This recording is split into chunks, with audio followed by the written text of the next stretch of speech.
What up, Riaz? Wait, why the heck is my thing not working? Oh, no. No chat in OBS? Are you freaking kidding me, man? What if I reset docs? Oh, no. No, don't do that. That's too dangerous. Okay, that means I have to pop out chat for real, for real. Gulp. Okay, pop this up. Pop that up. Cancel me. Boom. Switch to non-mod settings? Clear my chat. There's pop-out chat. Yeesh. All right, chat. On the left. God damn. Heartbroken to have missed part 1? Well, it'll be on YouTube soon, so don't you worry. Don't you worry. I still have 7 hours of VOD to watch from the last episode of FM. And it's riveting content. I'll tell you, the last 6 hours, truly hot stuff.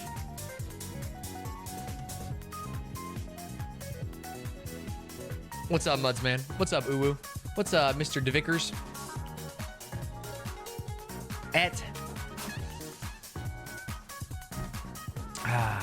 Riaz back on Riaz 500. He's hiding Riaz 90 from you guys. I want everyone to know that.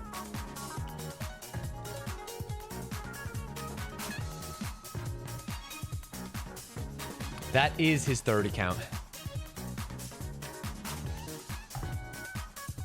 How's everyone doing today?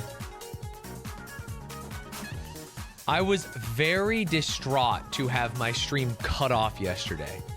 Literally sliced at the knees. I can't believe them. But at least my internet's back. More Mega Bonk today? Maybe. We got options. We'll see. We're going to finish out Vlog Brothers.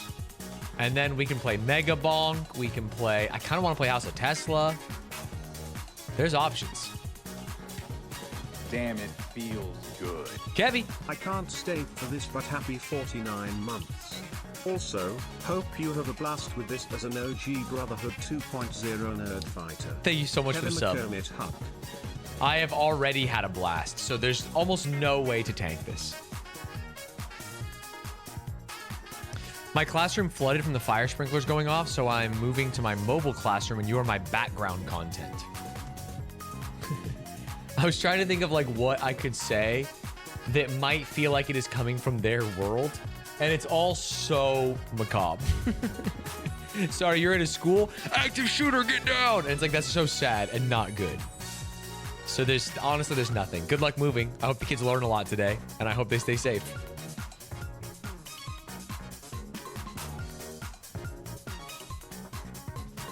But you said it anyway? Well, because I feel like sometimes I sit here and I go, and you're like, well, what? You have to admit what you were thinking. Oh, they're on fall break. Oh, so you're just doing the labor, doing the prep work, they call it. As Cance knows, I'm the king of prep work. I always come prepared with tons of it done. I mean, we saw the FM-a-thon. It was quality tent. Is that brown pickle juice? How did you know?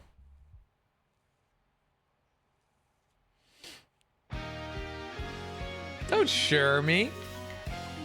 I work hard.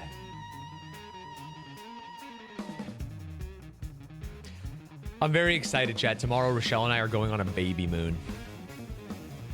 Yippee!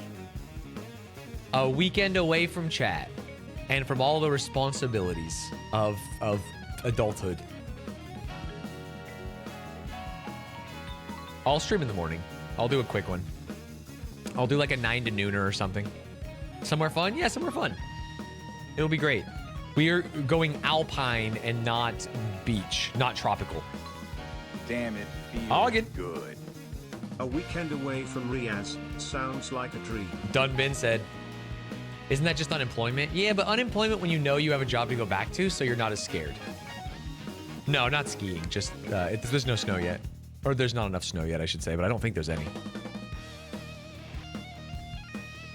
Drop a pin and chat can meet you. Yeah, let me drop a pin. where I am.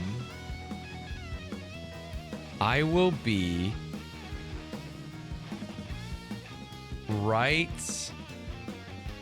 I will be in Khumbu Pasaglamu, Nepal. 27.988427 by 86.918104. Because we're summoning Everest, baby.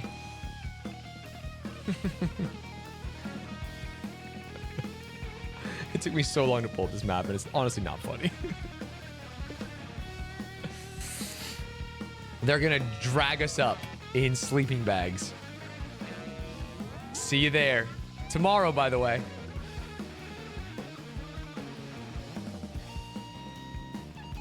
Thank you for the subs, chat.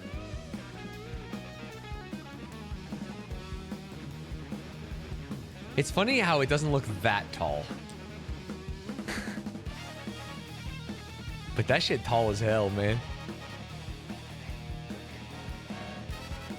Wow.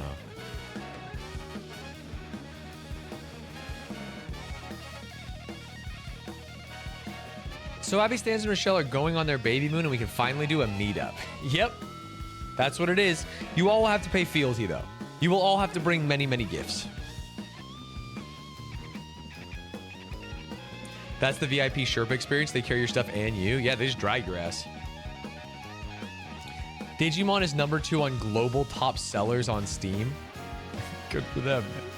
Oh, excuse me. Let's see what we got. It is Digimon Story Time Stranger. What are the reviews saying? No reviews? Something's fishy here, buddy. Something's friggin' fishy here.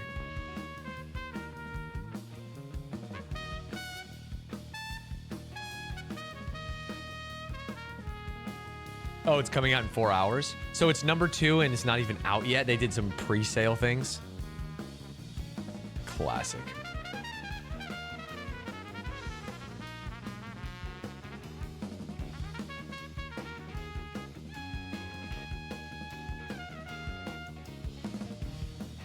Oh, I need this coffee to hit. What's up, Alex Yasta? Dude, Elite Dangerous is $2? Is this the game with real-time space travel? $2? The deluxe edition is $250. Holy moly.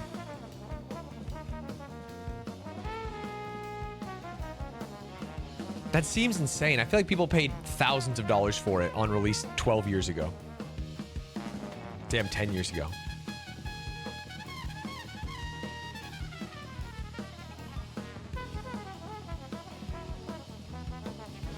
I have a P.O. box. I have a post office box if you do want to send something. I didn't think anyone ever wanted to send anything. I got it at the discount price, and I'm not even sure I'll play it. It definitely seems like a VR game to me, like one I would try once with a headset. Homie on Trumpet's going crazy in the background? Yeah. He's freaking going nuts on it.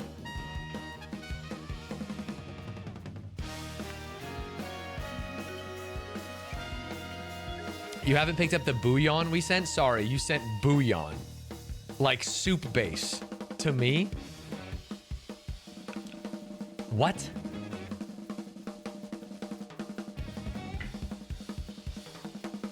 No, I missed it. I missed the bouillon. I guess. What's up, Edvard? Is today Thursday? Is there a football game tonight? Do I have any lineup changes I need to make? Ooh. I am fated to lose. Sorry, Thursday. Thursday, I mean. Christian McCaffrey plays tonight? Okay, that's great. Lock in, twin. Do your thing. Bouillon is a terrifying hybrid animal? That's not even true. Is it? What is playing noise? Is this Steam? Steam, shut up.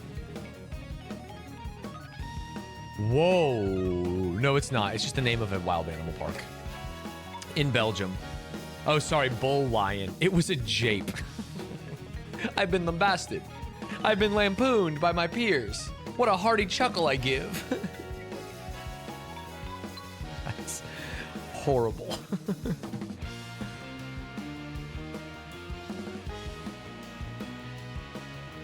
I've been gazumped. What's up, Shay? What's up, Pater? Stanz, I want to send you $10,000 via your P.O. box, but I first need you to give me $100 for the shipping expenses. Well, that's just a good deal. That's as good a deal as Waste Management, man. My people will be in touch with your people. How are we doing in the stock competition? No! I'm 0.1% off, brother. Sorry, I'm 0.06% off. Wait. Something a little fucky here, but that's fine. That's a Foosley level scam. There is an episode of The Stanz Show coming out once it's done being edited, and Foosley talks about the many times she's been scammed. Everyone start buying Aqua. Yeah. God, I wish I could liquidate Aqua right now. 26 to 128 is so insane. Who's the unwind about it was fire? I believe it.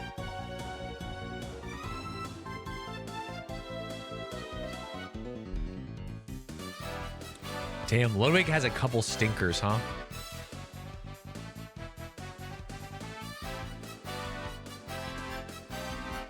Oh, look at this. We can compare us to the NASDAQ. I'm doing 48% basically, same as Aiden. NASDAQ's doing 60, sorry, the NASDAQ 100. Bitcoin only did 14%. S&P 500 did 12%. Lud average did 9%. Average. Oh, yeah, I guess. Wait, I thought he was down. No, he's made money. Sorry, God, that's crazy. Lud with these dumbass stocks has still made money. He beat the Dow Jones. Most recent Lemonade Stand episode, they had Steve Carell from The Big Short on, and watching Aiden explain CSGO skins to him was hilarious. The Big Short 2 CSGO edition. Sorry, CS2 edition.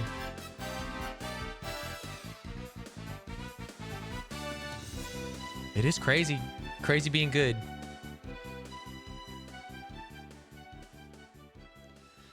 Now all I have to do is set up that charity in my child's name, slurp up the $18,000, and we'll be good. We might even be able to take a paternity leave for more than a week. How sick would that be, chat? I would love that.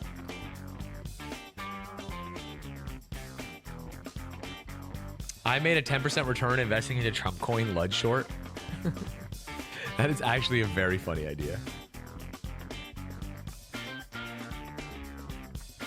Bro flexing him having a child because that implies he had sex. That's what I'm doing, man.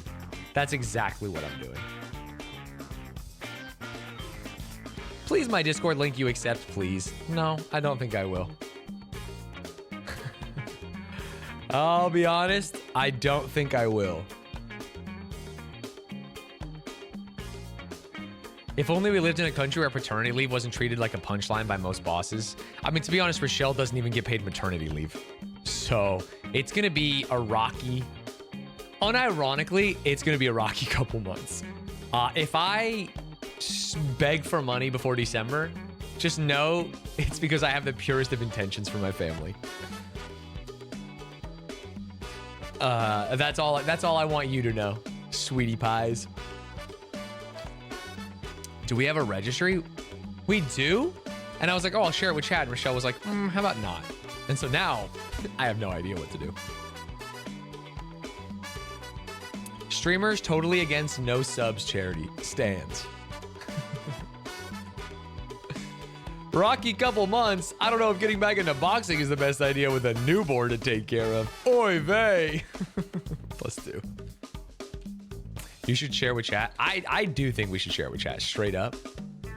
I've been a believer on sharing it with chat. I'll talk to her again about it. It doesn't give away our address because it's through Amazon. You just buy it and it sends it to us. It's like a throne registry. And people have those like, you got 17 piss jars. You got a Sibian personal massaging chair. Oh, there is also diaper fund. True.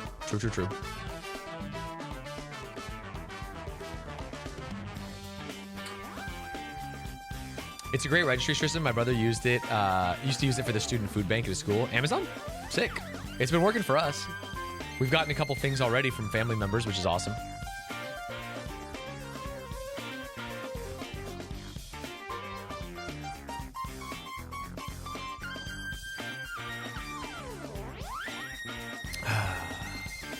Oh, the coffee's hitting. I'm starting to feel good.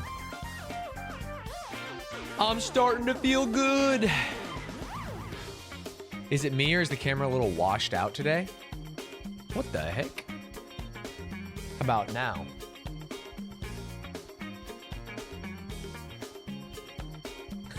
I feel like that's worse. Oh, that's just the streamer? Wait, how about filters? Okay, I've got an idea. This'll fix the camera washout. What up? I'm being raptured! Nothing personnel, kid.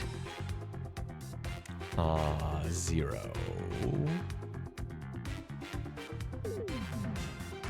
What about now? Wow. That's the same. That's basically the same thing. I was trying to run a different bit. Oh, here we go. What up? Ugh. Oh, it's like Fushigi.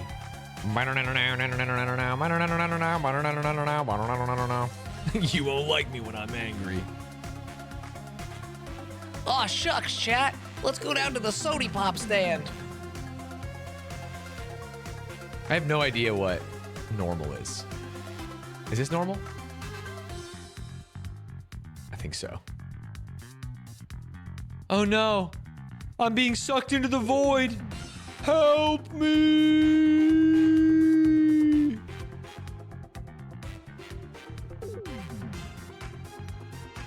Okay, we're done with that. Like yesterday's stream? Yeah, I hope stream doesn't go down again today. I was trying to troubleshoot and like 30 seconds after stream went down, I got a text from Spectrum that was like, hey, your shit's fucked. Your internet's gonna be down for a minute. And then internet came back, but Discord and Twitch ingest servers didn't come back.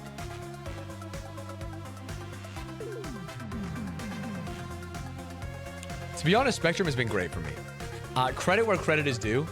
We've had, what, 2 days of outages in like 2 years in this house? It's been fine. And it's been significantly cheaper than Cox. In Irvine, I had Cox, and now I'm Coxless. And they were twice as expensive and way worse uptime. Yeah, Spectrum has unironically been good value and good speed. I don't understand. It's been crazy.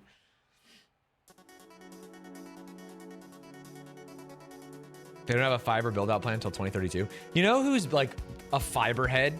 And I ain't talking food? Big A. He literally squeals about like, I gotta get fiber. I can only move somewhere with fiber internet. Who the fuck is using fiber? What are you talking about? It's no difference in his life. He absolutely wouldn't notice a single fucking difference. I don't understand. Like, is it better? Sure, but you should not dictate where you're moving based on fiber. It's crazy. Like, I'm sure it's great, but it's not like Big A clips. We're not talking that long. He's not uploading hours of the Stanz show. You know what I'm saying? It's high upload, but I don't upload anything. Yeah. I mean, the upload would be nice for me because it took me 2 full days to upload the Foosley episode. So I would love fiber, but I'm not gonna tell Rochelle we can't move into the house of her dreams because it doesn't have fiber in the neighborhood. That's crazy. Yeah, I don't know how many gigabytes it is. Cans can tell you because he just finished downloading it. Let's see. Extreme test episode 11. Was that her? No, that's Baby No Money.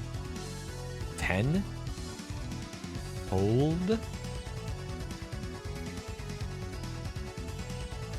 86 gigs plus 10 is 96 plus 90 is 186 plus 11 is 197 plus 92. I mean, it's like so many gigabytes. We're talking like close to 300 gigs, right? I'm sure there's a better way. 390 gigs and then 311 gigs. So 918, 27 plus 33. Yeah, it's over 300 gigs. It's a juicer. I got so scared when I looked at the files and saw there was 2, and I was like, wait, did my shit break? Also, is that my head? Did I lean right and block her camera like a fool? Any leakers for new stand show guests? You have Foozly and Baby No Money canned, but any plans? No, I need to record more. I need to record more, and I shall. I'm hoping this gets some momentum. Is the Foozly episode released? No, it's being edited now. I'm sure it'll be a little bit.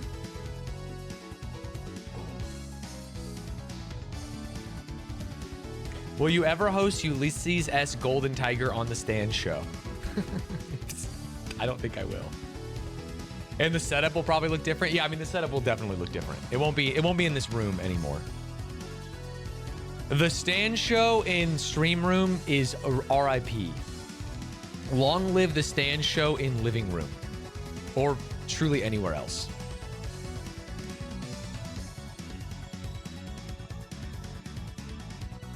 We mega bonking today? Maybe after the deep dive. We have to finish off Vlog Brothers. We've done a beautiful part 1, and now we need a beautiful part 2. Could have done a sofa bed. Yeah, the problem is we'd have to buy a sofa bed, and I don't want to spend any money with the baby coming.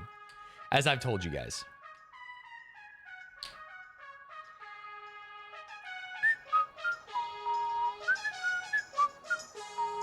I want someone British on the Stand show. Well, the problem is they'd have to be here. You know what I mean?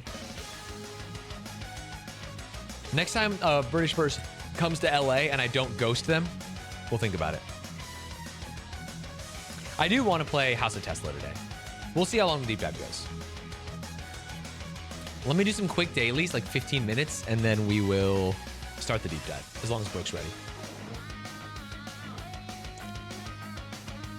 Put the Amazon foldaway on the registry, then release the list. Is Rochelle still here? I want to release the registry. I want to release the list.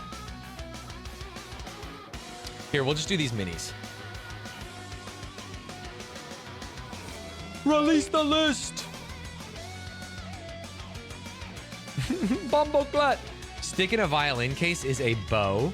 A morning coffee break hour would be 10, 11, 9. Morning coffee break hour. It's abbreviated. What the hell? City in southern Iraq. I have no idea. Cruella's look. Hout. I don't know. Fur. Iron Chef vessels. Bodies. I don't know.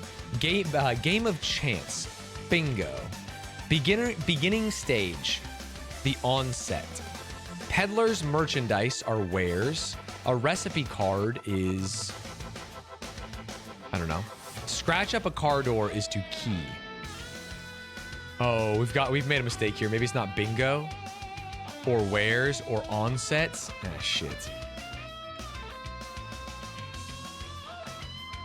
Okay, I think onset is wrong. Give me these. Morning coffee break. Southern city in Iraq. Cruella's look. Maybe it's not bingo. Maybe it is. No, I like onset. Give me onset back. Let's get rid of bingo. Game of chance. Morning coffee break. Something snack. No, there's no C. Cruella's look. Iron Chef vessels. Pots. Pans. Let's lock pots for a second. A recipe card abbreviation. TSP. Shit. Cups. Fuck, why is the P at the end? Maybe it's not. Okay, I'm losing both of these. I feel very good about wares and key. Okay, Iron Chef vessels. Let's go pans. Well, no, because we didn't want a P here. Shit. Morning coffee break hour. How do you abbreviate an hour?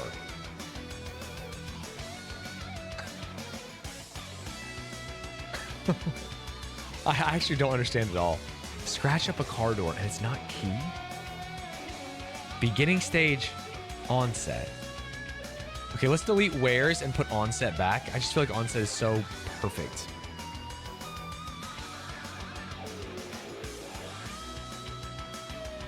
And I feel like pots. Iron pots, iron pans. Cruella's look. Fur. Monochrome. City in southern Iraq. Morning coffee break hour. Game of chance. Bro, bingo was his fucking name-o. We don't like wares? Really? Insray. Agili. No, something's wrong here. Well, this is not my music. Ah! I don't even hear the music, but the second it plays something that is not my playlist, I freak the fuck out. Hold. Okay, we're good.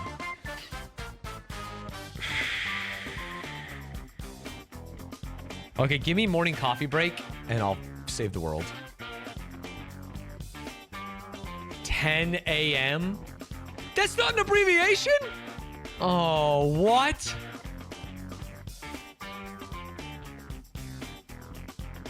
And it's not TSP. Oh, motherfucker. Insray. Agi. Okay, I fail. Sneer. 10 a.m. Sneer gave me onset, wares. Oh, it's not Benno.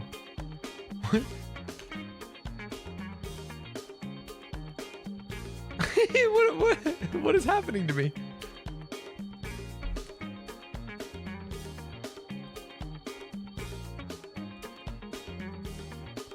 A game of chance.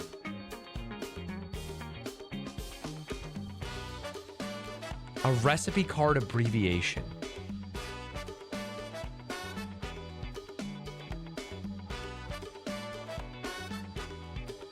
Gotta be pots, no?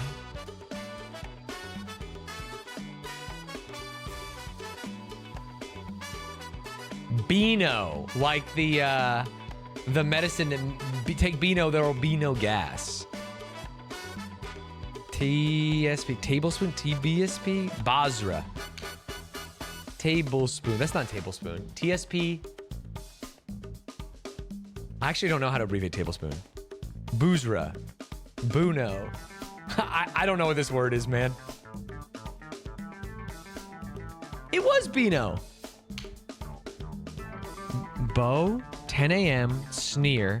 Maybe it's not pots. Oh, maybe it's not Beano. Game of chance. Beans. What the fuck is going on here? Okay, I give up.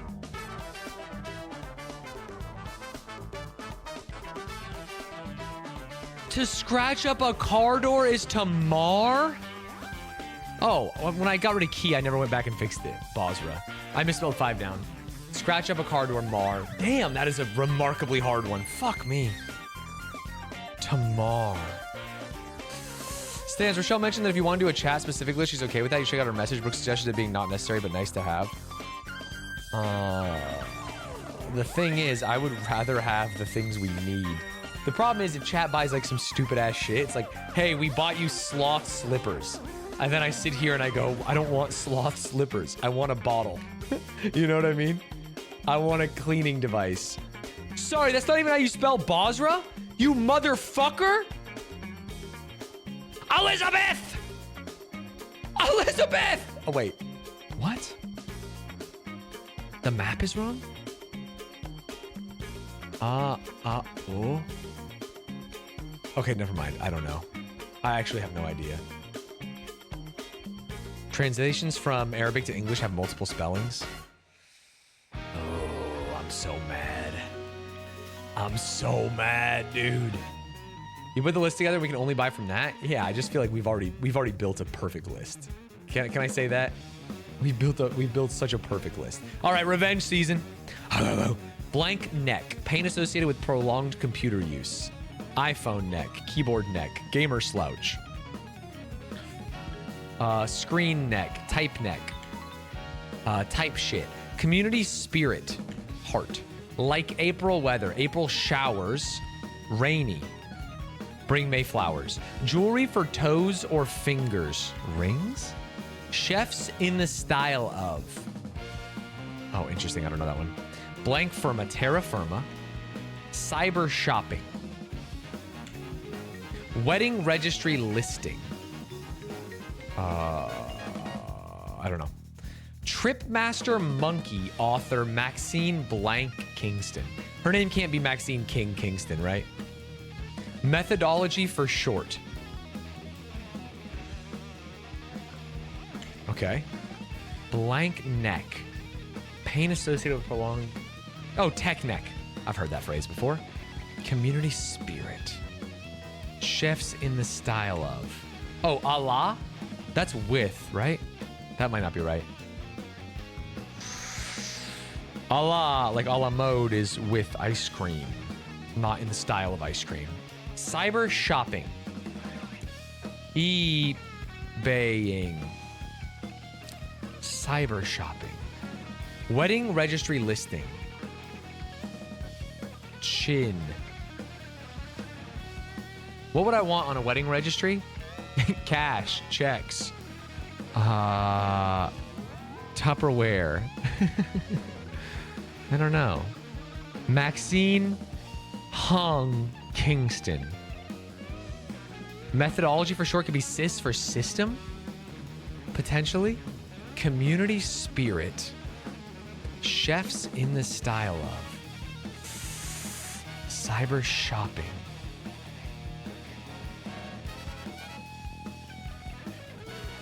Rings. Wedding registry listing.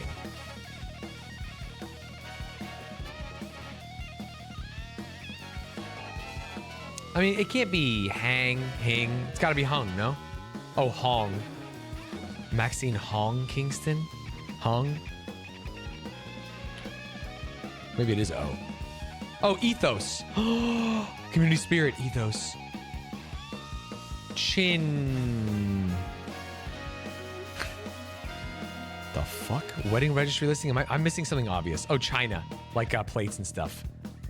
Chefs in the style of. Oh, e-tail like retail. It was Allah. E-tail? No way. E-tail? What a doggy ass word. Hey, no hints by the way though. Kind of a dirty dog. E-tail like retail but dumber. Yeah. I'm trying to get some e-tail. Me donating subs to VTubers. Is that anything?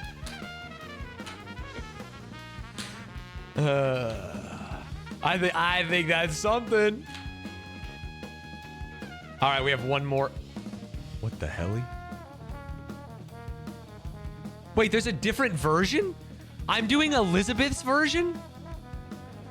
What is the Tara and Ed version? Oh, that's the full. Oh, fuck me. Never mind. Sorry, I want the mini. Okay, I'm an idiot. I'm an idiot. I'm an idiot. I'm an idiot. We're back. We're back, Elizabeth. We're so back. That's the maxi. Cornerstone. Colorful marble. Arab League member. I don't know. Domo arigato. Cold War state abbreviated. USR, USSR, UKR. I don't know. Half moon for one. Bay. Like wine or cheese is aged. Aegean island. Not, I don't know. Celebrity couples in gossip columns. What do you call it where you mix their names together? Madrid address. I have no idea. A cornerstone is a bagel. Colorful marble is ag. Yemen for Arab League member, which might help us. Aegean island. I have no idea. Celebrity couples in gossip columns. Items. ITEMS. Items. Madrid address. Cornerstone. Basic? No. Colorful marble. Agate. Agate. Yes. They're minerals, Marie. Cold War state. Aegean Island. I don't know. Madrid address. Is it supposed to be in Spanish? Like the word address in Spanish? No. Blank SR. There's USSR. Cold War state. I mean, the US was in the Cold War. It could be USA. That'd be crazy. That would be crazy. Cornerstone. What if I do basic? Samoa is not an Aegean island. Synod. No. Cornerstone. Maybe it is basic. That kind of does make sense.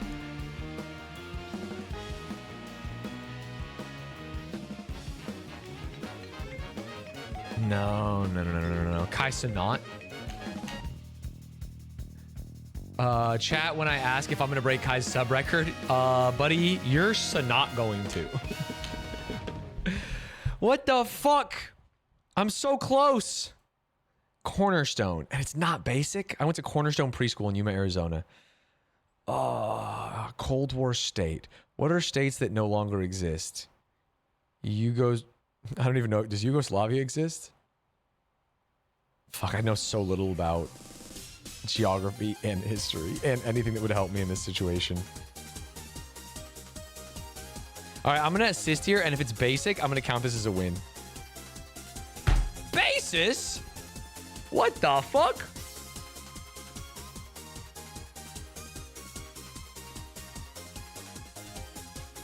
Okay, I have no idea. I'm sorry. It was just SSR? What is this, fucking horse girl game? What are we talking about? Oh, address, like the way you address someone, senor. Oh, there's no fucking Enya here, man. SSR stands for Soviet Socialist Republic. I see. It does make sense. I should have guessed it. It's SSO, but close. I thought SSRs were in the game. There's SRs and SSRs, no? I played a lot of horse girl game, man. Am I losing my mind?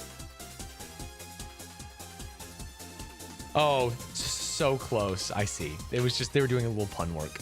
When it's not Vedvart, how am I supposed to know?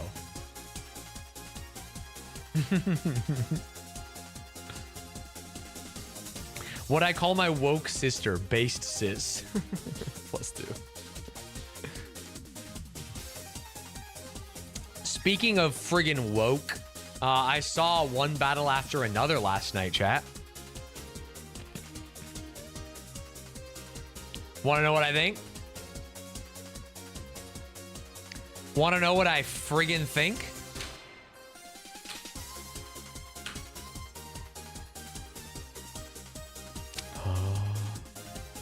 Oh, no. Oh. 9 out of 10. 8.5, 9 out of 10. Great movie. Really liked it. The music, 10 out of 10. The cinematography, also 10 out of 10. The story, a little whack. Story and writing unironically hold it back. 7 out of 10. But if you fix the story, you punch that shit up for another year, 10 out of 10. But truly, the music is the best music I've heard in a movie, and most apropos music for individual scenes that I've seen in forever. I will never forget it. I do think very sad ending, though. Like, unbelievably sad ending. How do you get so many 1-star reviews? I don't really know. Because it's not like... I don't know. Some people might look at it and be like, yeah, it's woke. MAGA's giving it 1 stars, but it's not really.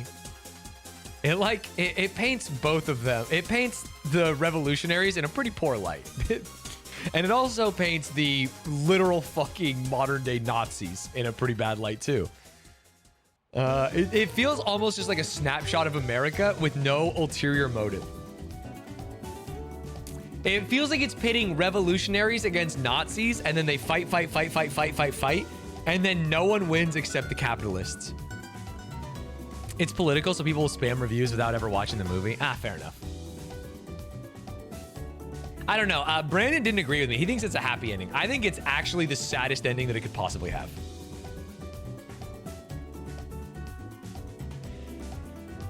The ending is tonal fucking whiplash. But I did very much like it. I would love to watch it again, and I'd love to watch it with captions on because my old man ears. There's so many scenes where they're like in a helicopter and they're doing important exposition and you can't hear a goddamn word they're saying. There's like fucking rockets going off in the background. Oh, it's so important. And I'm like, please, man, please give me captions, man. No, American theaters don't have captions. I wish they did. It would make life better. But I also respect the creator's vision of not having literal words on the screen.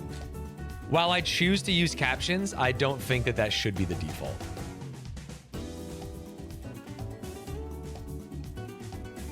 Yeah, balancing the sound would be the right answer.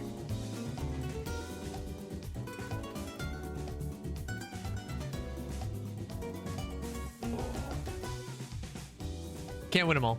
The other problem is that some theaters are like small, some are big. Balancing sound for an empty theater versus a theater with a bunch of warm bodies in it. I think it's a remarkably difficult job, which won't stop me from complaining.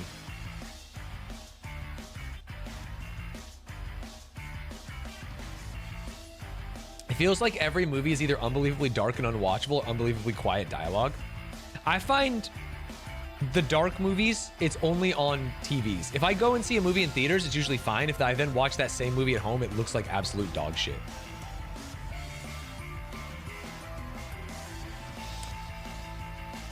What about a theater with a bunch of cold bodies in it?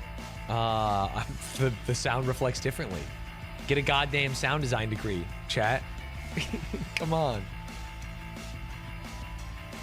You feel the opposite way? I mean, obviously my TV is bad. Kance has called me out for it. It's big and it's expensive, but it is terrible color. If the sound and lighting is perfect, most people don't notice it. It's when there's an issue that people notice. Yeah, it's just people, there's an issue with every fucking show now. So that's why people are noticing.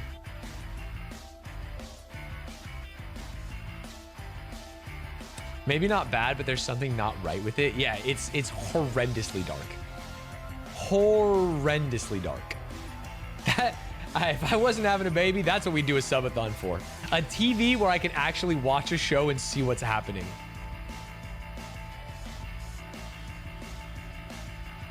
I would fucking lose it for that.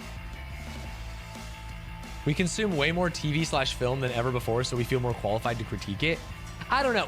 Rochelle and I watched Training Day the other night because she had never seen it. And about 10 minutes in, she looked at me and she's like, you know what? I just realized what it is. You can see things in this movie. And I thought, oh my gosh, she's so right. What happened? We lost the fucking plot. We lost it so badly. It's fucking ridiculous, man. We watched Training Day and it's like, holy shit. Movies are so good when you can see the choices the director made. It fucking rules.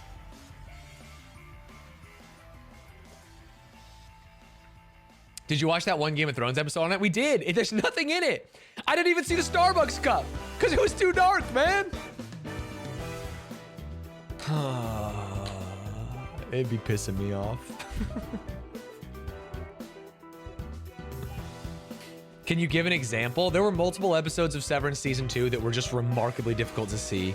Almost all of the newer Game of Thrones was remarkably difficult to see. Almost any movie that comes out now is remarkably difficult to see. Even compare it to dark movies from before. Like, I would say The Prestige is set in a time and place where it is like relatively dark, and I can still see everything in that movie. Feel free to add it to the registry you build with chat. No one's gonna buy us a fancy TV. Have you tried messing with settings? That's your free one, chat. That's your fucking free one.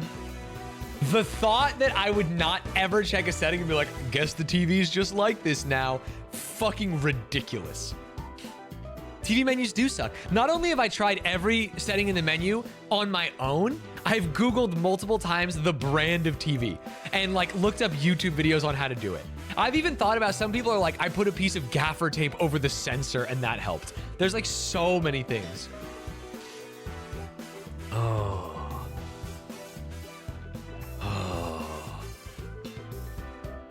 Yeah, you know what movie did? Yeah, Nope. You're so right. I read the end of your message. I thought you were talking about The Prestige. Nope did do it really well, where they shoot during the day and then edit it to look like night. And I saw a TikTok about how you can do that the other day, and it was really interesting. Pisscam looks great, to be honest. Pisscam had nice warmth. When you came to my stream, hey, I'll just say it. When I had Pisscam, my viewership was 800 viewers. And now that we're on high quality normal cam, 215. I just feel like you're all piss lovers out there. It's just what I feel. That's the only change is piss cam. Facts. Have you tried switching back? Honestly, I don't even know how to possibly do it. Give me a sepia filter. No, there is no sepia filter.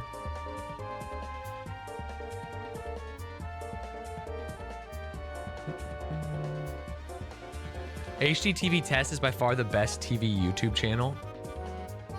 HDTV Test YouTube. They have 600,000 followers. Can I search just this channel? Samsung TV Dark. Avoid the Samsung TV setting mistake. Did you know there's a hidden setting on every recent Samsung TV that would degrade its picture quality?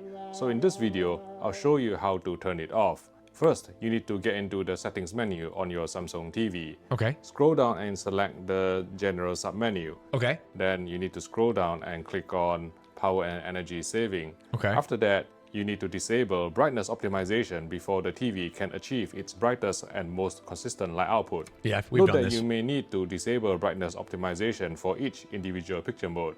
As you can see on this TV, where if I switch to movie mode, the brightness optimization setting is still Even enabled. looking at TV menus makes Even me though mad. I have disabled I mean, it it's in fine. filmmaker mode, so you just need to disable I it just don't in get how whichever it's so picture mode bad. you're using I will if you want. also say that my Samsung TV is so fucking laggy.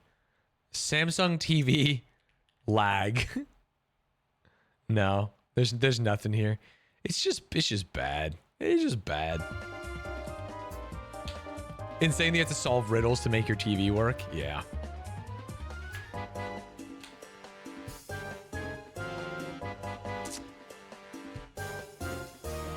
The best thing we did for our TV was I bought an Amazon Fire Stick, and now it just doesn't use, we can just go straight to Fire Stick and not use the Samsung software. Yeah, it's just shitty. I just thought Samsung was a good brand. I was raised in a time, and I get it, I'm old, where Samsung was a quality brand. And if you bought a Samsung thing, it was better than fucking Roku Hisense bullshit. It's not. It's so bad. Have you thought about getting a new TV? Yeah, we were talking about it earlier. I just don't want to spend any money with a baby coming. I kind of like the TV that looks like a painting. Have you seen that TV that looks like a painting? Because then we could pretend like we don't have a TV. I think that's good for raising a child. They would never even know. What the fuck? My shit's broken. Oh, there we go. They would never even know we had a TV. It's perfect.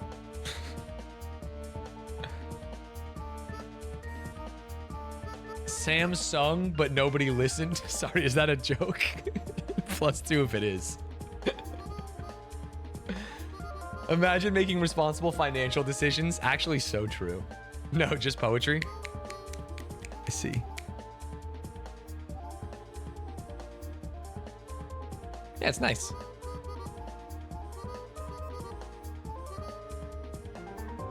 Dude, TVs that are too high. Have you guys seen the subreddit Lower Your TV, or what's it called? TVs Too High subreddit.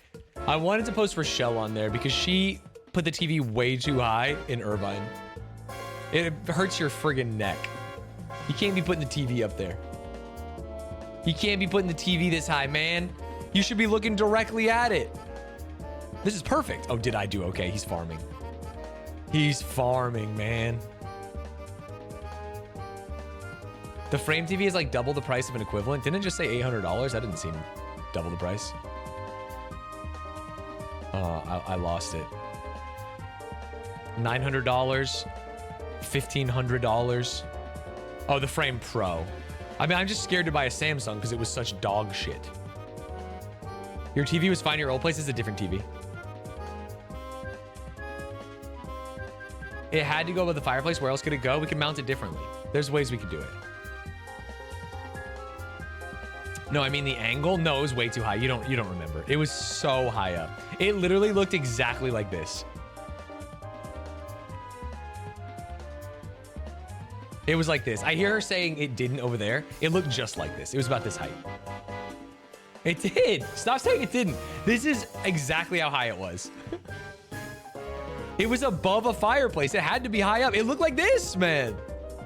Above a fireplace.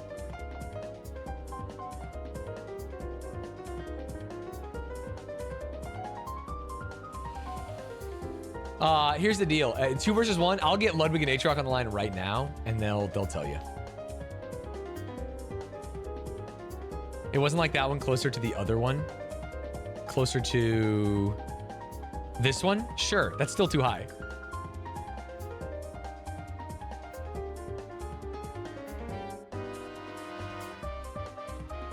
Go Rams. This is the Chargers, buddy.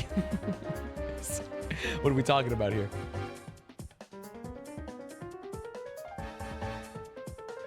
It was not 65 inches. I think our TV was 48, maybe 51 at that time. We did buy it. Then we bought a new TV. They bullied us. We bought a new TV, and it's tough. No, the Rams should change back to their old colors. Rams literally downgraded their colors so hard moving to LA. The navy and gold was absolutely beautiful. And then they just like, okay, we're going yellow now. It's so shit. Is the story of watching a movie on TV the one I saw? I don't know when you came, but probably not. I'm not sure. You probably saw the big TV. Get an LG next time. To be honest, my monitor that I'm using right now is an LG, and I've had so many color issues with it. So I don't think I will. I don't know what good is.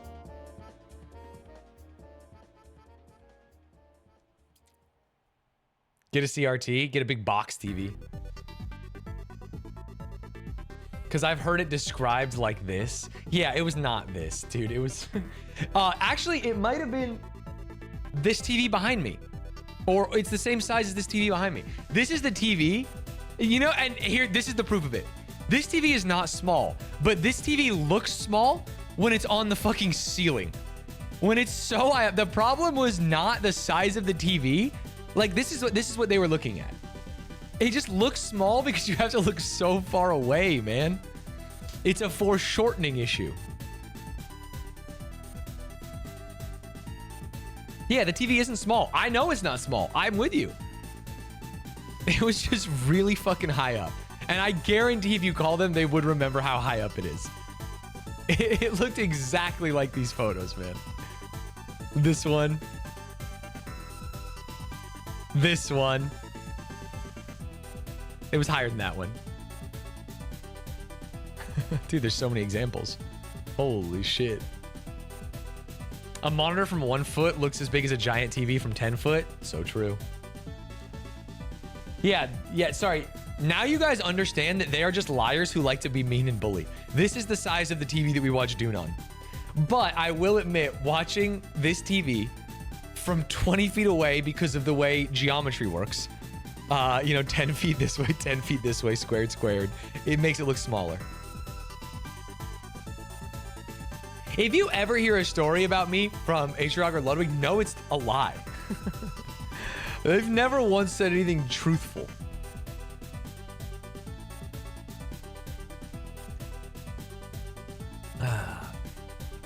I thought you agreed it was a small TV.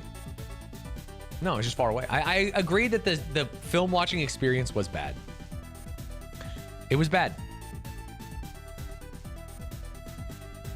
I would watch you on the TV behind you right now on stream with you in the way on Twitch on my PC monitor.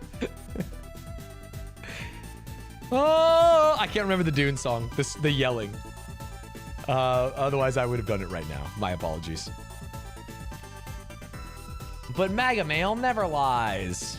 First mistake, kid. First mistake.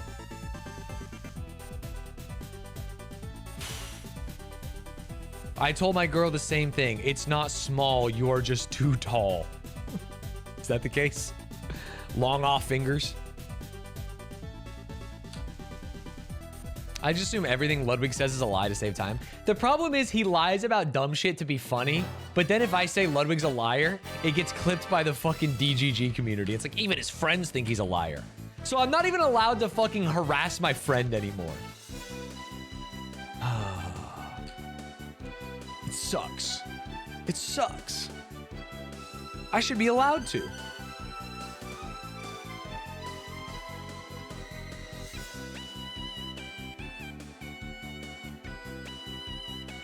Can't win them all. I wish you had people like that that hated you. It'd be so funny to make up lies about you to them. Yeah, it would surely be something. Hey, I got that one hater in Fusely's chat. I don't even understand how that could come to happen. I've never interacted with Fusely outside of Ludwig events where she's always been great, and truly I think I've always been great.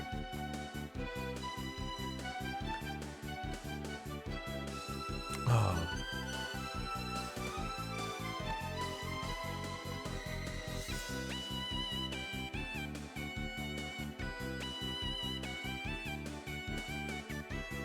A Fusely stan hates you? Yeah. That's a fact. Damn, it feels good. E.va. Thank you for the prime. It was one guy. It was one guy. Sorry, I'm not. I started the story by saying that one guy. We're all in agreement that it's one guy. There was one shitter. Sorry, you brought up what if I started spreading rumors about you, and it made me think about like what would the rumor be that he's dumb as shit. And then I thought about the one guy who said, "Isn't Stan's dumb as shit?" I'm actually not dwelling on it. You brought it up, and it's reasonable conversation. You are dumb as shit. That's not a rumor. I don't think I'm dumb as shit. I think I'm sharp as a tack and handsome to boot. Football Scranager. I love that name.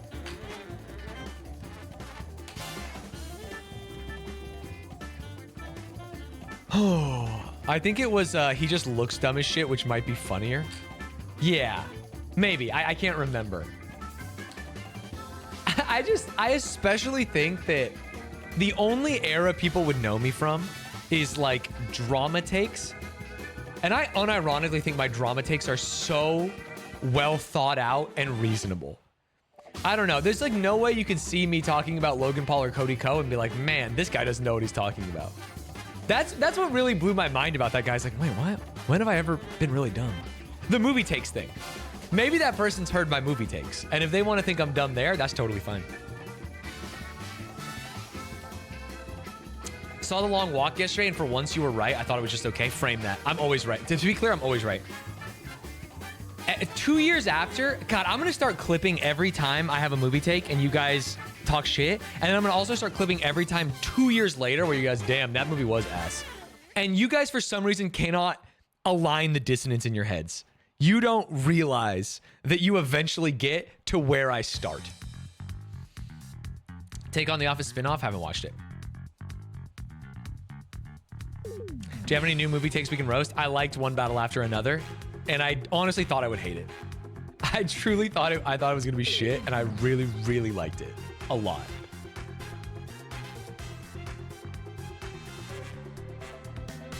You hated the ending? I guess I don't.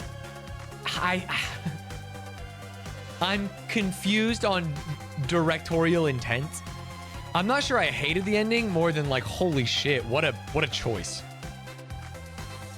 I thought people said The Long Walk wasn't good. No, people said it was great. I thought it was bad. Stanz just wears these chatters down into hating things they like. I don't think I do that. Have you seen Weapons? I have seen Weapons. I liked it okay.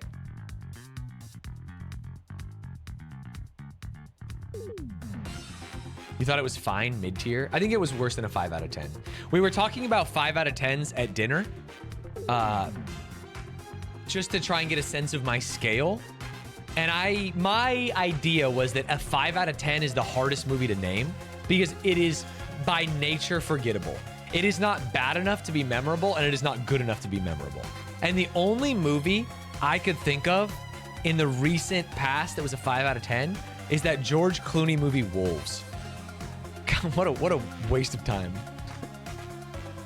It was not bad, but it didn't even have anything good.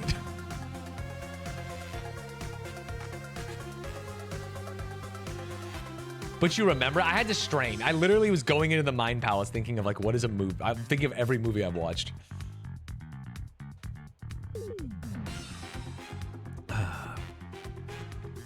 Suck my toes. Thank you for the 3 months of tier 1.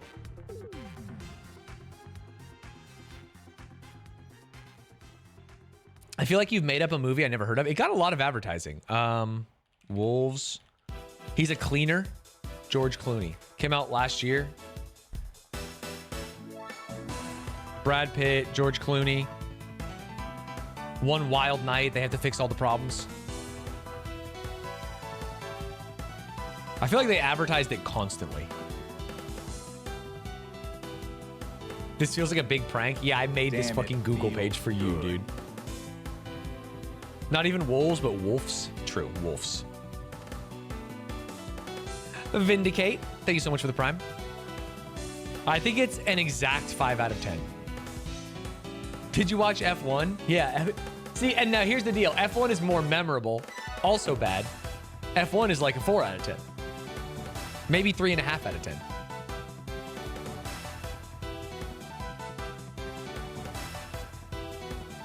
But at least it's more memorable than Wolves. Wolves. Sorry, Wolves.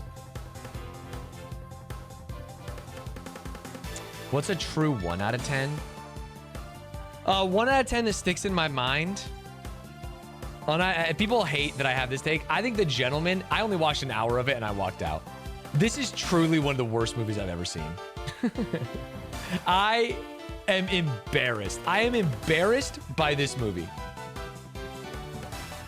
It's literally the most insufferable characters monologuing and being men. Oh my God. I truly was like, who is this for? I'm sorry, chat. I normally try and water down things to not be mean to you. If you like this movie, I think you're a loser. Straight up. Straight up. And if that makes you think differently of me, that makes you think differently of me. It's insanity. I disliked My Spy. I don't know what that is. You can't count these kinds of movies. They're fucking for kids, dude. What are we talking about? Why did you even watch this? This is not a movie for human beings. This is a movie so that parents can take their kids or watch with their kids and get a little bit of time not having to do something.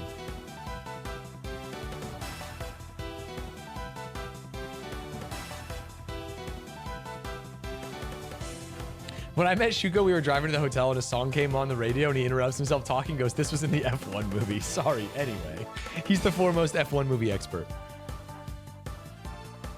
But so are Ghibli movies? No, those movies are actually made to convey messages, to tell a story, to have a point of view. I truly don't believe My Spy has a point of view. I think it's meant to be a distraction from life. And that doesn't mean people didn't work hard on it, but it's just not, it's not the same. The game plan was better. You're just older. You saw the game plan when you were a kid. That's literally the only difference.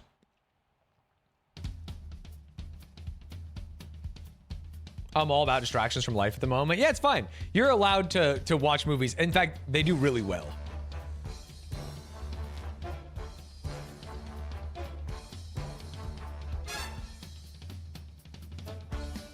Sorry. Fallen hair.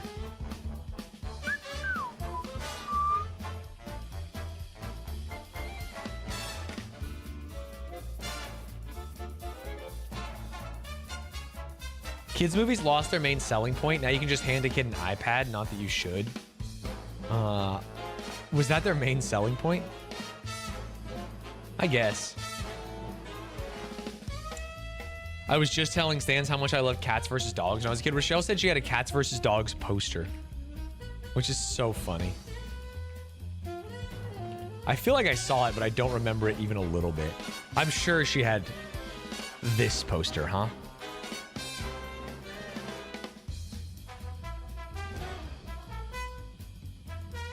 I thought Spy Kids was goated, then I watched it again as an adult. Oh god, so true. Have you seen the Spy Kids video game one? Spy Kids 3D? Holy shit. As a kid, I love this movie. I think it might be one of the worst movies ever made. Oh no. Oh no. What happened? It's so fugly.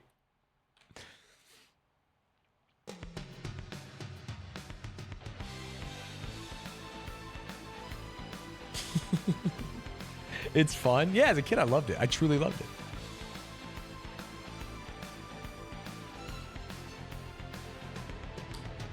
I think Spy Kids 1 was actually kind of lit. And Spy Kids 2 was the island of the Thumbies, right? Spy Kids 1. I guess I don't remember the difference. Oh, maybe Spy Kids 1 was the one I'm thinking of.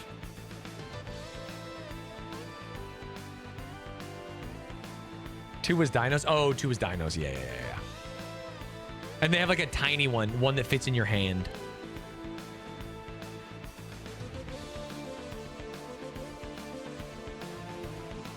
Do you think God stays in heaven because he too lives in fear of what he's created? Insane, that is a line from Spy Kids 2. That one gets quoted, and the Mewtwo line from Pokemon, the first movie. I see now. We're not so different. It is what we choose to do with our life that determines whatever. I don't know the quote, but it is funny that it's fucking Mewtwo.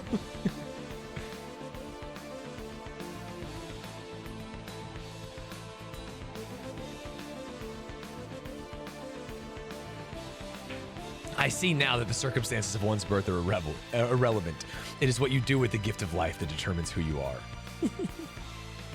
Yes, sir. They made a Spy Kids 4? These kids getting old. Oh, no, it's not them. Wait, it's her. It is them. But they're adults now. Also, is this horrible? Oh.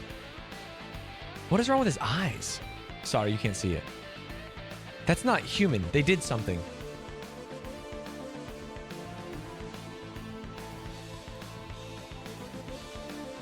Isn't the lad married to Meghan Trainor? Really?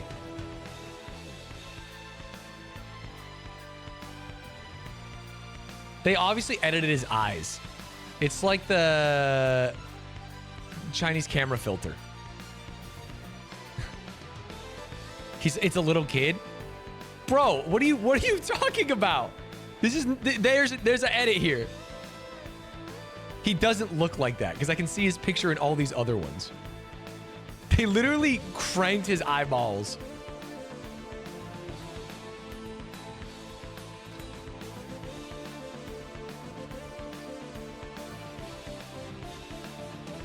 That's his spy gadget. So true. Why would they edit his eyes? A lot of times, so larger eyes is an evolutionary trait in animals and even humans and babies. And it makes that, it looks animals look cute like babies so we don't kill them. And so there is value to having bigger eyes. Maybe they identified that and cranked up his eyes.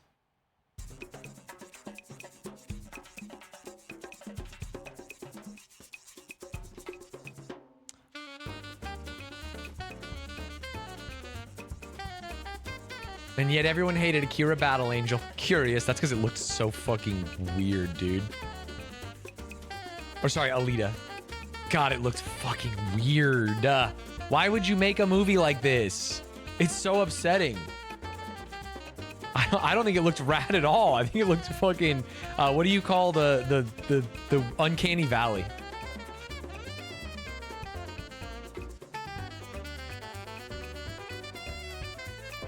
God, it's so freaky. It also just feels like pointless effort. You can just have a person not have those eyes. Pug aura. It does feel that way. Like, you could redo this entire movie and have her eyes look normal, and I think it would do so much better.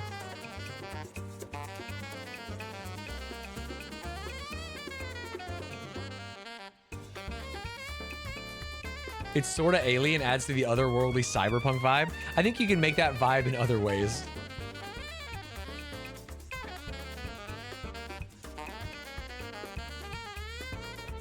I don't know. It just looks weird. What are my top 3 movies of all time then? Cinephile? Oh yeah, this one's easy. Avengers, Avengers 2 Age of Ultron, and Avengers 3 The Winter Soldier.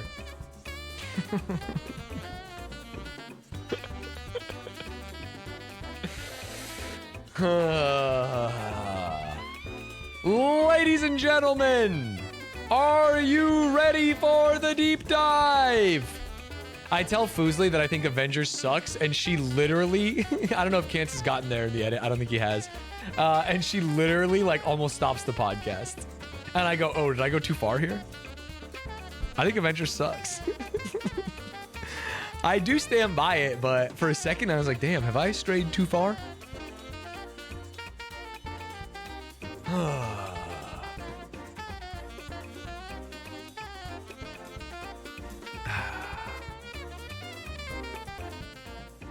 Okay, let me close all these Alita Battle Angel things. What's up, Caskman? Ring, ring,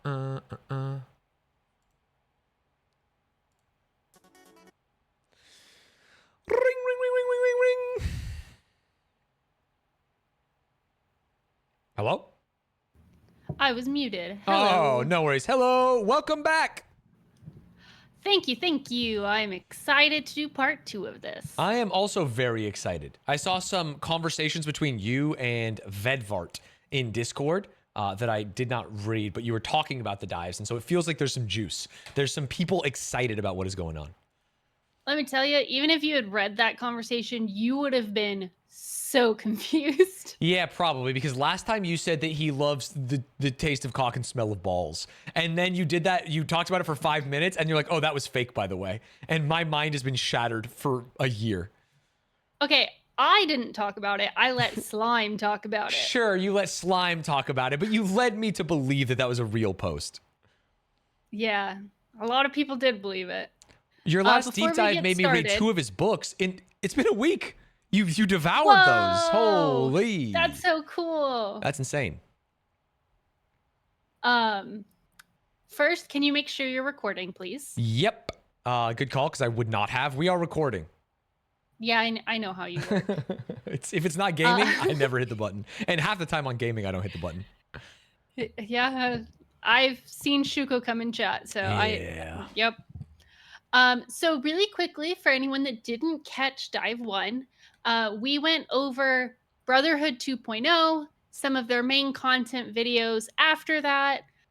We talked about some random things very briefly, like Dear Hank and John, Lizzie Bennett Diaries. We talked about DFTBA records. We talked about VidCon. We talked about Complexly, which is Crash Course and SciShow. We talked about them being authors and the movies that John has had made. We talked about Hank's newer show, Ask Hank Anything. And we talked about some of their appearances on other channels and media. And I thought, honestly, I thought we covered it all. And then you're like, all right, we'll do part 2 next week. And I went, what? Yeah, there's a lot to go over still. I think this will be about the same amount of time as last stream, but no worries. We'll see. I got nowhere to be. I don't either. So to get you the most interested in the Vlogbrothers that I could, I'm going to start off with a topic that you love. Oh. And so I'm going to go ahead and share this video from 2018 with you. Okay. Football, the beautiful game. Hold. This is a Vlogbrothers video. Your 4-minute guide to all 32 teams at the 2018 World Cup. Good morning, Hank. It's Tuesday. Every 4 years, the 32 best men's national soccer teams gather together for the World Cup, which is played in whatever country has most successfully bribed FIFA officials. It's the most watched sporting event in the world, and the United States won't be there. Here's an introduction to the 32 nations that will. Argentina have Lionel Messi, arguably the best player never to win the World Cup. Australia's national team are called the Socceroos, which makes them hard to dislike. Belgium have Argyle in their uniforms, so they'll probably win the tournament. Brazil are consistently a joy to watch, except when they are playing Germany, and they're the favorites to win the World Cup this year. Colombia's jerseys look And most years, am I right, chat? like they have an armpit sweat pattern, but I will not let that distract me from the extraordinary good looks of their star player, Okay, we James can Rodriguez. pause there. We don't need to go through all of that, but that just shows you John loves. He's a football fan. Yeah, he's a big football fan. And so we can jump over to how he became such a big, at least online presence in being a football fan. Got it. AFC Wimbledon. John plays FIFA 14. Wait, he's just a gaming you. This is a classic gaming thumbnail. What the heck? Number in the title? Hello and welcome to Hank Games Without Hank. My name is John Green and I have just become the manager of the Sorry, Hank Games Without Damn, Hank. it It's feels John. good. I'm busy, foisted. but you won't catch me missing our anniversary, big Yeah, dog. Hank Can't wait to still watch to the this deep day dive is on much more of a content creator than John is. So Hank already had this channel, Hank Games. Since John was going to do this, it made the most sense to just add this as a series on Hank Games. Got But it. yes, this is John's series. FC Wimbledon, Wimbly Womblies. Oh my gosh, this is an exciting moment for me, the culmination in many ways of my career. Our starting strikers are bald John Green and other John Green, Nate Bennett, who, as you can see right there, has dyed his hair red in exchange for me promising never to buy another ginger. They've got a ginger on Oxford United, but that doesn't interest me anymore. Nope, So I'm that's out just for what this results, series but is. He's is just it's playing him FIFA. Yeah, it's No just him cam. playing FIFA as the Wimbly Womblies, and creating all of this lore around the players and the team. I mean, as you heard, two of them are referred to as, we have bald John Hank. Green. Yeah. So it's, just a fun little series. I shouldn't say little. It's not a little series. Right. It has a lot of videos. And so we'll jump to this video next. I feel like he's like a spirit brother with me now. Wait, playing sports games, but coming up with weird arcane lore? He should. And you're going to be he should try so jealous of F1 where manager. it goes next. Yeah, I'm already jealous. I mean, they seem like not only rich, handsome, smart, but well liked and do good things for the world. It's like, come on, man. Fuck you. Sponsors the fastest rising football club in England. I mean, initially they were a little. This is exactly how we watch Dune, by the way. I mean, initially they were a little confused, I guess, because I was like, so I play FIFA and I upload the videos to YouTube and I get ad money and I want to give you that ad money, and they were like, well, why? Like, why all of those things? Like, it's a very strange thing to pitch to someone. But I was like, who's this guy with 4 million fans in America know about AFC Wimbledon? I hadn't heard of John Green before I came here. My children were the ones who, first of all, were like amazed by it when Insanely quiet. It is insanely quiet for me. I don't have any way to fix it. I guess I can do this. It's Yeah, gonna, this is just weirdly a quiet here's the video. problem. It's going to change Brooke's voice. Everything's going to explode if I do this. Just they can deal with it. Okay. Oh no. What was it on? 60? Oh God, 65? I couldn't see it on my monitor. Good enough. when they heard, first thing they said to me was, Dad, do you know who this is? It's bizarre. It's completely bonkers.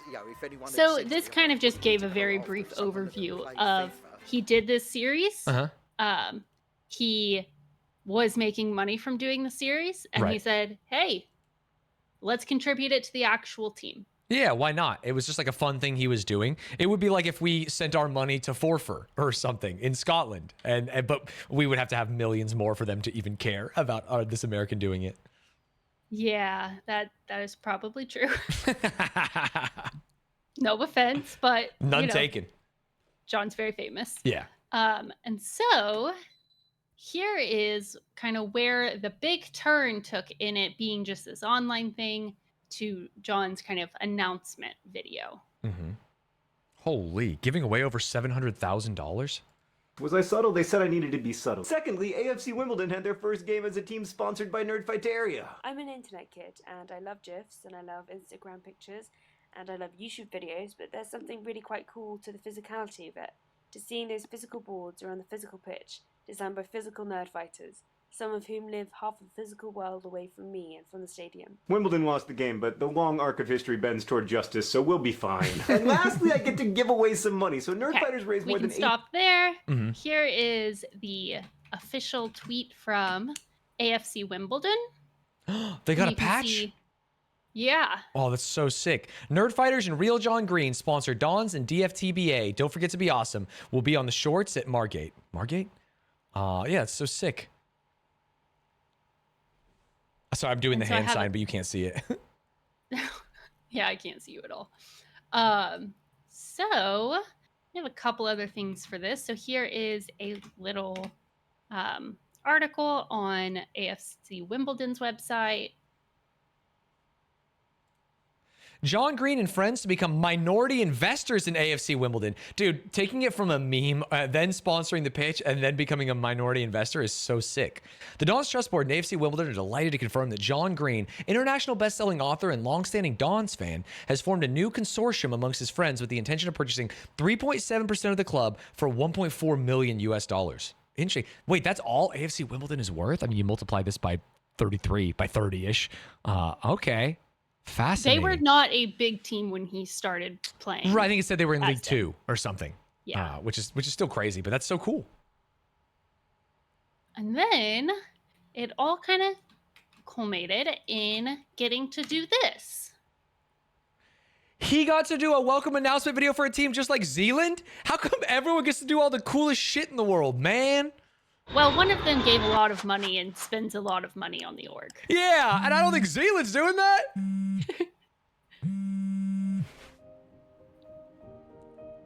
Oh, he did a Football Manager theme one. Wait, did Zealand actually just steal his whole steez? John, we're not buying another player. It's insane that John has the time to do all the things he does in his life when he actually likes Football Manager. Most people, it ruins their life.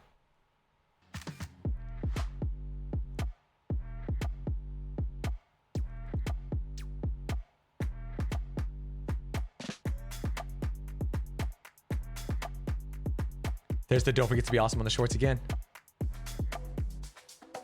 We're a true community club. We're really owned by the fans, and that means fans have to pitch in where they can, and I've been really lucky in my life. I've been playing FIFA as AFC Wimbledon on YouTube, and all the money that I make from that has gone to your signing. Oh, wow. Thank you very much. Dude, what a crazy thing to tell a human being. It's like, hey, man, I bought you for the club.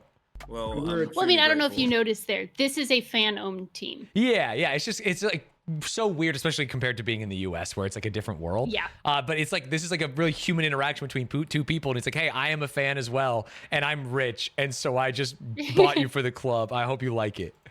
Thank you very much. I appreciate it. Cheers, man.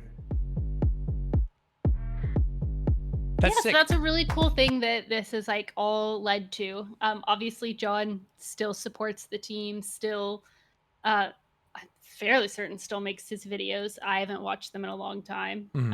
And I didn't want to go too far down the football rabbit hole because that's not really what we're here to talk about. No, It's no, just we're a here to talk side about note that I everything. thought you would appreciate. Yeah, it is a very cool side note. I mean, it's when you get rich, these are like cool things you can do. It's like this or continue to use your capital to like slurp up the resources of other human beings. And it's like he's not doing that. And that is quite cool. Yeah, and so now we get to go into a lot of the other cool things that John and Hank have done. Mhm. Why I personally consider them to be some of the best creators that are currently on YouTube and have ever been on YouTube, and Well. the impact that they do with their community. Second, Sorry, third best, Stanz, to be clear. I still Second, think third that. best. Come on. Okay, you're right. It's Cutie Cinderella and then the Alright, Vlog what Brothers. are we doing here? Just kidding. You're up there too. Yay.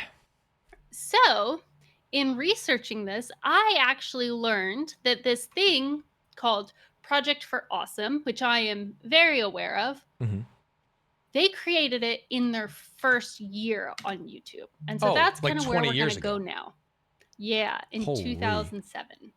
Oh man, you know it's gonna be good when it's a 4x3 video. Oh, and it's got 7 pixels. I'm gonna try again. Yeah, of course. Of course.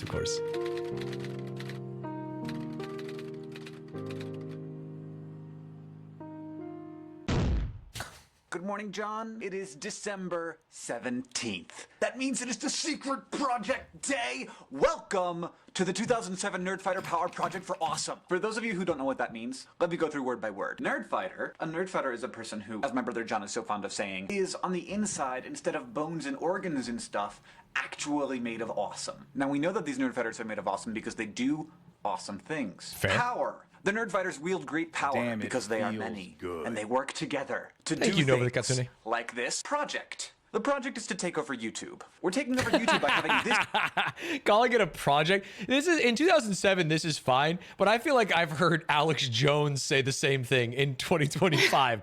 So it's a little bit scarier. We've got a project. We're taking over YouTube, man. This image be the thumbnail for hundreds of videos. Videos from people who have 50,000 subscribers and videos from people who have 5 subscribers. Lots of people are involved from all. Oh, I'm gesturing far too much. I must be very excited. So that's the project. We're taking over YouTube, and it's a project for awesome. Because every person who's making a video in the Nerdfighter Power Project for Awesome is promoting a charity of their choice that they believe reduces the amount of suck in the world. Now, people who know me will assume that I will probably be advocating for some kind of green technology, clean technology kind So we of can thing. go ahead because and that is what stop I do. here. But essentially, the initial version of this project was individual creators making their own videos for a charity of their choice. Right. It's like This kind of is the back opposite. when YouTube. of, Yeah, like, this was yeah, back everyone when go to one. YouTube had a homepage Mhm. that was not customized to you. It was not a like. Oh. It was more of a top videos type of view instead of the much more customized algorithm we have now. Right. So like what you would see is really you were fed what is popular, Mhm. not what's popular in your part of the internet. You were fed what was popular. Interesting. And so part of this project goal was to, as he said, take over YouTube. And when he says that, he means take over the homepage to Right. show Project for Awesome videos across the whole homepage so that it got as much reach as possible. And he was going to do that by, he said he wants everyone to have the same thumbnail. Did they even have thumbnails at the time? Sorry, am I even understanding Yeah. this? Okay, got it. So if you look at what I sent you, like our link, you can see that is the thumbnail that was Oh, used it was for- the original, the blue, when I was laughing at like the colors and stuff. Sorry, I don't know if refreshing Yeah. will fix it.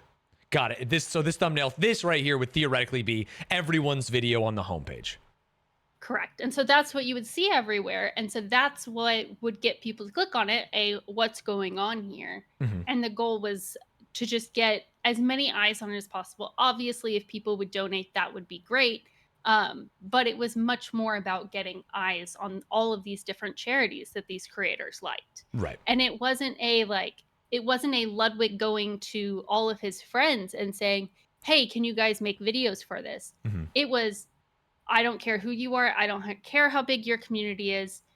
If you have a charity you want to do this for, you are a part of Nerdfighteria, you jump in on it. Right. So like this was very much a public kind of call to action. And even I think I'm like mostly fascinated with it doesn't have to, it's not like, hey, I really care about like No Kid Hungry. And so we're all going to raise money for that. It's like really just donate to something or incentivize donations to something that you care about. It's truly just try and make things better, like charity for the sake of charity, not trying to solve like some major world issue, which I think takes a lot of pressure and stress off people. Exactly. And so this was, again, they haven't even been on YouTube for a full year at this point. This is in the middle of Brotherhood 2.0. Mhm. This video itself has 370K views, which was enough to get it on the front page of YouTube at the time. Oh, I'm sure. That yeah. was very popular. And so in 2008, they actually started using a live stream event to help coordinate viewers' efforts throughout the project. Oh, interesting. Most of these live streams were about 48 hours. And the goal was essentially, it would be, hey, we're all going to go watch this video, this link. That way, this one gets the bump in views. Everyone comment on it, all those things to get it flowing up the algorithm. Mhm. And so that's what that live stream was. They would do things in between the videos, but it was mostly a like, hey, let's watch all these videos together. Right. And so they wouldn't watch it on screen. They would, Right, so that that way everyone has to would go click it. watch themselves. Yeah, exactly. Exactly. Yeah. And so in 2010, YouTube actually started sponsoring with support for the live streams. Oh, that's awesome. Oh, wait, this might be a dumb question. Were they live streaming didn't exist on YouTube then? So were they streaming somewhere else, or how did that work? Did it exist? I think it might have existed. I don't remember because I mean the videos of it are going to be on YouTube. Right. But I don't. Maybe someone in chat knows. Okay, yeah, I was just curious. It's different from the first announcement. Part 1, an announcement. The 2010 Project for Awesome is happening. It's on. You might remember in 2007 when John and I kind of realized that Nerdfighteria had become a pretty big deal, and we wanted to do something with the power that Nerdfighteria wields. We decided to take over YouTube, and for one day YouTube would not... Man, I truly think they are like the millennial vibe. In my mind, I'm seeing it, I'm like, oh, it's so weird, like, why are they acting like that? It's like, no, they are that. I think they like planted the seed in so many people, and it's weird having to like, no, that is them, and not like they are acting. It's hard for me, but with all the good they're doing, I cannot imagine they would be. Be about kittens on Roombas or about giraffe love. It would be about charity. And now for 3 years straight, we've been doing this very successfully, and it's been getting bigger and bigger every year. This year, it's going to be the biggest it has ever been. By far. There's going to be a huge, epic live show out of Los Angeles. We just got off the phone with YouTube. So YouTube is basically giving us the same kind of treatment that like... Damn, their audio 14 years ago, better than most YouTubers' audio now. They had it figured out. And O'Brien and the president gets... They streamed on livestream.com. A 4-hour live stream on YouTube. So there's going to be this big live show. But now they're on YouTube. Also be, sorry. But there's also going to be traditional Project for Awesome stuff, which means that hopefully all of you will upload amazing Project for Awesome videos on December 17th. The thing to do is to show us charities you care about in action. And I know this might sound weird, but it might involve you getting out of your chair. You might have to leave your bedroom, and that's not something either Hank or I enjoy, and we are sympathetic to the fact that it's no fun for you, but if it makes for a better Project for Awesome video, it therefore makes for a better universe, and so... get out there. So we're giving you some leads. So we can go ahead and stop. I have to read this chat message because it's actually so true, and he like read my soul. It's kind of like reading Romeo and Juliet and realizing a lot of cliches derive from it. Yeah, or like being like, man, Seinfeld is so boring. It's like any other sitcom. And you're like, oh, well, they just kind of invented it. It's like they kind of invented a lot of the millennial... I'm going to call it nerd cringe. I don't necessarily think it's cringe, but like if you did it in 2025, you would consider it nerd cringe.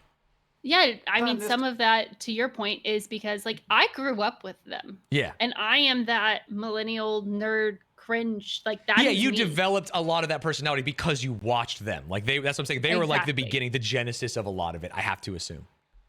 And so we can go ahead and jump into some clips where I'm just going to show you some highlights from a few of the different years so you can get an idea of kind of what their vibe was during it. So this is 2013. Hello and welcome to the 2013 Project for Awesome. I don't know what I thought it was going to be, but him on a laptop webcam doing poppers, sorry, not doing poppers, that's the wrong thing to say. Popping party poppers is not what I expected. Hank, are you there or is it just Bobble John? Just Bobble John. My head came off. Oh no! I'm okay, I'm okay. I'm just gonna let this happen. Filter. Continue what you were saying, please. Let me put this hat on. Ladies and gentlemen, my insane brother. Michael is editing you scooping the brains out of a squirrel right now. It is the most disgusting video we have ever done. Squirrel needed to see a dentist real bad. I blame Squirrel Mama. Oh, that's the And so a lot of it, we can pause this one. A lot of it, as you can tell, is it's not getting all these people together in a room, which is what you would see in like your live streaming space now, especially on like Twitch or things like that. It's just video calls. Right. Literally just like Google, it's like got the watermark and everything. Like they're just calling each other on, you know, Zoom would be nowadays. And so here are some highlights from 2016. And so since it was 48 hours, what the hell? It would be it was done in kind of, you know, you have a point where these are the hosts for the live stream. You'll have points where Hank is, where Hank will be with someone, or John's hosting. So like it was very much done as a it wasn't meant to like stress themselves out. It wasn't something that was meant to be negative towards themselves, right? Like that's what you see in a lot of subathons nowadays is putting yourself to the end, stressing yourself out over it needing to be, you know, you're live constantly on stream, like people sleeping on stream. No, it was about community. And so they used community to continue those live streams and drive donations. Right. I think that's the difference between being like a personality on Twitch and like building a community on Twitch. And the fact that they are brothers and already two people, I think has like made it easier for them. But it could have very easily been like, oh, I'm Hank and I want to grow like the Hank Green brand and not care about Nerdfighteria and stuff like that. So it's cool that they never had that. And we're like, yeah, the community can run this while we're gone because we're just trying to raise money for good cause. We're trying to stop the suck. Fandangle, stay with the prime. Happy Project for all. Hey! Okay, maybe party poppers are a thing for him. They like to celebrate things. Of course. That was disappointing. Don't worry, I've got more, Hank. I've got more confetti. Oh, little one. Pow! Oh, it's the most magical time of the year. Holy DMCA. Good thing we're recording. The only way to go from here is down. Bill DeFranco. One of many Safe and Shonen employees here, and we have a final parting message. That's one of the cool things they would do, similar to like you saw at Sea Dog's auction. They bring in the charities that they're specifically supporting because it did become more of a raising funds versus just raising awareness. Right.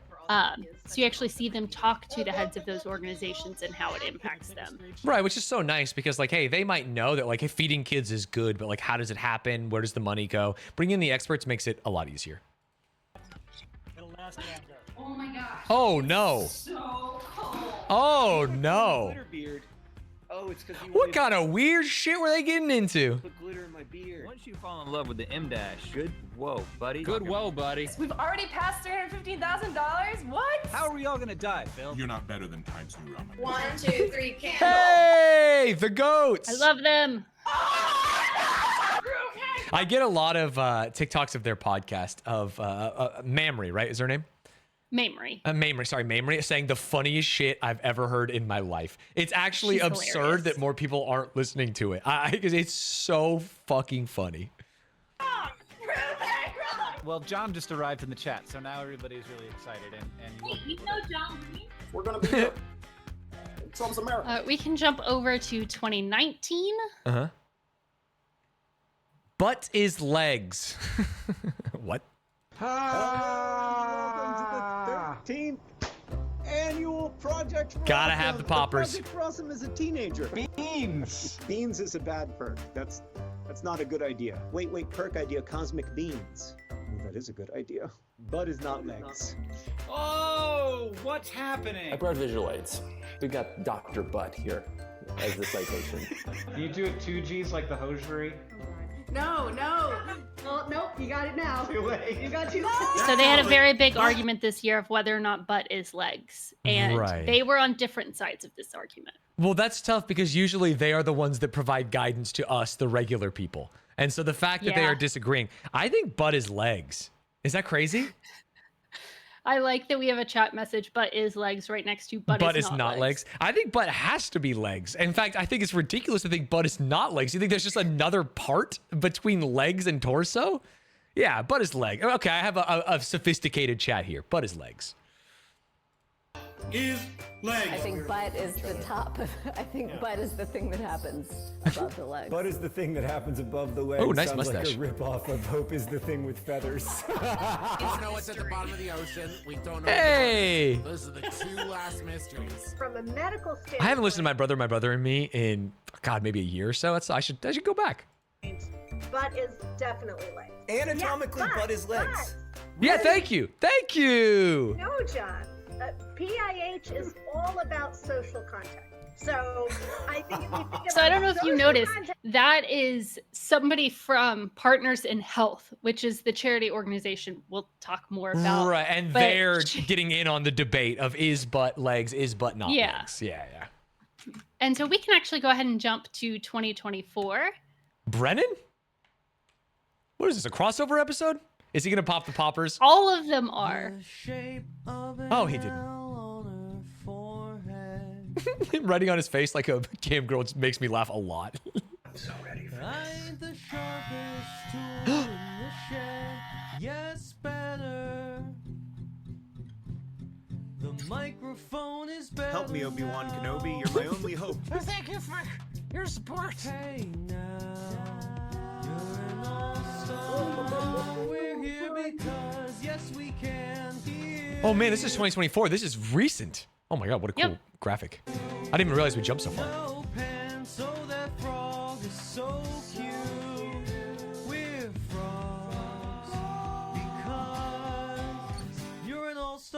Hey, there's the popper. Very much a chaotic thing where it is, there are goals, and that when you meet those goals, you get some sort of perk or something like that, where often they're doing something else ridiculous because of it. Mhm. So like Glitter Beard that we saw in one of the videos, that was definitely because they hit a milestone. Right. And so in 2025, here is the website, and we can look at the fundraising numbers. Oh, so is it a year long? Oh no, it was February 14th through 16th. So it's like a weekend that they do it, and they're really cranking. $3.7 million. Is that what I'm seeing? Yep, and I want to see if you Holy recognize shit. any of the community voted. Elvis, let's go! Yeah, Alveus got nominated by the community, which I think is so cool to see because, I don't consider this the same side of the internet at all. Right. It's and like so your it's two really friend cool when groups you are see some meeting. that overlap. And you're kind Yeah. of scared. Yeah, at least I am. I'm not scared. I'm But always I guess scared. I'm a fan of most content creators that we talk about. So Oh, being sure. a fan You of don't one have and to the worry other, about. I don't know Maya. Yeah. You do know Maya. So we can also look at some of the grants that they've had throughout the years. It shows you every year. Dude, God, streamers are so behind on like anything organized. The thought that I can click through back to 2012 and see how much money was raised and who it went to each is insane. Yeah, so Harry if you Potter click- Alliance. Uh-oh.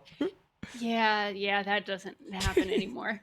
So if you click through these, you can just see we're not talking about small charity events. We are talking about doing large donations to each of these organizations, but they also don't make it we're only raising for this. They typically have two that they know and they are very happy with working with continually. Mhm. And then they have community voted organizations, which they Right. still obviously make sure those are good organizations. They are responsible with the money. But yeah, so that's kind of what you see here. This rules. That's crazy that it's $3.7 million And this if year. we want to see the total raised each year, I have sent you a Wikipedia link. Oh, okay. Sorry, never mind. There was just like they put cents on here for some reason. They Yeah, wanted it's so 69 weird. cents because I was like, they went from 3,000 to 3 million, but I'm also just stupid. That is crazy. $27 million for charity lifetime since they And did this. Holy moly. On this one project. Right.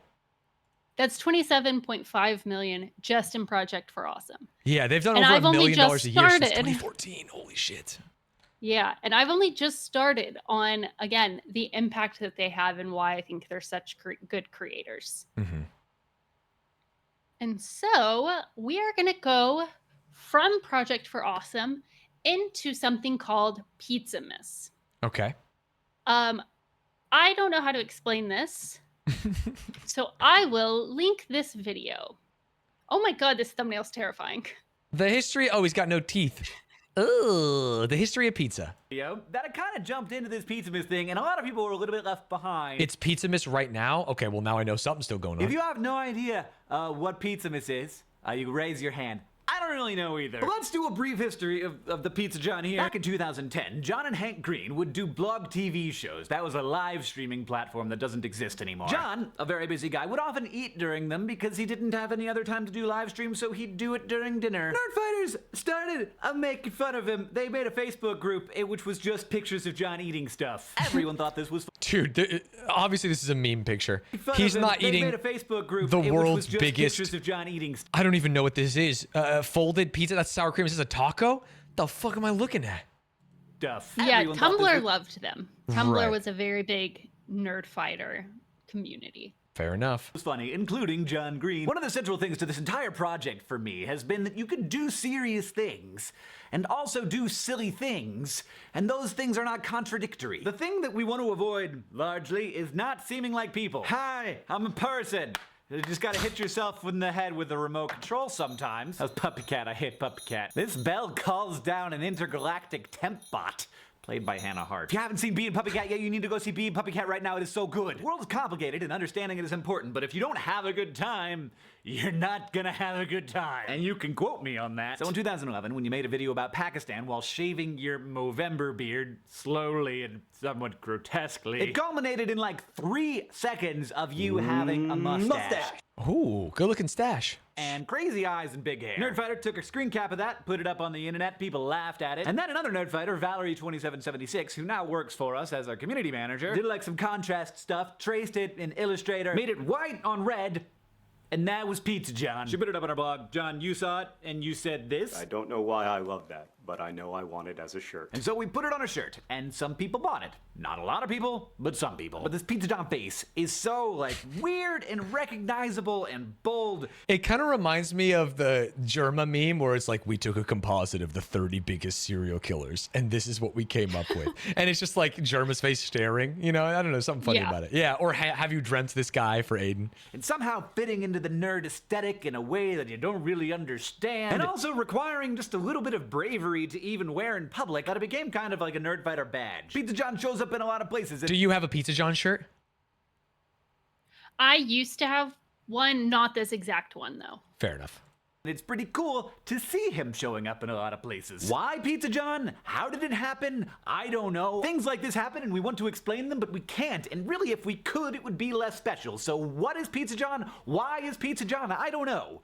I don't know. In any case, a few years ago, we decided that Pizza John was popular enough that we'd make some new Pizza Johns that would be limited edition designs of Pizza John. We I called love them the top Pizza-mas, left one. and that was that. Dude, Pizza Johns that would be like Supreme. It's like Vampire Pizza John. Yeah. limited edition designs of Pizza John. We called it Pizza-mas, and that was that. There were no extra videos. Then last year, we did it again, except instead of with different designs, we did it with different products. Now, we're doing it again with both different designs and different products, and also extra Vlogbrothers videos. We just want more. We just want to experience it a little more deeply. And also remember that it's been a long time, and that things have changed a lot, but not the important things. This is a video project between two brothers talking to each other, even though their lives now are a lot weirder than they used to be. And it's a community of people who have some shared values, valuing equality and the knowledge that the world is complicated and it deserves to be understood complexly. Sometimes people ask me how long I'm going to be doing this for. Like, what's your 5-year plan? Where are you going from here? Kind of thing. And I'm like, It's always funny hearing that on a video 10 years ago. Let's see what happens.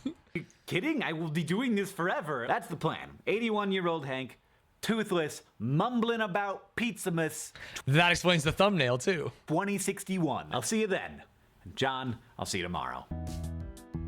Yeah, so essentially what he says there is every year there is, I think it's a 2-week period. I don't know if it was always 2 weeks, where they do what's called Pizza-mas. Okay. They have merch that is related to this demonic photo of John. Right. And all of the proceeds go to charity. Awesome. And so here is the 2016 video where we can see all of the different designs. Normally, they do something like this to show off the design, something weird that just encompasses them. Got it. Embarrass you by holding your head.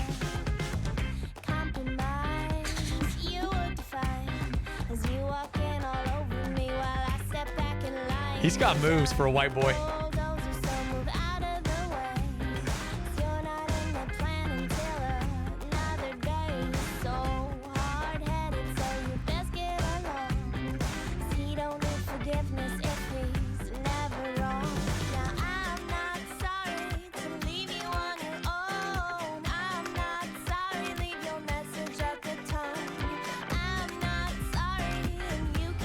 Tim, they have a ton of Pizza-mas merch. Yeah, it's a pretty big thing at this point. Oh, was that a hole for headphones? That's crazy. We were in a different era.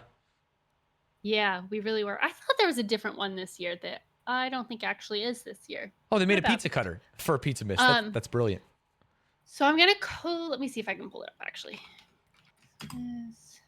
I actually love the regular color pizza shirt more than anything they've made. This one in the top left, like I feel like it looks so good. It's weird though because he's a person there. Yeah, that's what I like about it. To be a person. No, I like that he's a person, and it just says pizza, and he looks so concerned.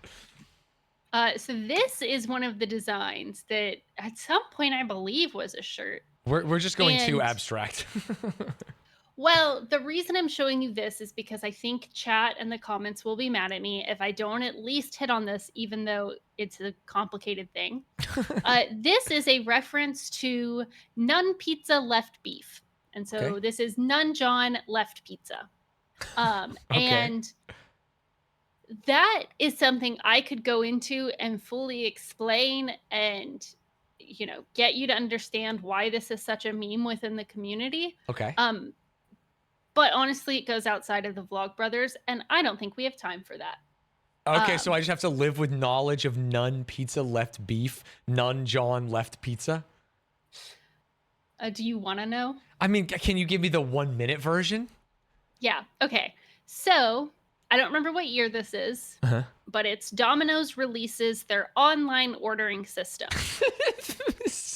Actually, maybe we do just move on. The year was 2010. You could order a Domino's pizza from your bedroom. Okay, go ahead. Go ahead. So someone, not Vlogbrothers, maybe the guys in Nerd Fighter, I don't know for sure on that. Someone made a pizza that they ordered that was none pizza left beef because of the options they could choose on the Domino's ordering site. Okay. So you're talking about this. Yes. So no cheese, no sauce, left beef. Well, there's bread though, I presume. Yeah, so that's why it has just the base. Yeah, just the and base beef and on it. left beef. Yeah. Yeah. And so this is something that went very viral on Tumblr, was very popular there, and was very much picked up within the Nerd Fighter community. In fact, when I was making this, yeah, if you look, there's the picture. Oh, and that's why this is like actually the spacing of this as well. It's like literally twinsies. This one's down there. Okay, got it. And so when I was making this dive, this is such a big meme within the community that I went to that Wikipedia page and was like, holy shit, this isn't from the Vlogbrothers. Right. This has nothing to do with Nerdfighteria. In fact, if you search Vlogbrothers on that page or Nerdfighter or anything, It's not even on there. Only mention is very bottom, further reading, there is a link to a video. Got it. The truth about none pizza with left beef. This is like if they got into like Icon has cheeseburger meme shirts. It's not their thing, but they just happen to love it. Exactly. And I think for a lot of people, it is way more associated with the Vlogbrothers than anything else. Right. Because they kept up with it a little bit with the pizza stuff. Yeah. And so here is, we'll jump to the 2019 video. And one thing to note is every year, John brings this mustache back. Asterisk, he did not bring it back this year. We are currently in the middle of Pizzamas. He said, so that he could, I quote, stay married. What? Are you kidding me? The ladies love a mustache. Sorry, should I shave? Good morning, Hank. It's Monday. Oh, He does look good with the scruff look. and I feel like I might need to grow a mustache. Oh, W editing. God, it's terrible. Somehow it's worse because it's subtle. But anyway, it's Pizzamas, the most magical time of the year here in Nerdfighteria, where for 2 weeks we make week-daily videos just like it's 2007 all over again. I don't like to brag, but I think my mustache that inspired Pizzamas was the very first mustache not to know whether it was ironic, which is now like a widespread phenomenon. I can't explain the whole backstory of Pizzamas. Hank made a video about it once, but every year during Pizzamas, DFTBA.com commissions lots of stuff on the theme of my mustachioed face, which is only available during Pizzamas, and today I'm gonna unbox all that stuff. I don't know what any of it is. Okay, oh, there it is. So we can look at a couple of the pieces. Yeah, and see what stuff they- on this All right, one. let's get started with this beautiful Pizza John mug. If A you nice want to mug. drink your coffee in a way that's a subtle Pizza John sweatshirt. A very It's subtle a shirt. football Quite scarf, beautiful. but Wait, the for football scarf kind of rules. Pizza John. It's actually a surprisingly comfortable scarf. This is really interesting.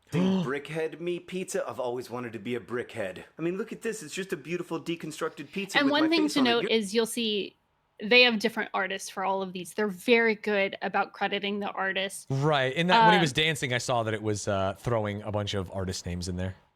Yeah, and for Pizzamas, I don't actually know how much or how they get paid. Mhm. Oh, look, here's another one of This the is none pizza graphics. left pizza John. Yes. And so that's one of the cool things is this is very much a community created. They're not going out to commission people outside of the community. It is all people that are a part of it. Because how could you make merch for this without being a part of Nerdfighteria? Right, you'd It also just run is out of such a ideas. bonkers idea. Yeah, you need like the collective minds of your fans because you would be able to make a couple shirts and then you'd be done. And so, and yeah, it's not just shirts. I mean, you had the football scarf, you had, you know, all these other stickers, things like that. And so it's really cool because it's just this Prison John. Holy shit, dude. You see this guy in the shower across from you, you know you're getting shanked. Holy. So it's just this thing that somehow has existed to this day as something that they do for charity that is just for giggles. Like, it's not some serious driver. It is just being goofy for a good cause. That's awesome. And so I do have another Pizzamas video from this year that I will reference later, but that is for later. So in 2020, they launched a company called the Awesome Socks Club. Okay. Oh, we saw some of this with the Taskmaster stuff going on. Good morning, John. About a year ago, I had an idea, and I want to walk you through a little bit of the process of where this idea came from. I'm obviously in the business of e-commerce, and so I spend a lot of time like looking at the landscape and thinking about it. And Are there audios balanced differently on every single video? I don't know. I feel like I'm not doing anything wrong. I'm a special boy. I don't think so either, but they are very so quiet. It turns out that there's a lot of products that people are just going to need in their lives, and manufacturing high-quality products is getting easier. And so you have a lot of companies that have very like functionally similar products that are differentiating themselves on their story. But oftentimes, and I'm not trying to make any enemies here, these stories are pretty thin facades over what are very similar or sometimes actually literally identical products. And so everybody in this business is talking about how the only important thing is your story. And so I'm thinking, like, what's the best? How annoying to be like a person who makes a product for people and to think that the only important thing is your story and not the quality of your product. Story. Everybody's trying to figure out what the best story is, but there's one thing that they won't really compromise on, which is that ultimately the company needs to make money. And I'm like, does it? Because if you're going to have a company that sells stuff people need and it's fairly easy to make the stuff, then why not just have a company that does that, but then gives all the money away? This isn't a new idea. Back in the 80s, Paul Newman, American, amazingly attractive man, and also very talented, sweet guy, he like made salad dressings for fun. And then he was like, well, I don't Newman's wanna Own, make baby. money, but I do want to make salad dressing. And so he created Newman's Own with some friends, of course. And now there's this like fairly major food brand that gives all of its profit to charity. And it's been around for like 40 years now. They've given away $500 million.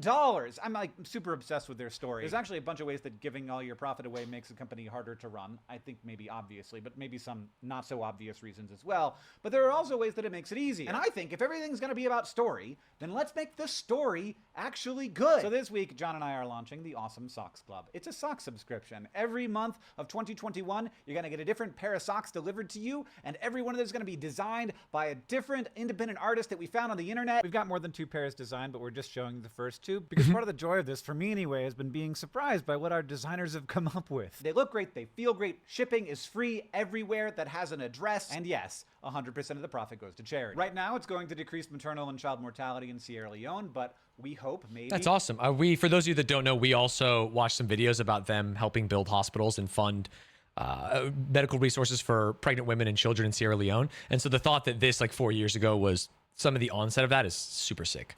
As this thing grows, that it will be able to do more good in more places in more ways. It's already doing extremely well. It launched on Monday. We've got thousands of people signed up already. It's very exciting. I did a bunch of brand deals with TikTokers, which has been amazing and very weird. You also might hear ads for it on some of your favorite podcasts. Okay, like we can go ahead 99% and stop Invisible, that one there. In the first year, I think this will tell us how much they actually raised for charity. Oh, sick. What if every month a pair of wonderful socks arrived at your house and your ankles were happy and all of the profit, not some or most, but all, went to support stronger healthcare systems in impoverished communities? And I was like, that is not $1 million idea. And I was wrong. Or at least, hopefully I soon will be wrong. Because the Awesome Socks Club has raised over $700,000 for charity in its first year. I was wrong. Damn, that's so sick. That's crazy. I was wrong. I wish being wrong were always this lovely. I was wrong on every level because in addition to supporting an important cause in such a big way, Awesome Socks Club socks are my favorite socks. Like for reasons we don't have to So we can go get ahead and into, stop there. I will call out that I am currently wearing socks from the Awesome Socks Club, and I All only right, wear everyone, socks from take this. pictures of your feet and put them in the Discord. Discord.gg/Stanz. It's for a good cause. Take pictures of other people's feet. We're doing it. That's Sorry, go ahead. Debatable. Well, because it's for the socks, God, of you course. love Just- feet. It's for the crazy. socks, of course.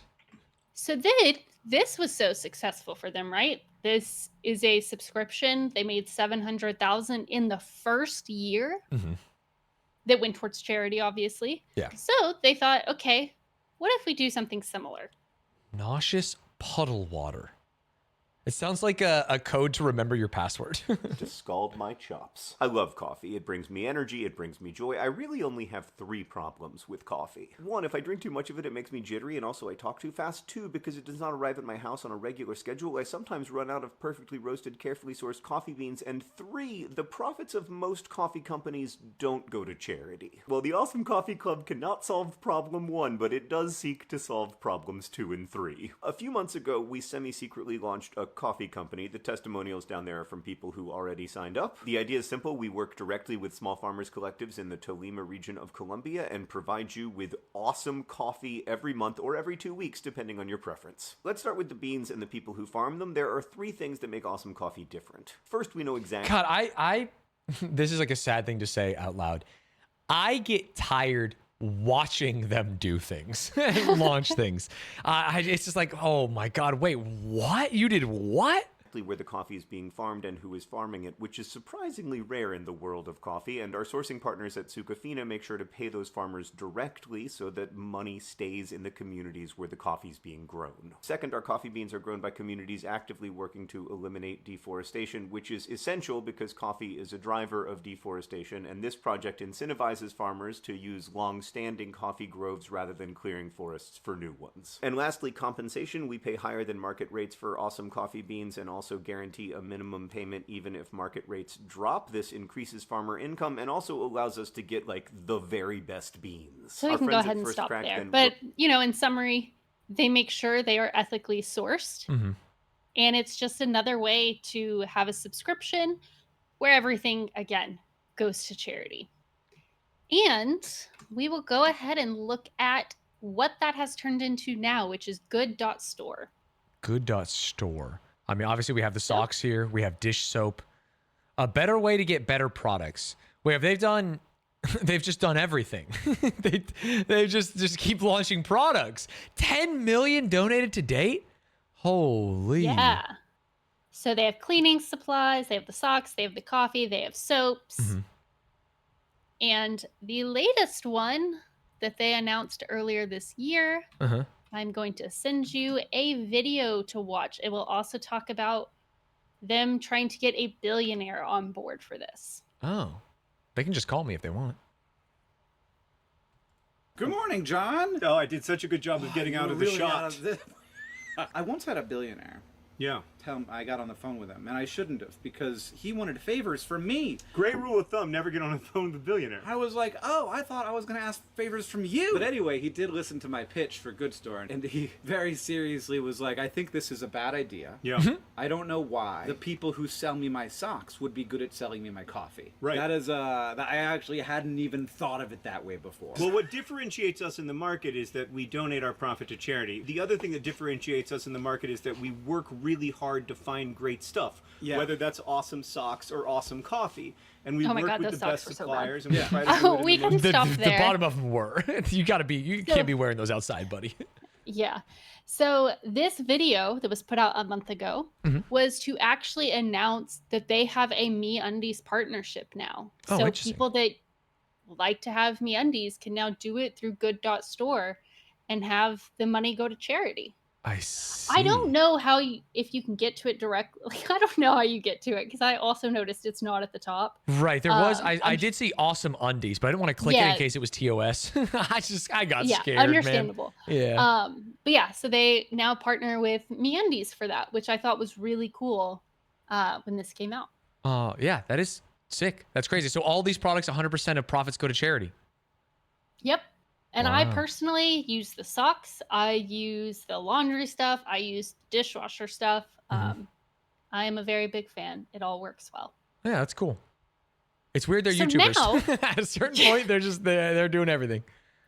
Yeah, if you remember at the beginning, I said that their Wikipedia description still wasn't enough, even though it was like 5 different things. Right.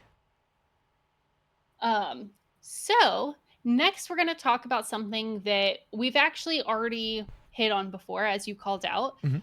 We're going to talk about their partnership with Partners in Health. Okay. So yeah. in 2019, John visited the only mental health hospital in all of Sierra Leone. We're not going to watch that video because there's not some big takeaway for it at this point for us. But that is kind of what began the relationship with Partners in Health and a focus on Sierra Leone. Mhm. And so we are going to hit on some of the videos you've seen before, but I think that's important as a part of this story. Oh yeah. I mean, this is their story. It doesn't matter that we've talked about it before. It's not my story. $1 million to Partners in Health Sierra Leone. Also, we need your help, but more on that in a moment. When I was in Sierra Leone earlier this year, I spent a day with a community health worker named Ruth, who works for Partners in Health, making house calls to people living with serious illnesses like tuberculosis or HIV.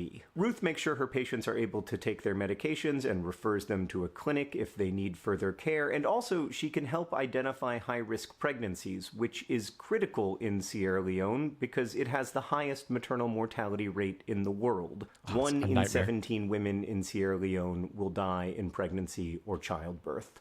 1 in 17. Like many people, Ruth's education was interrupted by the Sierra Leonean Civil War, which lasted from 1991 to 2002. During those years, she also contracted HIV, and she nearly died before access to antiretroviral therapy allowed her to recover her health, and in turn to find a job with PIH, where she can care for her family and serve her community. Today, Ruth is paid a living wage by Sierra Leonean standards, but she is far from well off. And at one point, Sarah and I were walking away to visit some other PIH employees when I happened to glance back and see Ruth slip the equivalent of $2 to one of her patients, a mother who was struggling to feed her kids a second meal that day. The family was also being enrolled in a nutritional support program run by PIH, but Ruth wanted to make sure that they could eat that day. And I want to be clear about this. It required far more sacrifice and compassion for Ruth to make that donation than it does for our family to make this one. But we're talking about our gift publicly today in the hopes of bringing attention to the many healthcare workers like Ruth who need Dude, what a to base video. That's crazy. It's like 2 minutes in, it's like, holy be shit. supported by more robust systems in order to address the maternal and child mortality crises in Sierra Leone. And I do mean crises. This is an emergency. 10% of Sierra Leonean children do not live to see their 5th birthday, and 3,000 women in Sierra Leone will die in pregnancy or childbirth this year. They will die of hemorrhaging that any well-stocked hospital could easily address. They die because there is no electricity to keep the lights on during nighttime deliveries or to keep blood for transfusions refrigerated, or they die because there is no running water, which makes it difficult to sanitize tools and prevent infection. They die for want of medications or for want of surgical gloves, or they will die because they need a C-section. And in Sierra Leone, needing a cesarean section is often a life-threatening emergency. A woman delivering at home or at a local clinic who needs a C-section will usually find that there is no ambulance to take her to the hospital, and so her best chance will be a long ride, dying on the back of a motorbike.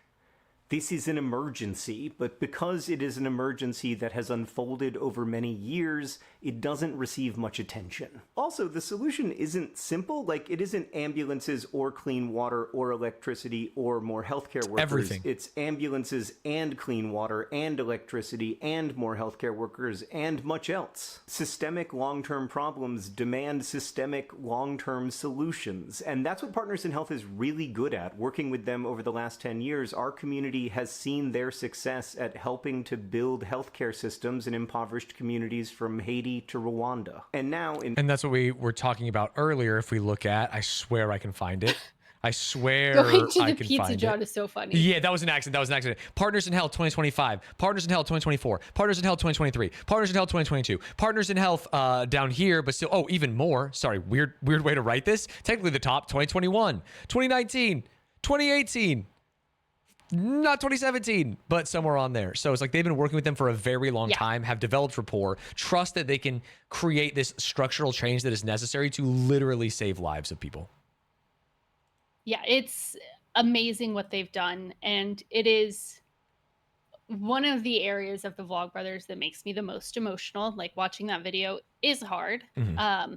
So we can go ahead and jump to the 2020 update, which is 1 year after this. After the $6.5 million donation from John and his family. Good morning, Hank. It's Tuesday. So almost exactly 1 year ago, we announced a new project to support Partners in Health and the government of Sierra Leone in their efforts to radically reduce maternal mortality. This initiative, which seeks to raise $25 million over 5 years, will strengthen the healthcare system in Sierra Leone's Kono district at every level, from hiring and training community health workers to building, staffing, and supplying a new maternal center of excellence at Koidu Government Hospital. Seeing that when we saw the cinder block hospital earlier that didn't have electricity is like so affirming for the money. Building, staffing, and supplying a new maternal center of excellence at Koidu Government Hospital, which will have all the clinical spaces and services that mothers and their children need to stay healthy. That's everything from a child health clinic to a neonatal intensive care unit to family planning clinics to labor and delivery to operating rooms. This maternal center of excellence will dramatically change the quality of healthcare available to women and children in Kono, and we hope it can provide a blueprint to reducing maternal and child mortality elsewhere in the world. Or at least that's what I said a year ago.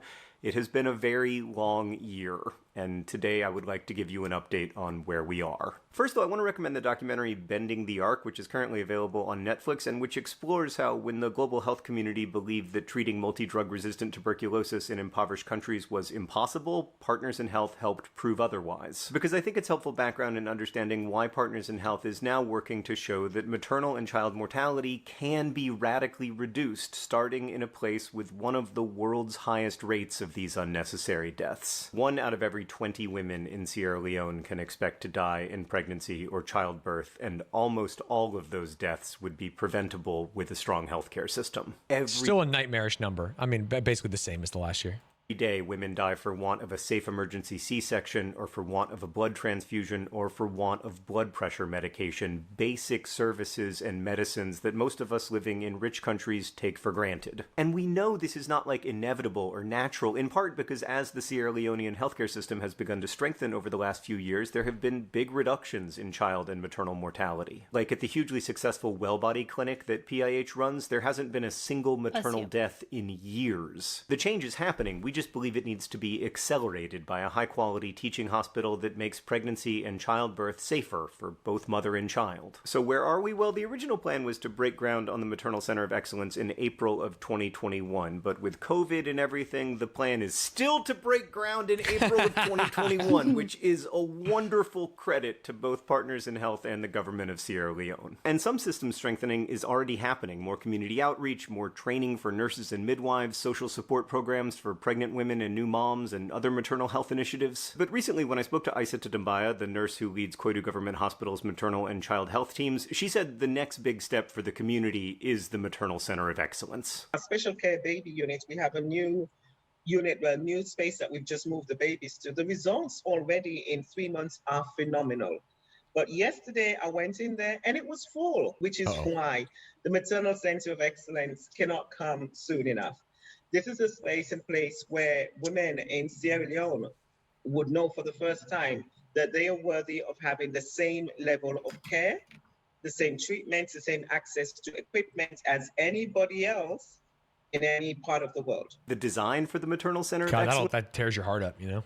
Created in partnership and consultation with the staff at the hospital and the community it serves is really wonderful. It features lots of locally sourced materials, like the community is especially enthusiastic about the use of stones cast off from the nearby diamond mine to help build the hospital. That mine has become a symbol of destruction and despair for many in Kono, but now stones from that mine can become a symbol of hope. And of course it'll have all the stuff a hospital needs: 24-hour electricity, safe and sanitary God, it's so remarkably sad. I mean, it's not sad because it's good that they are making these changes, but the thought that like 24-hour electricity is something that you can't take for granted, and that like, oh, if you just go to the hospital at night you might be full on fucked, is ridiculous. operating rooms, an extensive blood bank, incubators for the NICU, and so on, all resources the Koidu Government Hospital never had, even just a few years ago. It's hard to overstate how big the change will be. Like, the MCOE will almost triple the number of maternal hospital beds in the region. They expect to see over 4,000 deliveries a year, a 5-fold increase in the number of family planning visits, and critically, the MCOE will dramatically increase the number of medically necessary C-sections that can be performed. And because it's a teaching hospital, the MCOE will help train the next generation of Sierra Leonean healthcare workers, from doctors to nurses to community health workers. Right, so the overall 5-year cost of this project is $25 million, but in order to break ground, we need to raise $20 million. This is because both PIH and the government of Sierra Leone want to prevent a building getting like halfway built and then abandoned, or fully built but never adequately staffed or supplied, which is a huge problem in impoverished countries. Too often, people or institutions make big promises that they fail to keep, or make short-term investments that are quickly abandoned, and none of that strengthens the system in the long run, and so that's why we have to raise $20 million before breaking ground. Because thousands of you have been... It is... I think part of why, to me, this is so emotional is this is highlighting one area. This isn't the only area in the world that's like that, right? Mm-hmm. But John's talking about here kind of why you have to, you being the Vlog Brothers, why they have to focus on one area, because if they spread it all out, you're not going to see any progress anywhere. You kind of have to really get progress somewhere, get it off the ground, get it going, because you can't turn your focus anywhere else, or it's just going to fall apart there. It's like you can deliver a bunch of water bottles to like a country, a war-torn country, but if you're not like installing wells, if you're not like teaching people to use them, if you're not paying money for people to upkeep them, it's like it's hard to... He said it perfectly earlier. These large structural problems require large structural solutions. People don't want people to die.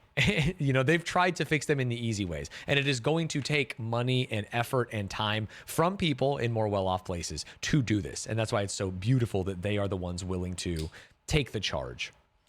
Yep. And we can jump to 2022 for a 3-year update on this project. Nice.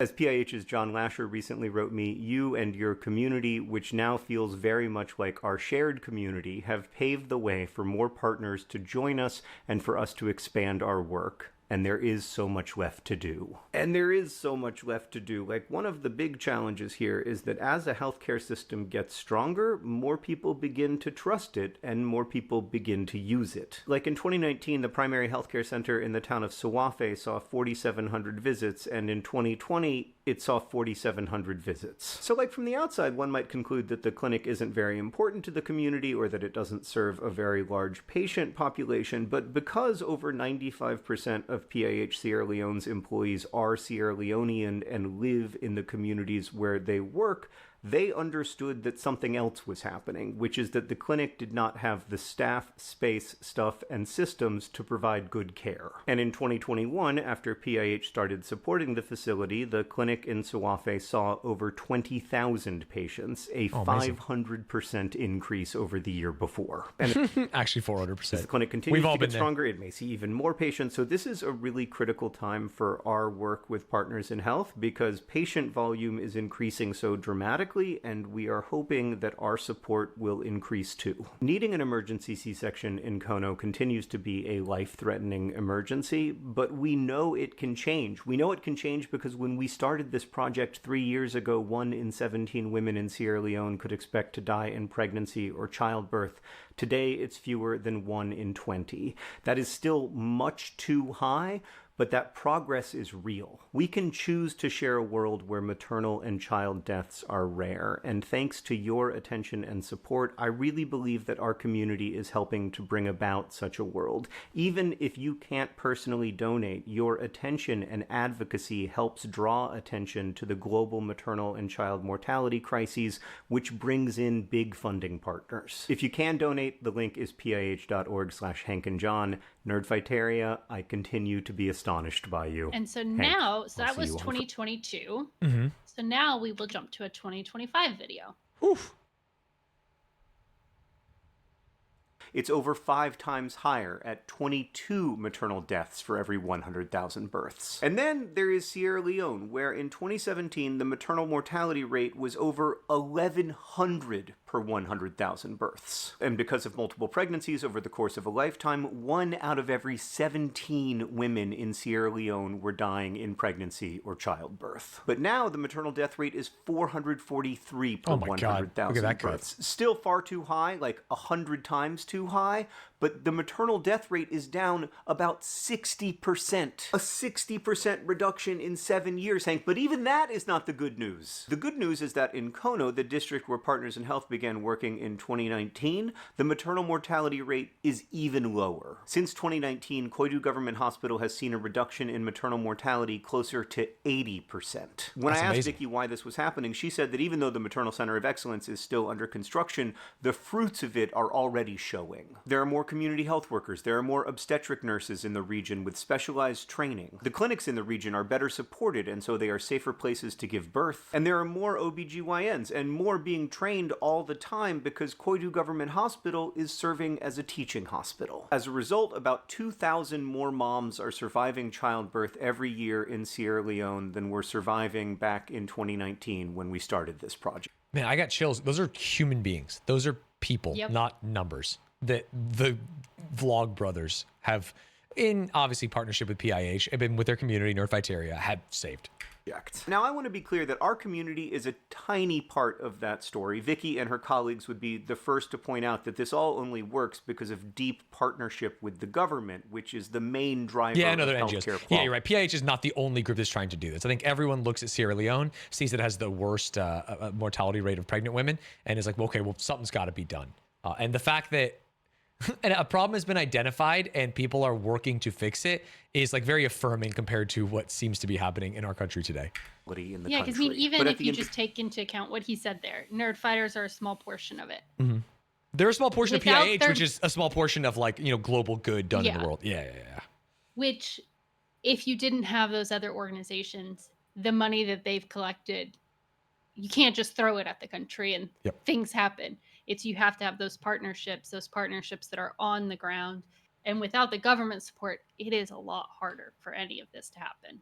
Yeah, and even if you have the money, the more effective they are, like the more good you do. You know, I could go down there with $20 million and do fuck all. You know, it wouldn't help. You have to actually do the work. Of the government, PIH's model is now being recreated in 5 districts in the country with the hopes of eventually expanding to all 16 districts. We know that when moms survive childbirth, children are less likely to be stunted due to malnutrition and more likely to go to school. So this is a generational change. It's really encouraging to me to see this progress, and I just want to point out that we're only able to see it because we've paid long-term attention to this long-term crisis. So again, we're definitely not the main characters of this story, but we do get to be part of it, and that's something I think we should be really proud of. Whether you donate directly to this project at pih.org/HankandJohn, or you bought something through there. One of the things that I think is important to note from that video is we're talking about all of this effort for one center. Yeah. In all of Sierra Leone. Sierra Leone is approximately the size of South Carolina. Oh, wow. Imagine if all of South Carolina only had one place like this to get this type of resource. Like, as good as this is, it's not enough yet, right? Yeah, they talked about it earlier. You can't even travel there, right? Like, okay, hey, you've gone into labor. Oh, you're bleeding. Something's happening. I am going to make like the hours-long trip. Like, what are we talking about? So getting a center like this, even if it's not a teaching hospital, in all of the 16 counties is extremely important. Yeah, and here is the most up-to-date information that we have on this.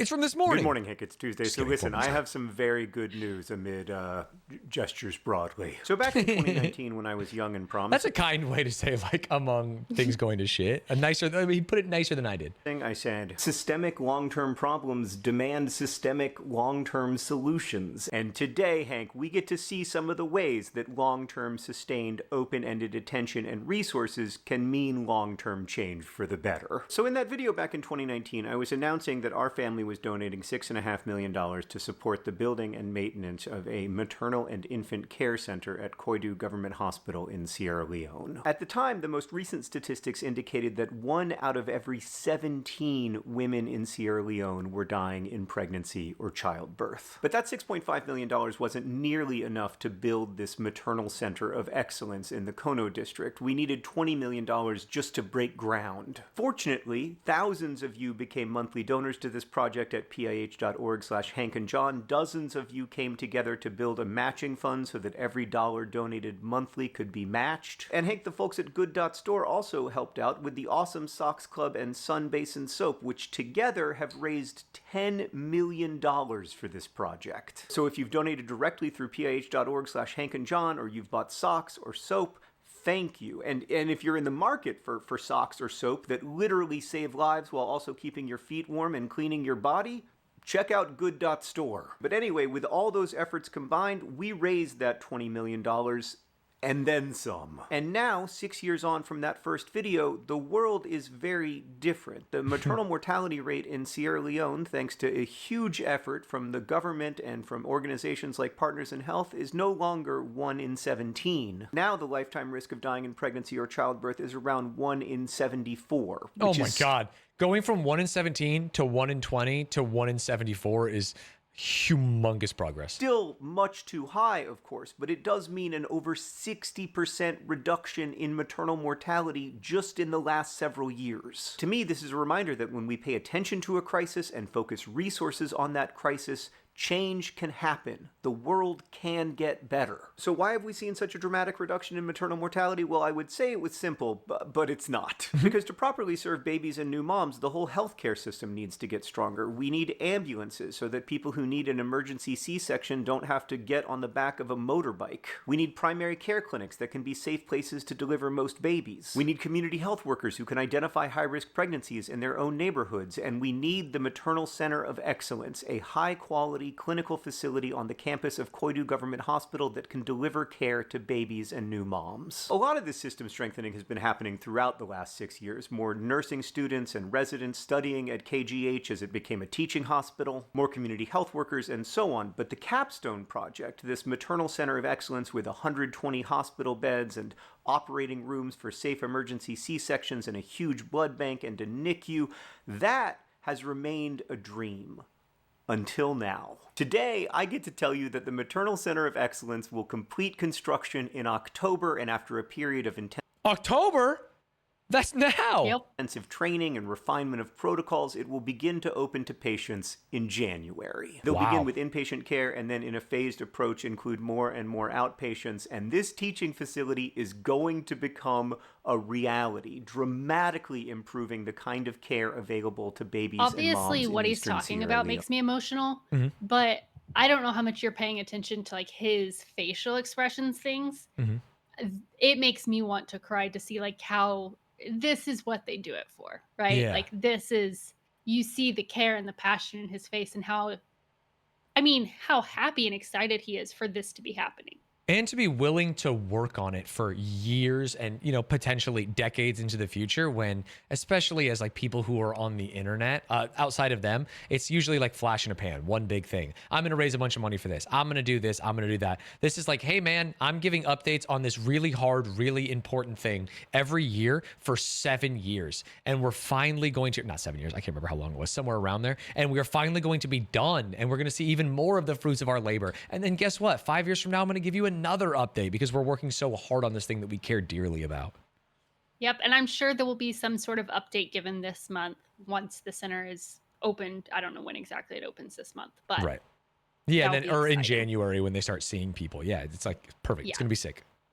And so we can go ahead and stop this one here. That is not everything they've done with Partners in Health, but that is the biggest focus of their relationship with Partners in Health has been this medical care and this Maternal Center of Excellence for Sierra Leone. And obviously this started in 2019 is when they did the initial donation. And so it's amazing to see what has been done, the steps that it had to go through. I mean, seeing all of that, you understand more why, even with all that amount of money, it takes this long to get there. And so now we're shifting our focus into John's obsession, say obsession in quotes, but it is an obsession, with tuberculosis. Everything is tuberculosis. And here is what kicked it off. Henry. Good morning, Hick. It's Tuesday. So people often ask me why I'm obsessed with tuberculosis, and this is why. In 2019, I visited the Pt2 Tuberculosis Hospital in Sierra Leone and met this boy, Henry, who shares a name with my son and seemed about the same age. Henry immediately began walking me around the hospital, showing me the grounds and introducing me to various staff members, and I thought he must be like a child of a nurse or something. But when I spoke later to one of the doctors, he told me, Henry is a patient, and one we're very concerned about. It turns out that Henry was not 9 years old, like my son. He was 16. It's just that his body had been ravaged by tuberculosis. So after I found out Henry was a patient, I asked him how he was feeling. Okay, no. But that turned out to be false hope. Henry had been a great student before getting sick. He dreamt of attending university, and his mother, I saw to, worked incredibly hard to pay for his school fees. She ran a small business selling scented oils and perfumes at a local market. But by the time I met Henry, he was completely out of school and had been a full-time patient at Pt2 for more than 2 months, receiving these injections to treat his multi-drug resistant tuberculosis. The injection treatment is super toxic. It causes permanent hearing loss in up to 20% We can go ahead and patients. pause here. Oh my But God. obviously, you know, he felt very much an emotional connection to Henry based upon it. Him thinking he was so similar to his son, only to learn the ways in which they were wildly different.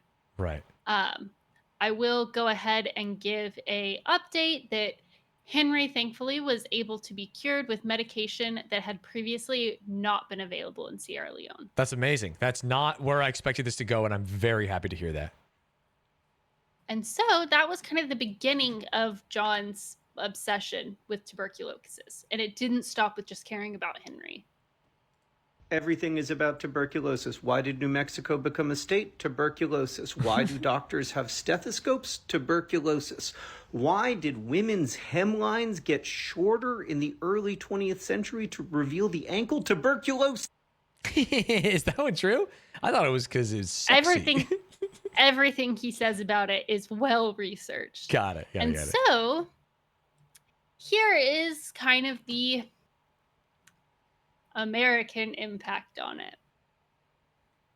I say that negatively. Oh, no. Good morning, Hick. It's Tuesday. So a week from today marks a huge moment of progress for human health as the patent on the drug bedaquiline expires, allowing less expensive generic versions to be produced that can cure far more people living with multi-drug resistant tuberculosis. Wait, what's that? Oh, well, that's unfortunate. What will actually happen next Tuesday is that the company Johnson & Johnson will begin enforcing a secondary patent, thus denying access to bedaquiline to around 6 million people over the next 4 years. And that's where we come in, Nerdfighteria, because I really think that if we can understand this problem together and make a compelling case to Johnson & Johnson that they are pursuing a bad business strategy, we can save a lot of lives. But first, some history. Tuberculosis is the world's deadliest infectious disease. It killed about 30,000 people last week, which is especially horrifying given that it is usually curable, generally with a Okay, we can go ahead and stop here. We don't need to go through all of the history of tuberculosis, but the big thing here is this is an open letter to Johnson & Johnson. I assume this was 2 years ago. I assume their second patent worked, and tuberculosis, the medicine benzactamine, is not available for people. We will get there. Copy. You got it. Take your time. So here is a video from Hank. Yeah, we've been really John-pilled today. Good morning, Yeah, John. John is very much he is a lot of the spearheader of the Partners in Health partnership. Got it. Whereas morning, Hank John. is more on the business side that makes the money to get there. Give the money to charity. Yeah, you need both. It Yeah. takes a village. I just find myself in this situation of having so much good news, I don't really know what to do about it.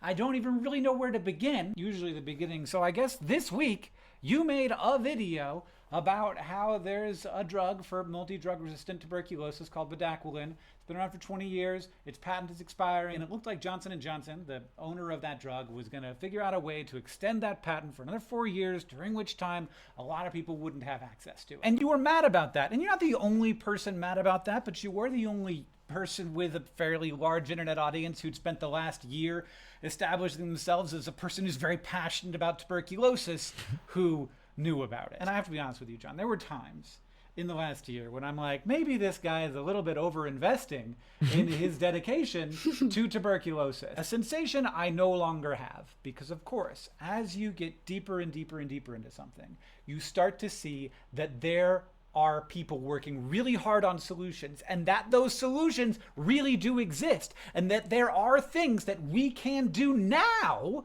that will make the world better. So you made this video, and then Nerdfighters went nuts on Reddit and on Twitter and on other social media platforms that I don't use as often, probably. There were letters, there were phone calls. I hope that everyone was polite. And then Johnson & Johnson put out this statement. Classic first line. It is false to suggest, as some recently have, that our patents are being used to prevent access to Serturo bedaquiline, our medicine for multi-drug resistant TB. It is false to suggest, as some recently have, that I misplaced my normal lens for Vlogbrothers, and that's why this video looks a little weird, because I'm shooting it on a 50mm.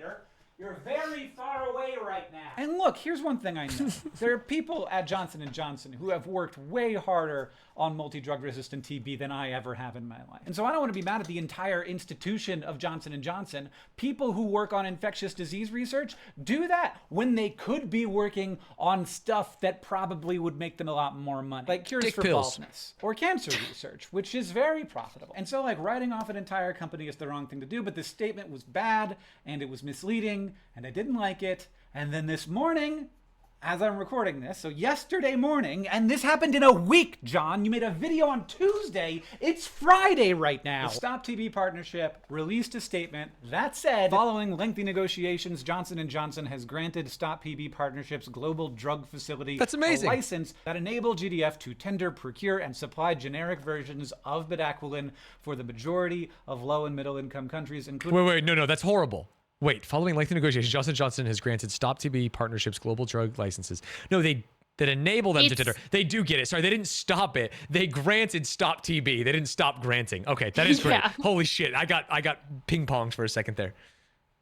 In countries where patents remain in effect. So they aren't canceling the patent, but they're allowing generics to be used in places with a high burden of TB. Everybody agrees that there should be less tuberculosis in the world.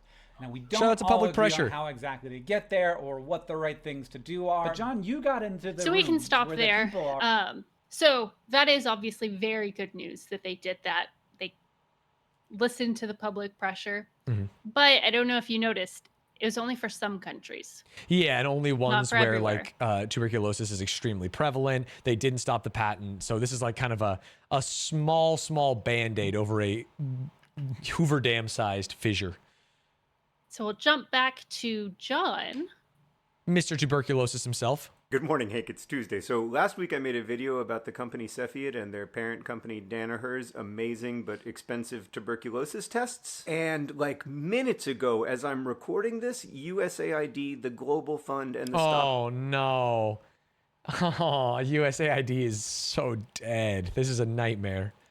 TB Partnership issued a joint statement saying that Danaher's standard TB cartridge would reduce in price from $10 to $7.97, which isn't the 50% reduction we hoped for, but is extremely significant. And it's significant in part because Danaher has committed to making no profit in poor countries from their standard TB cartridge. Also, I've heard that Danaher is committed to allowing a third party to come in and verify their at-cost pricing, and to do so on a regular basis so that if the cost of manufacturing goes down, the cost of the test will too. Also, great. Danaher just agreed to improved maintenance conditions, making it easier to fix the gene expert tests when they break.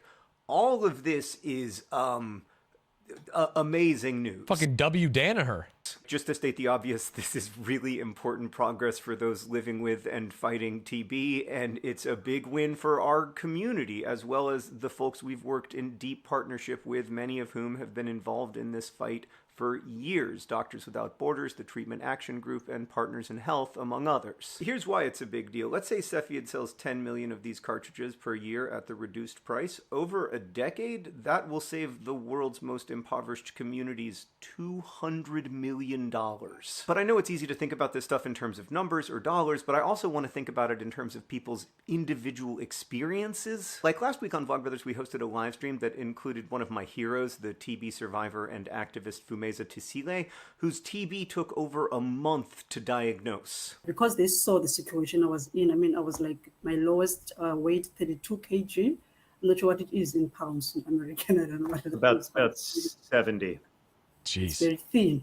So they said I must do a chest x-ray, and then I go to another clinic to get a chest x-ray, and then I was diagnosed through the chest x-ray. And because she was only diagnosed via chest x-ray, her doctors didn't know that she had drug-resistant TB, and so she was put on the wrong drug regimen at first, and eventually... So we can go ahead and stop this one here. But I mean, that kind of hits on why this update is so important, because you can't treat something if you don't know what you need to treat. And so here is another update related to tuberculosis. With bated breath. Your YouTube has like slowly been falling apart. I don't know if you've noticed that. Yeah, too many tabs. I don't know. Generic competition. Sometimes, yeah, it doesn't load all the stuff around it, which is fine. Yeah. We know the price would drop by more than 50%, and we need that now. And after a few days of pretty intense pressure from Nerdfighteria and others, Johnson & Johnson, along with the Global Fund, announced that there would be generic competition, but only in some countries. Many countries, including Ukraine and South Africa and tons of others, were left out of that deal, and so it always felt like a little bit of a win, but a compromise win. But then today, Johnson & Johnson announced that they will not in any way enforce their secondary patents on bedaquiline in any of the 143 low and middle income countries in this world. This is the announcement that we have been waiting for, and that I have to confess that I, despite my ridiculous over-the-top optimism about all this stuff, never thought was possible. Like, people in Nerdfighteria, along with lots of other people, have continued to push Johnson & Johnson over the last month.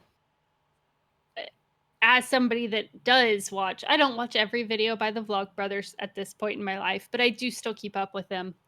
I remember watching all of this as it happened, and it was crazy to see. Because I mean, you heard from the first J&J video, that then you heard Hank's video, where it was less than a week later, where then you heard John talk about things that happened in the last week, and it's crazy to see the progress that they are able to make, and that they are so passionate about, that they are willing to put their own resources, not just money, which they have, you know, more of an abundance of than I do, obviously, but their time, which is so valuable. Yeah, and their something platform. that they can't. This is a video updating about like tuberculosis patents. You know, like people aren't gonna make those generally, and it being such an important part of their life. And not only is it like, okay, I have to do this thing. It's like they want to do this thing. They want an incredible update about tuberculosis or hospitals in Sierra Leone or other things that they are working on.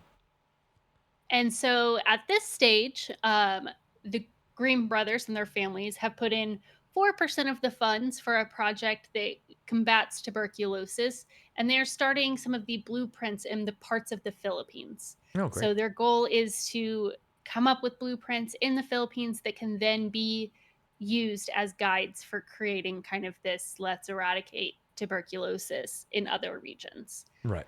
This is something that actually involves the government, multiple governments, not just the Philippines, multiple governments, USAID, and a lot more things. So it's not just them spearheading this time. Not just, you know, we have Partners in Health and other organizations then, but you have much broader of a support system this time. That's great.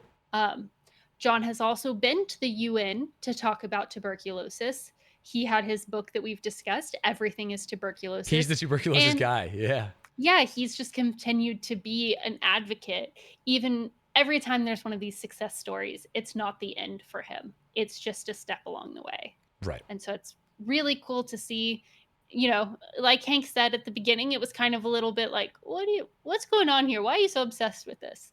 And then at this point, it's like, oh, wow, you have been able to really help guide people, guide attention. Yeah, it's because That's he's really obsessed the with it biggest because thing he they can have. make a difference through education with his book, through money, through working with the right people, through talking to the UN, through making these videos. It's like he's obsessed with it because people are dying and he thinks he can stop them from dying.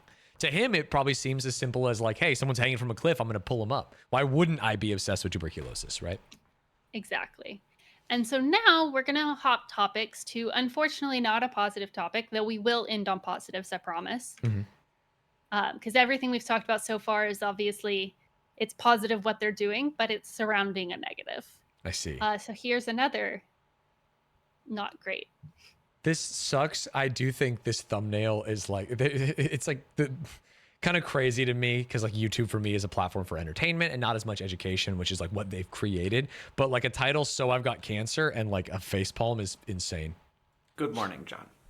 So there have been a bunch of times over the last few weeks when this has become more and more real.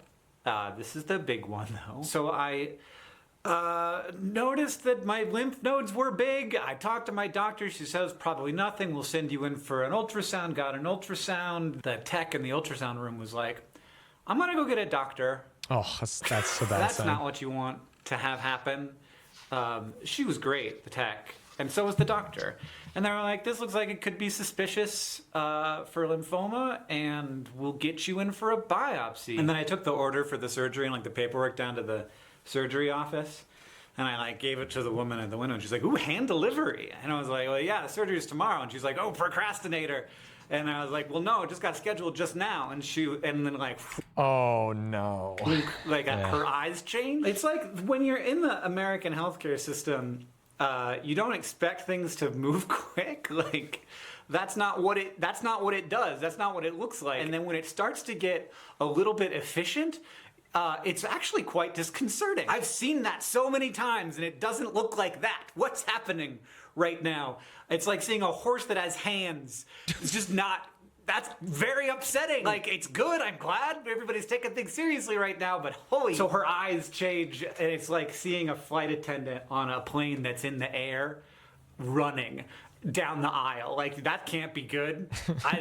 Either somebody or everybody's having a very bad day. Because I don't know all the noises a plane makes, and I don't know all the ways that the healthcare system works, but you do, and you look like something is weird. I already knew it was weird, though. Everybody has been great and very supportive, but biopsy, good news, bad news. One, it's cancer. It's called lymphoma. It's a cancer of the lymphatic system. I don't know why. I thought it was gonna be the good news first, but that's why it's just surprised me. It just surprised me. And good news is something called Hodgkin's lymphoma. It's the most treatable, like one of the most treatable cancers. It responds very well. So we can to stop treatment. there. So that's his, sharing of it. I do want to call out that he, on his own YouTube channel, that I think I briefly mentioned he has one, he did a lot of his chemo vlogs and, things about going through cancer treatment. It was very much put in a like, hey, if he can make videos, he will. The community in all ways was like, you take care of you, right? Like, it was not a we're owed something. And so here is his follow-up video. Oh, that's a great title.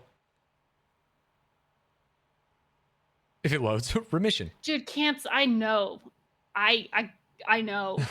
Yeah, you are kind of like diving into people with cancer. I'm scared. It's sad, all the people to get it. Yeah, it is. Some of the best people. Good morning, John.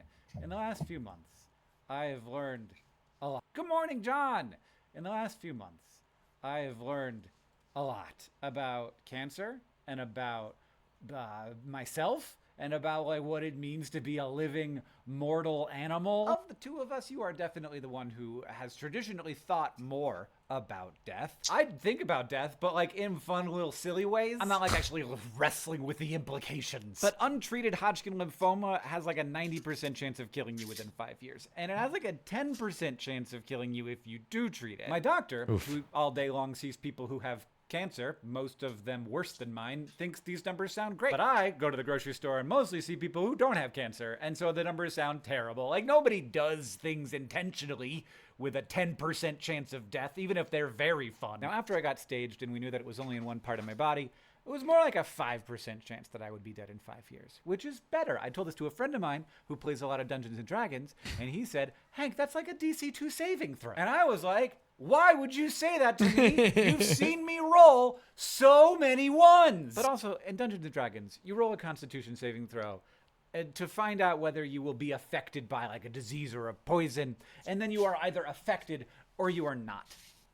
That's not what life's like. This week, my doctor told me that I am in complete remission from my cancer. Let's go. You might be thinking, gosh, that happened fast. Hodgkin lymphoma, when it responds to treatment, tends to respond very well. It worked really well in my case. It worked about as good as it does. I'll show you pictures. Here is my scan before, which I don't love looking at. This is a PET scan which shows glucose uptake. So you see like my brain is eating a lot of glucose. It's getting filtered out by my kidney at the bottom. And in the armpit, you see this big black mass of cancer that's just consuming a lot of glucose because it's dividing really fast because it's cancer. And after chemo, boom, like mostly gone. Now they call this a Deauville 2. There's still a little bit of increased activity in the lymph nodes, but that basically is clinically not cancer anymore. And then we hit that so we same can call area it with here the on this video. Mm-hmm. I'm realizing I think I put this video in 2 spots. We already watched the Taskmaster one, right? We did watch the Taskmaster one, yeah. Okay. So during this time period is when, you know, he had times where he was higher energy, you know, depending on the day. And so during this chemo time takes period, it out of you. yeah. This is when he did his sock designs that then were featured on Taskmaster. Oh, that's awesome. And so here is a summary of how I felt putting all of this together. We do have one more section after I show you this. Okay. But this was a video that came out this week. And when I saw it, I was like, yeah, I got to show this. It's the entire 4 hours we've done condensed down to 9 minutes.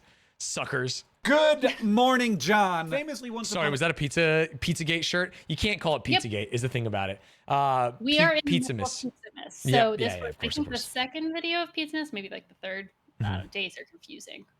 Good morning, John. Famously, once upon a time, I had a Wikipedia page, and then I didn't anymore. And I was like, what's that about? So I went to the talk page where the editors were talking about my page, and one of them said, having a notable brother does not convey notoriety. It's very... Wait, what? That's so mean. This was back in the past, but yes. Oh, okay, got it. Very weird to hear people talking about you when they don't know you're Damn, it listening. That very feels effect was actually the good. cause of the most mortifying Thank you, Goat. moment of my life. Which, okay, side note, I'll tell you that story. I had applied for a job at the same place where Catherine worked, and I was visiting her, and I was hanging out in the office kitchen area, and there were 2 guys in there. And one of them was telling the other guy about the worst job application he had ever received. And it was very, very obvious that it was mine. So I got some, you know, unfiltered feedback, at least. That was way worse than anything that would... Hey, to be fair, though, that's good feedback. If they don't know you're listening, they're saying exactly how they feel. Media editors could have ever said. And of course, having a notable brother does not convey notoriety. That is true. It is very difficult to say what does bestow notoriety upon a person. And that's one of the hard jobs that Wikipedia editors have. Because of course, many people who don't have Wikipedia pages would like to have Wikipedia pages. And then they create those Wikipedia pages. And then the editors have to decide whether they should exist. It's tricky. Thank you to Wikipedia editors. My point here is, though, that yesterday I went to our Wikipedia page, the Wikipedia page for the Green Brothers, because I think that you were right in your video. There's a lot of new people here, and I don't think they like know all this stuff. So I was like, okay, I don't really know all this stuff for sure. I'll look it up. And I literally didn't know that like the Green Brothers have their own Wikipedia page. Like you have one and I have one, but also this YouTube channel has one, but also the people who watch this YouTube channel have a Wikipedia page. Like Nerdfighteria is now notable enough on its own to have a Wikipedia page. We maybe went from having not enough Wikipedia pages to having too many. Like I didn't even mention that like Crash Course and SciShow and all of your books also all have their own Wikipedia pages. How the hell is anybody supposed to get caught up with what we're doing here when our Wikipedia presence stretches from tuberculosis activism to nerdpunk to VidCon? From a whole section on symbols and terminology to a whole section on existentialism and human complexity. So I left behind this project of reading our Wikipedia pages thinking, what the hell are we doing here? And who the hell are we even? So here it is. So you can Brother, see you and me both. When I watched that this week, I was like, holy shit, that's what I did. Yeah, that's crazy. Yeah, I mean, if he can't do it and he lived it. I read Yeah. our Wikipedia page and then also, in addition to that, lived all of that stuff with my actual life. And thus, I think I am uniquely qualified to give a full and complete history of the Vlogbrothers. On January 1st, 2007, I uploaded... This is so funny. Oh. Yeah, we don't need to watch this. 'cause Yeah, we it's did it. We lived obviously, it. That is just so funny. yeah, this would not have given you a lot of the information I did. Of But course, yeah. now we are going to jump to, I wanted to bookend this with kind of a fun side of things, right? So Okay. we're going to talk about TikTok. Oh, I love TikTok. Good morning, John. Happy Pizzamas! It's a little warm for that. Got little slices of pizza in your face. And it says pizza. It's perfect. But that's not what I want to talk about today. In May of 2020, someone told me that TikTok is actually pretty cool if you take a look at it. And in very short order, I was uploading multiple TikToks a day. It is now over a year later, and I still am. Why? Why am I doing this? Is it strategic? Am I just chasing dopamine? It's fun. Am I trying to increase my credibility with Gen Z so that in 2040 I will be their preferred Jeopardy host? I mean, all of those things. The first thing I will say is that when I joined up on TikTok, it was very soon going to be the publication date of my second novel. And was I using it as a promotional vehicle? Yes. I'm not ashamed of that. I have no issue using my prowess with social media to try and promote something that I worked very hard on and that I think a lot of people should read. And not just books, also the Awesome Socks Club and Pizza Miss shirts, both of which are helping to build the Maternal Center of Excellence in Sierra Leone. But it is also definitely not just that. So for my own sanity, I've put together a list of 5 reasons I'm on TikTok. Number 1, it is just really culturally interesting. I've always been super into culture and subculture and subcultures, and TikTok is great at subcultures, especially when they collide and you end up with like Skyrim urban planning berries and cream videos. Like, I'm only actually really interested in the hell's I'm talking about? one of those things. I'll let you guess which one. But the fact that there are those other cultures is like my primary interest. I'm just really interested in how communities behave and grow when you give them great tools, and TikTok is a great tool. Of course, it's also terrifying, but that doesn't mean it's not fascinating and fun. Number 2, it's just very inspiring. Like, the tools for making content are pretty good once you get to know them, but more importantly, it is just a really creative community that is just begging you to make content for it. TikTok's discovery system is just better than other places at Facts. elevating really good content that otherwise wouldn't get noticed, and watching great stuff gives you ideas for great stuff, which gives other people's great ideas for great stuff, and all of it can be elevated. It can be. It's not that it definitely will. It's just a higher percentage chance than other platforms. Number 3, it has kind of been my life's work to try and understand internet creators. It's a huge part of what we've done at DFTBA You and me both. VidCon and Complexly. The root of a lot of this stuff has been trying to figure out how creative people survive and thrive in these very new environments. How people make stuff, why people make stuff, and how they can start to try and make a little bit of a living doing it. I'm not quite ready to have something so important as TikTok to occur outside of my notice. Number 4, let's be honest, I like the attention. I like making stuff and getting immediate positive feedback. Hell yeah, man. Because I'm human, in particular. Chat, type 1 if you're having a great time. Because I'm this human. And then finally, it is really a thing. Please type that 1 I for me, love not for to Stanz. see. Type 1 if Brooke's having a great time. Well, I'm just worried that they won't type 1 because they like to be mean to you, but I just want them to be nice to me. No. They hate being mean to me. I love being mean to you, so I don't think you're right. Wait, where the fuck is the thing? I swear to God I had a Vine boom one day. I have a Vine boom on your overlay, but I don't have that Yeah. open. I don't know, things change. I like to Vine boom when you go to the bathroom and then chat, ask for 5 big booms. Ah, good times. People get curious about their world. I especially love to see them start to get curious about their world. And TikTok definitely gives me access to a group of people I otherwise can't Okay, so I reach mean, with we've that. gotten the basis of why he's on TikTok. And so Right. now I'm gonna show you a couple of TikToks from John, and then I'll show you some from Hank as well. Got it. John is active on TikTok. He's just, like I said, he's not as much of a social media person as Hank is. Hank Right. thrives and I've seen loves a it. ton of Hank Green TikToks talking about like scientific topics and correcting people or answering questions that people have. If you're American, you believe America's the best country in the You world. think America's the best country in the world? Can you please give me a genuine reason? Yeah, so we have the world's largest ball of stamps, the world's largest ball of paint, and the world's largest ball of popcorn, not even to mention the world's largest ball of rubber bands and the world's largest ball of twine rolled by one person and the world's largest ball of twine rolled by a community. You can get friggin' mogged, British kid. Say all you want about the United States' terrible healthcare system, our crumbling infrastructure, our high economic inequality. It's all true, but no one can compete with the United States when it comes to the world's largest balls. +2. Here's another one. Oh. What the helly? What's fun is I forgot what I sent you, so. Yeah, you saw this and you didn't know. Ohio with seawater. My brother would be like, here's why we can't flood Ohio with seawater, but not me. No, I'm in. I always dreamt of living on the beach while also staying here in Indiana, and now it's gonna be possible. I'm fucking in.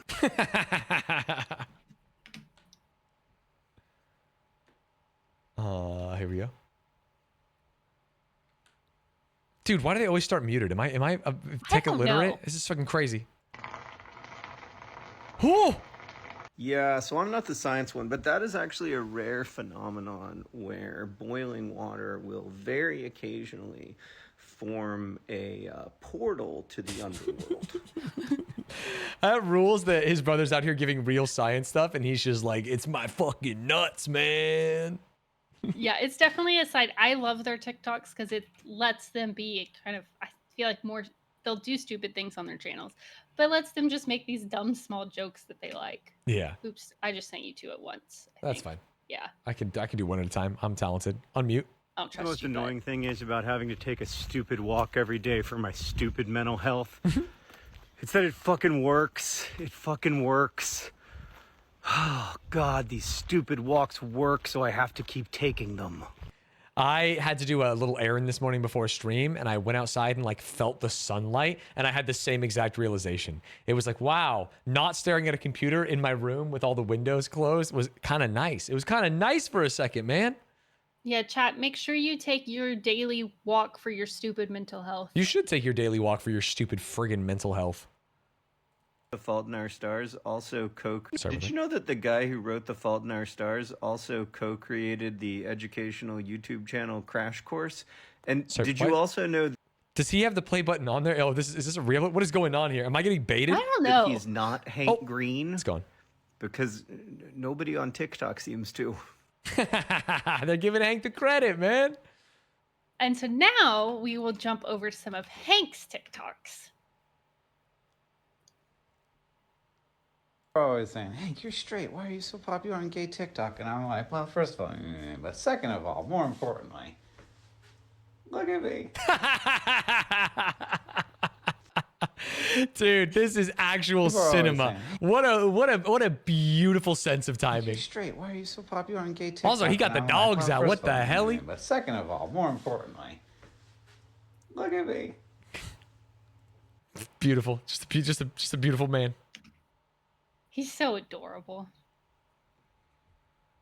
Out behind your stove lately? It's none of your business. Did you know that it's almost impossible to keep building subways in Rome because as they do it, they keep uncovering like amazing archaeological finds? The Metro C expansion has been under construction for 40 years because they can't like dig this stuff up. As they dug down through layers of modern, Renaissance, and medieval remains to the level of ancient Rome, they found what looked like a grand stairway made with sheets of granite and antique yellow marble. I mean, it's all antique. Come on. Along the way, the remains of a matching stairway, these steps long, shallow, and deep, led archaeologists to the conclusion that they were looking at the seats of a covered rectangular amphitheater, a place where plays, speeches, and debates were held by the city's poets, scholars, and politicians.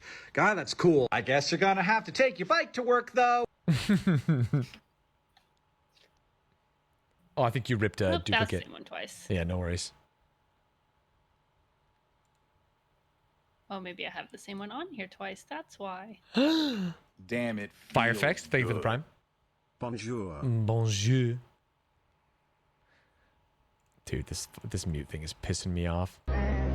Finding out at 25 the hibernation doesn't mean the bears just sleep through the entire winter. Are you shitting my dick?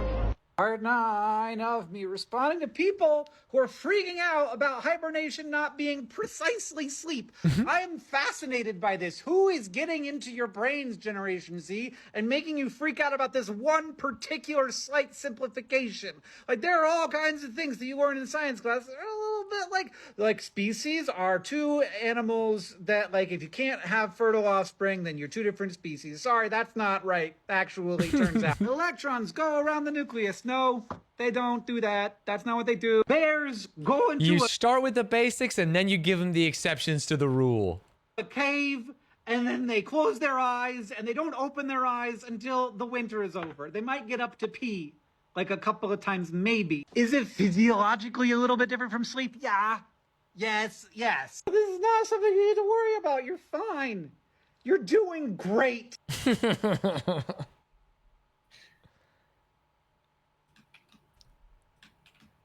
Forget zodiac signs. What color is your science binder? Green. It's green. The only answer is green. Insane to do anything but green. This is actually rage bait. I can feel that this is rage bait from that person. Like 4 of you who are like, blue because of the oceans. No, you know it's green. You know it's green. And if Thank you you. didn't say green, you get this is what you get. Drop the elbow. Oh, I thought he was gonna drop the elbow. Science is not blue, chat. You're lying. You're a pick-me chatter right now. I can feel it. Science is green. Math is red. The rest, I don't really care. Oh my god, the thumbnail for this one is terrifying. Maybe it was just terrifying in Discord. Sorry, is she wearing a mime face or am I being rude? I have no idea. I have no idea either. It looks way whiter in Discord, but it's freaking... I hate this UI. I want to die. Get me off this godforsaken website. Younger and current me not understanding science. Tell me how I suck again, my memory is hazy. For now. Did you know that pelicans have 3 stomachs? And one of them's just for bone. Don't touch her face like that, Hank. Please don't. And here is my final TikTok. Actually, this is a YouTube short, so you won't be angry at TikTok. No, I won't be angry. I won't be angry. This is the final short that I have that I think summarizes everything we went over. Perfect. Which one is Hank Green and which one is John Green? Hi, so there seems to be a lot of confusion about which one is perfect. John and which one is Hank. So I went ahead and I made a Venn diagram. Whoa. Okay, let's start with Hank. Hank is the science one. He hosts like the chemistry and biology crash courses. He's also a Mars enthusiast. He makes music with his band Hank Green and the Perfect Strangers. He invented 2D glasses, which render 3-dimensional movies in a crisp 2 dimensions. He also started Subbable and SciShow. And he founded VidCon, but I put the N of VidCon in both of us because I am also technically a co-founder, even though I didn't work very much on it. We both write books and make Vlogbrothers videos and work on Crash Course together and DFTBA.com together. We have a podcast called Dear Hank and John. And then some of my books have been turned into movies or shows, like the Looking for Alaska Hulu show or the forthcoming Turtles All the Way Down movie. I also made a podcast called The Anthropocene Reviewed. I love AFC Wimbledon. I'm on the board of Partners in Health, and I live in Indianapolis. But really, Hank and I have been collaborating so closely for so long that it's all overlap. I can't imagine any part of my life without him. Also, he's a good dancer, and I'm a bad dancer. And we can prove it. And we can prove it. And we can prove it. Oh no. We can prove it? Where the fuck is the Pizza Miss video? I think you have to scroll. Oh my lord. I have to scroll. There's so many more tabs than I thought. And we can prove it. I don't remember which video it was though, so. It's this one. It's this one. I can feel it. Nope. It's this one. I can feel it. Nope. What the fuck? Wait, what? Well, whatever one it was, he's not dancing the whole video. No, yeah, he is. It's literally the new merch, and he's dancing the entire video. I sent you a timestamp. Oh. Gulp. I thought he was dancing the entire. Well, it's one that's at the end then, because it was the end of a video. Shit, it's gone. Oop. I guess we'll never have it. Hold. You clicked on it. You just clicked on it. Oh, I didn't think it was this one. Embarrass you by holding your hand. Compromise, you would define as you walk in all over me while I step back in line. He's a bulldozer, so move out of the way.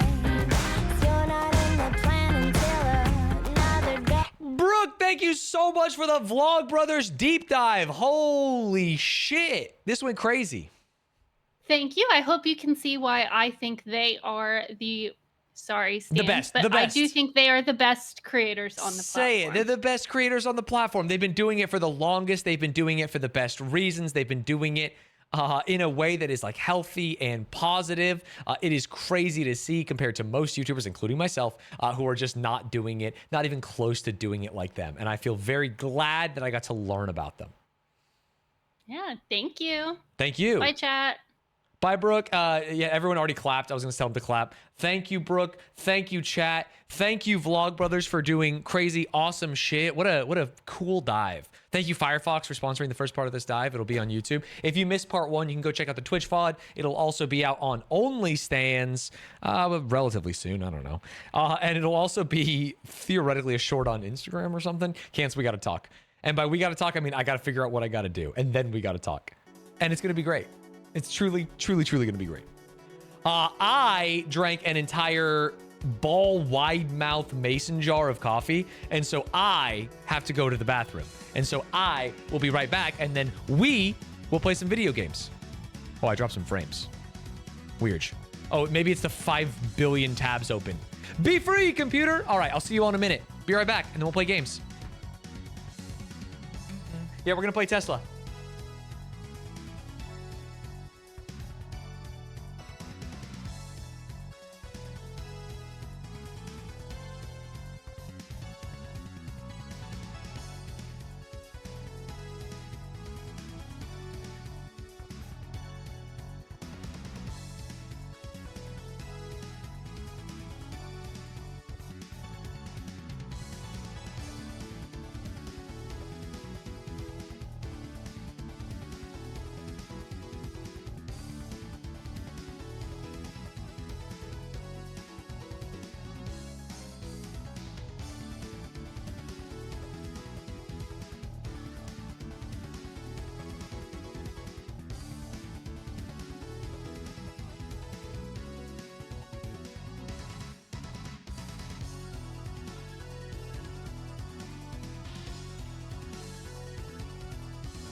Who's ready to watch me look like a fucking dumbass? Brr, brr, brr, brr, brr, brr. Brr. Brr, brr, brr.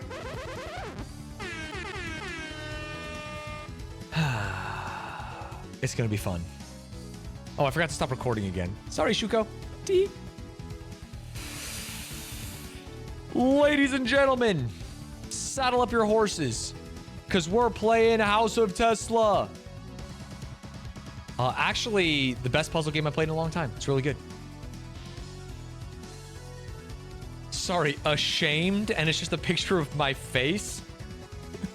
What is that? Why would you be ashamed of me? We're doing great around these parts. Hello? Oh, yeah. Oh, my God. Is that not beautiful? Mods? Let's set the friggin' vibe. Let's change the game to the House of Tesla. And let's solve some gosh darn puzzles. When Stanz forgets to start recording for gaming, Shuko should just drop ashamed. Is this a new emote? Did Ogden make it, or has it been there for a while and you guys all just started using it? That's what I'm trying to figure out. The vibe right now is a little too romantic. Give me literally 6 minutes of doing the puzzles and I'll be screaming. Running a 1 minute ad. If you don't want to see it, consider subscribing. We are raising subs, upping the goal before my baby is born. Our baby is born in this household. Not our, me and you, chat. Our, the royal hour, Rochelle and I. So if you don't want to see this ad, you want to support the content, now is the time. BRB. It's not all our baby. Ad time. Tap in. What the hell? Freaking bra strap showing. How untoward. Tuberculosis must be the reason. Put sub goal on screen. I actually don't have a sub goal on screen. It's just to get subs. Well, we'll probably do another little mini subathon later. We'll figure it out.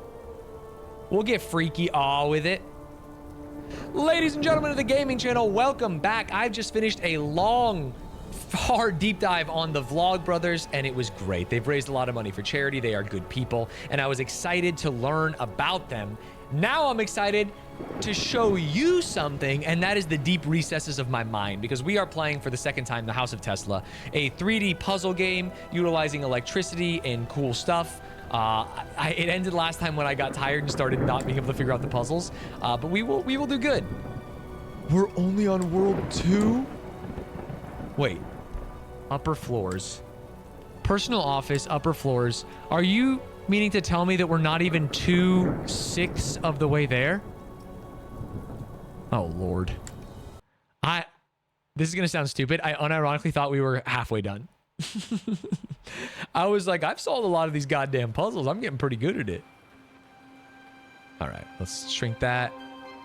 Maybe move that around. We last left off in the office of Tesla. We did robot puzzle. We did... How do I go in? Oh, no, I can only move backwards. There we go. Oh, you double click, yeah. We also went into this room and found some other stuff. Oh, you left click and drag. We found the horse poster. We did the horse. We are on a Rubik's Cube-esque puzzle. Okay, I remember exactly why I stopped. So what we have to do is get all of these aligned. 3 greens. How do I rotate it? Dude, I don't remember anything.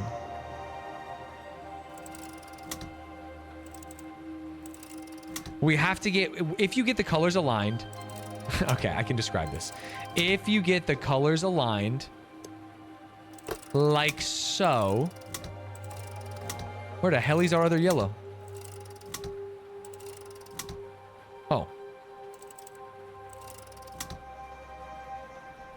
Where the hell is our other yellow? Oh, no, it's back here. If you get the colors aligned like this, it lights up a light. I need to get yellow, red, and green all lined up.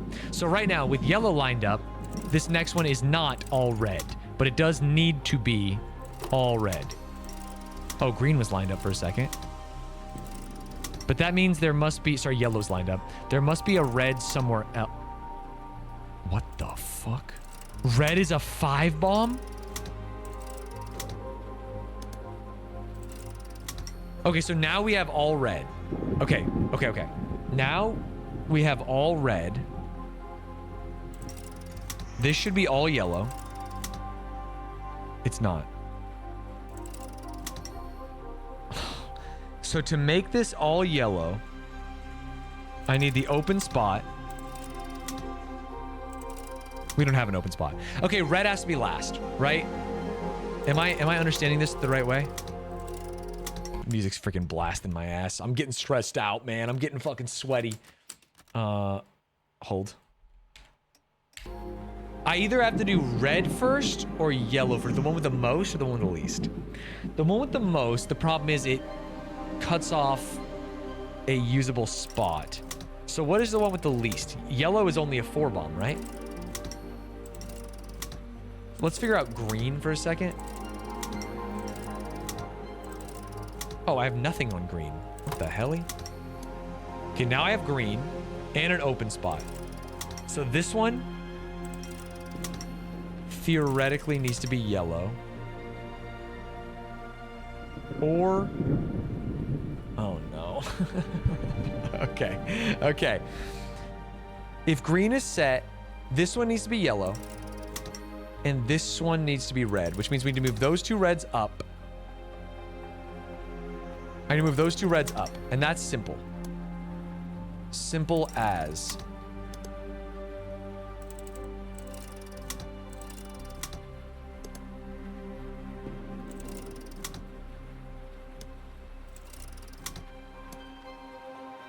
Wait. Am I a big dumb fucking baby idiot? Got it.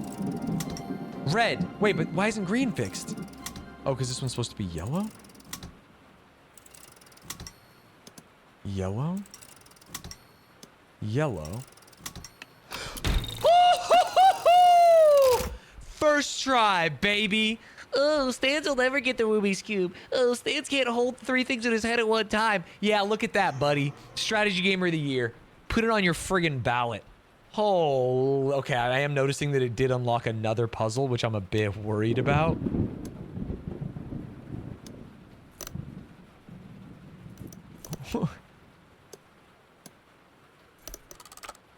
Oh. Why does this one move 3? Wait, right side is all blank?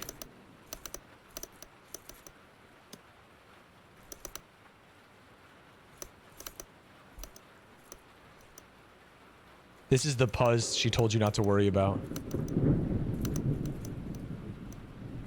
Oh, is this math? Is this equals?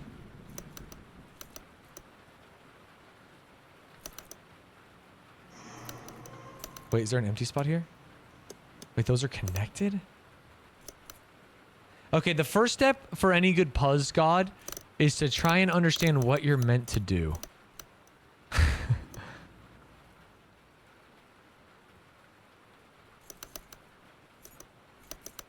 The fuck am I meant to do? Okay, we have 2 movable spots. All 3 of these always move all 3. Wait, am I stupid? Don't answer that. Don't answer that. Don't answer that. I need like a granola bar or something. My body is hungry, and that is why I can't solve it. That's the only reason. Pirate software mode.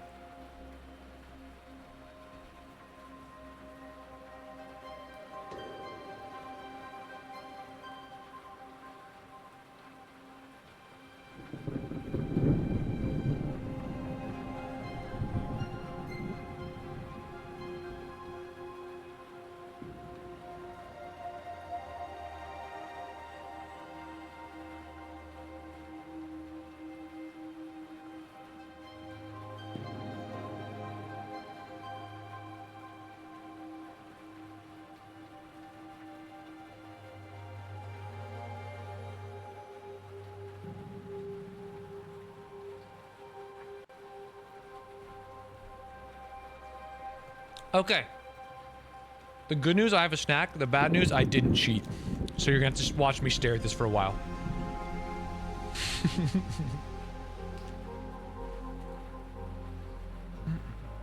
I wish it was another El Pollo Loco sponsor, bro.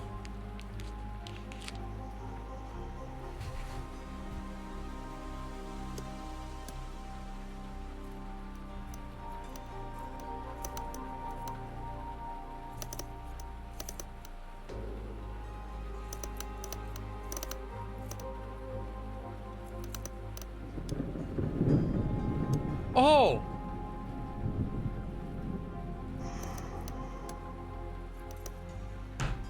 Oh, fuck me.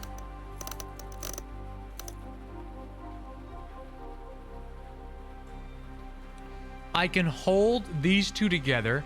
Oh, I can hold any 2 together. Wait. I understand now. No, that doesn't hold those 2 together.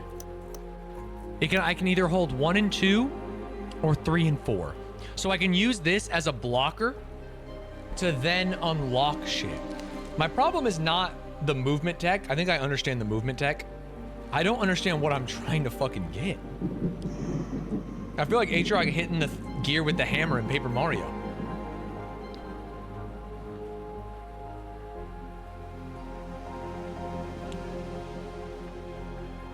Okay, wait. I've got 2, 2, 1. But there's only 4 slots. What? What does that fucking mean? What if I hit it with a pipe wrench?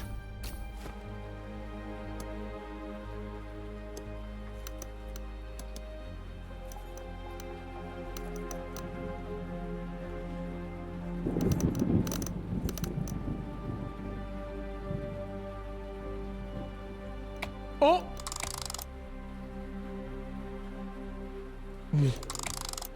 What?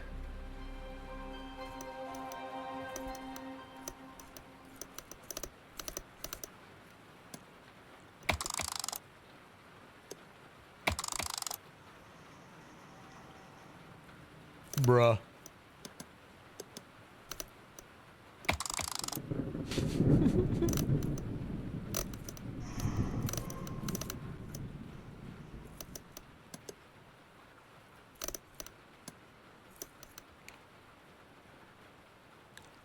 What the fuck do you think I'm trying to do here?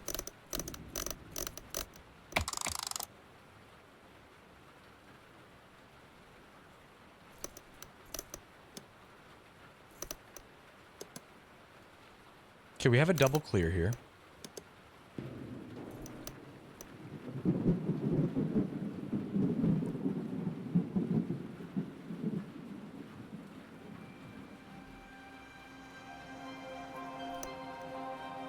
Wait, are there things on the side? No, it's just to hold it in. So I have a vertical line, 2 double horizontals, and 2 2s.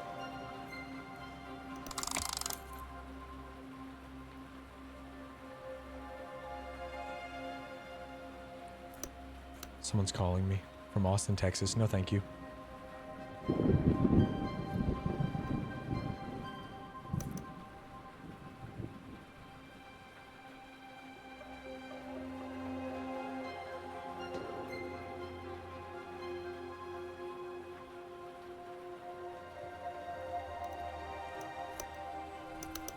So the most interesting thing we can do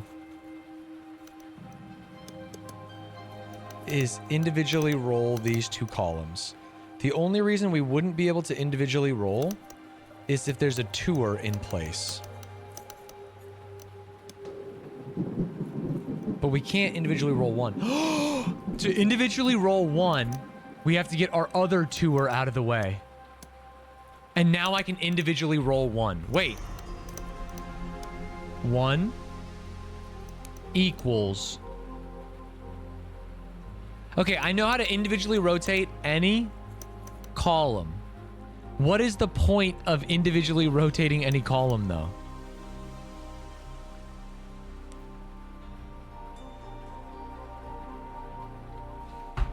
What? 1, 2, 2, 1. Do I have anything in my fucking notebook? The numbers on the painting? No, that was the horse thing. No.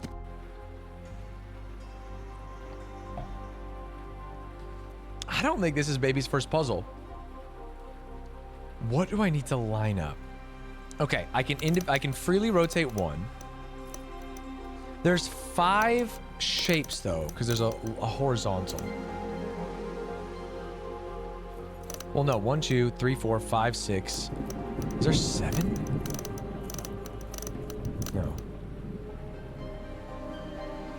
Can I do a tiny bit of help? Just the objective? Give me 1 minute. If I get both of these to the right, then I can actually individually maneuver 1 and 2, which is kind of interesting.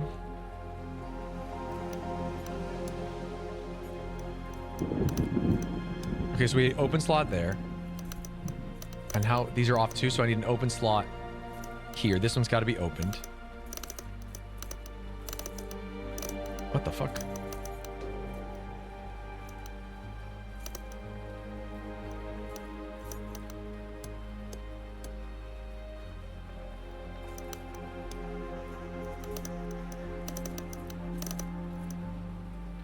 Oh, I did it wrong.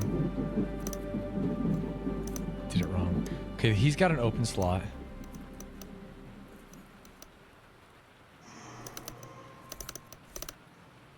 Did I do it the upwards way? Where's the second one? Oh yeah, he's got to be the bottom one. There we go. I did it. Okay, so now 1 and 2 can be rotated individually.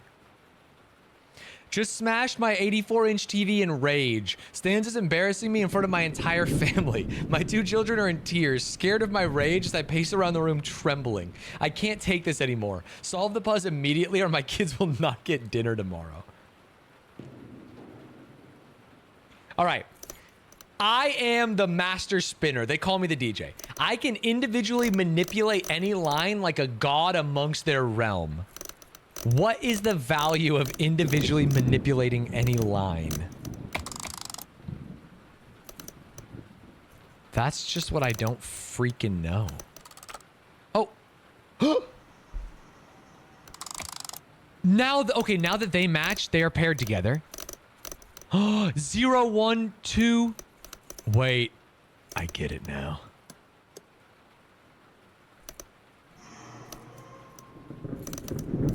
So it should be bang, bang, bang. So I need to clear out some space here.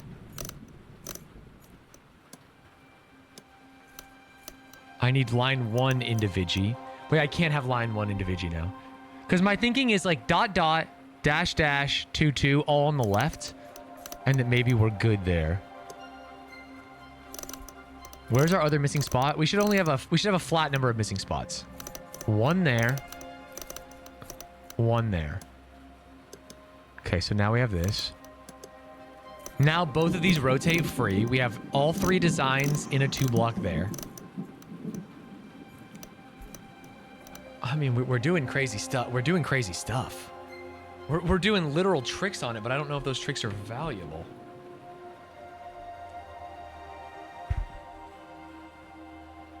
Do I need them all left, I guess is the question.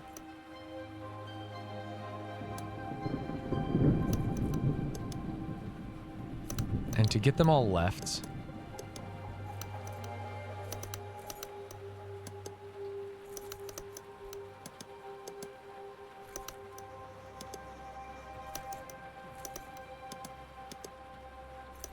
Usually this is like an escape the puzzle. God, now I have them all left.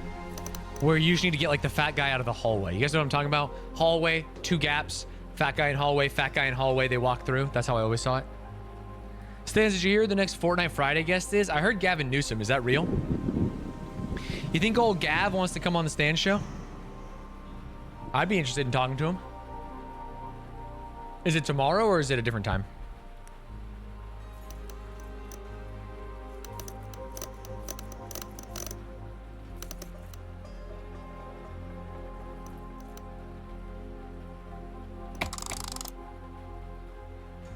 I don't understand. Tomorrow at 2:30? Nice. I will be on the road to Baby Moon.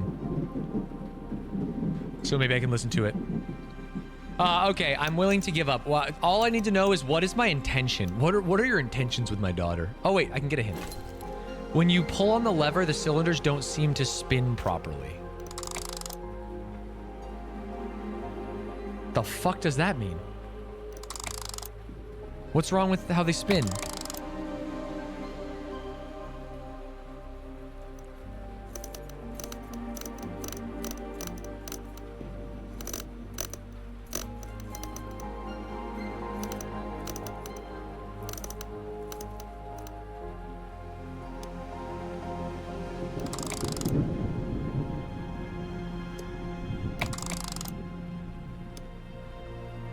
Oh, do they all need to spin together? Which would mean 1 right, 1 left, 1 middle?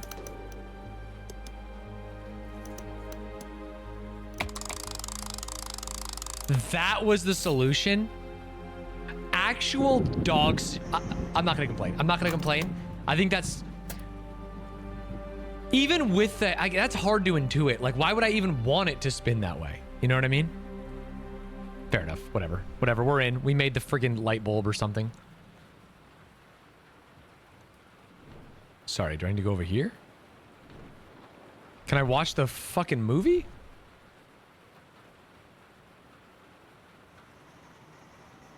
Hey, man. Watch the movie. Something to open the bottom shelf of the display. Okay, thanks, man.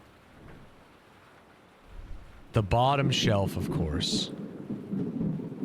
Hit it with a wrench.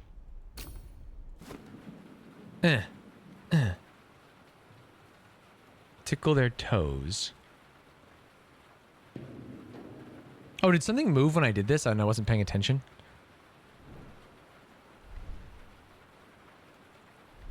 And there's no way to go here. He seems to be holding something. I feel like I have a bad... Power. Bad orientation of this. Is there no way to look in the left side? Okay, fuck me then.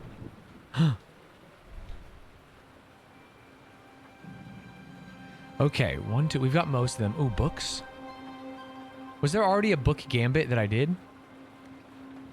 Maybe there was.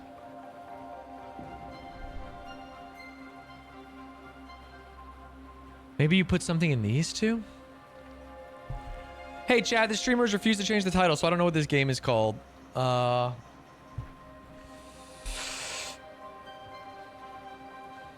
I bought this before Elon went crazy. Zany face. That's funny. Game title, House of Tesla.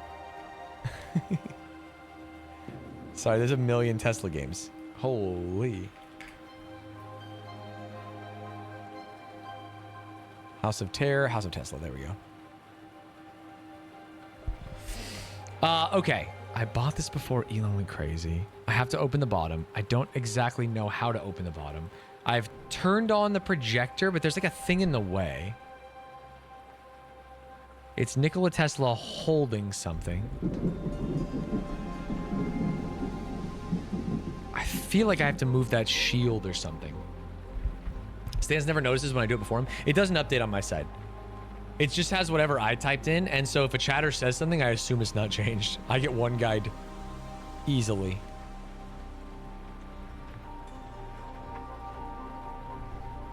Is there something on here?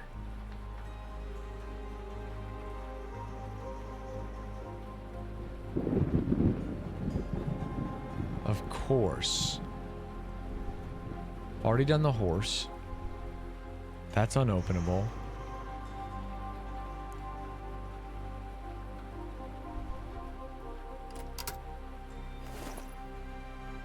What?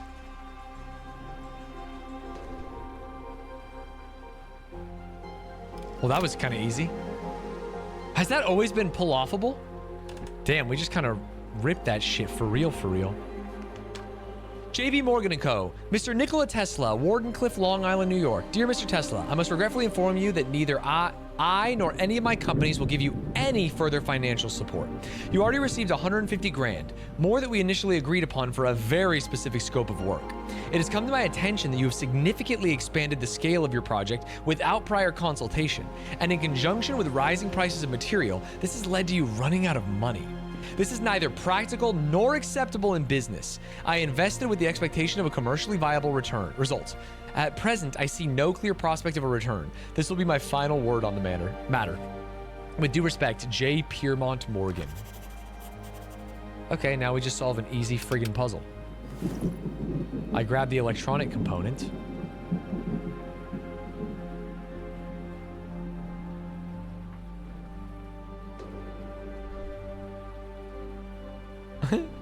I grab the electronic component.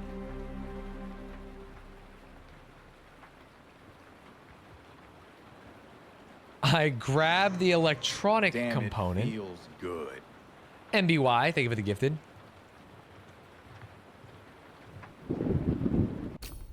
Electronic component. Pipe and T-pipe. One of the letters my good friend Mark Twain sent me, a letter from JP Morgan. Shit. Oh, I'm on World 2.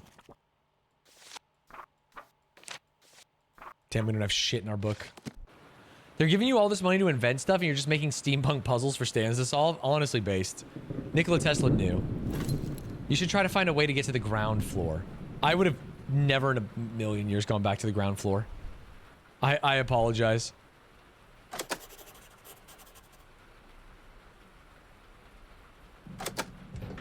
Okay, I'll go to the second floor. I have the minus plus. And then I'll move the stairs again. Trade deals. I give 1/8 of the cost of an average stroller, and you give Chatroot Trees Part 2. Neely, thank you for the 5,000 bits. Holy moly. Offering the trade deal, sorry, offering the money before the trade deal, a little bit crazy, but I kind of respect it. Wait, ground floor.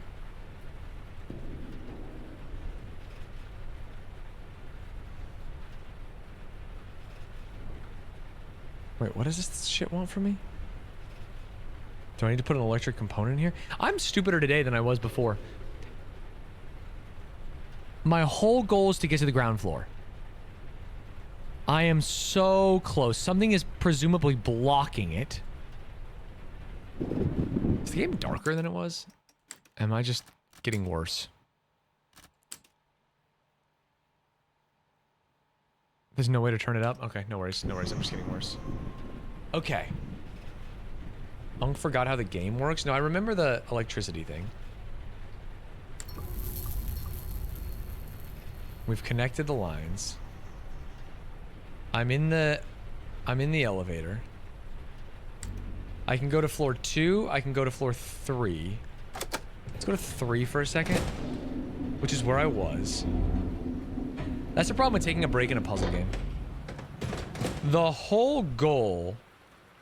Oh, that symbol looks like that symbol, kind of. The whole goal was to get down here. Oh. Dude, it really wants me to go to the elevator. It says, hey, dumbass. Go to the friggin' elevator. One doesn't work. Oh. What? Oh, 3. 3. It's so simple. Game is unironically yellow painting my ass. Oh! Shiver my timbers. Okay. So this is power. Do they slide? Oh, fuck. Oh, they turn. Oh, and this one has this. But I also have a new... Goes down, goes up, goes left. This not... Oh, because this doesn't have power. I see. Goes there, here, here, here, here. I mean, this one being a pipe junction would have to be good. Here. If we go up, there's no up. Okay, it has to be down. Wait. Oh, power's on the right. Sorry, it's right to left, not left to right. That's what was getting me so flustered. Down, down, down. Bang, bang. And so now we just need to get this to here. Bang. Well, that's impossible. Unless we go up first. Uh-huh. Or... Can I just rip this shit off? Oh, you put it up there. Aha! So we go up. We go up.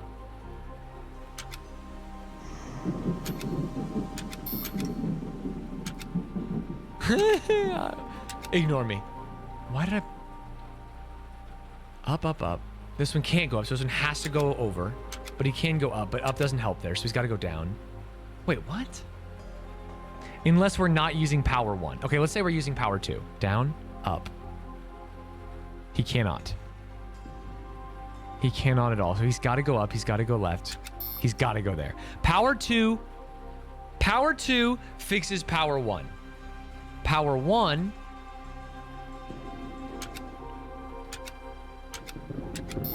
fixes power 2.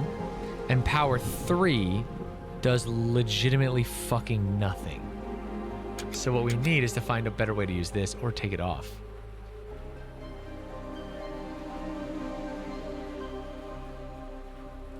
The only way to get him there would be to go up, but there's no way to go up here. How do we even access this pipe? by going here, but this guy's only straight. I feel like I done friggin' goofed, bro. He only has one orientation that possibly delivers. Because these don't come off. Wait. Okay. Wait. And there's no way to pull this off? It has to go here? This guy only straight can never be me? +2. Dude comes off as one of the stupidest people alive. I can never tell if he's acting or not. Can we pin that message? It'll incentivize me.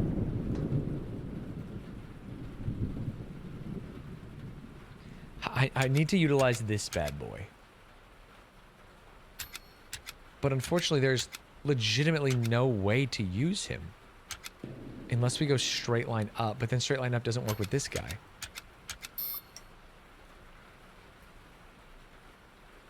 Wait, does this whole thing roll? Rotate? No. What?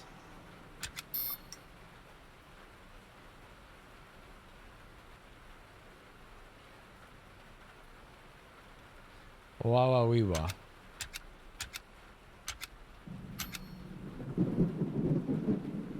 That still gets him, but doesn't get him. Gets him from there. Okay, so that means what are we not using? Top goes boing boing boing boing boing boing boing boing boing boing boing boing boing boing boing boing. So top is getting middle.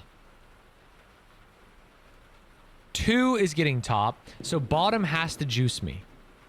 But bottom does not juice me. Bottom juices top? No, bottom doesn't juice top. Bottom juices. Bottom can juice middle, but that's a full block off of there. So bottom cannot juice middle. Middle's juiced by 2. But in a different world,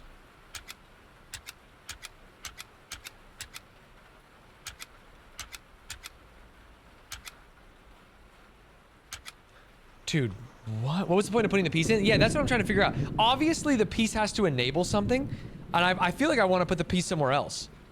I feel like I've fucked up the piece, but I don't know what to do. I cannot access the top of the piece. Okay, I wish I could reset the freaking puzzle. Okay. Top. Bang, bang. Top is doing nothing right now, so he has to go left. It is the only way. If he goes left, he has 2 options. He can go up to nothing or down to something. If he goes down, he has 1 option, straight pipe. If he goes straight pipe, he has 2 options. Left into the abyss or right where they already have it. So it's got to be left into the abyss. Once we're left into the abyss... Wait, isn't this a solve for bottom? Oh, bottom needs 2 power. Bottom needs 2 power! Which means we also have to get some from here. What? Can I pull these off? Of course I can't.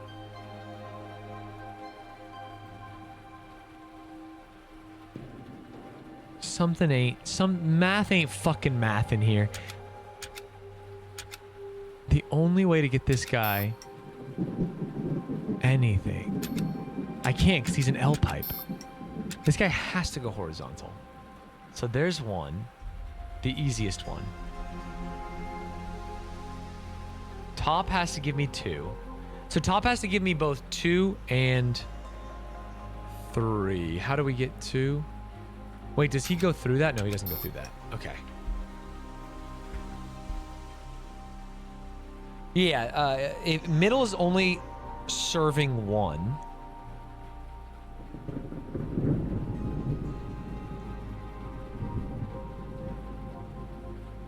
Is there a way for middle to serve 2?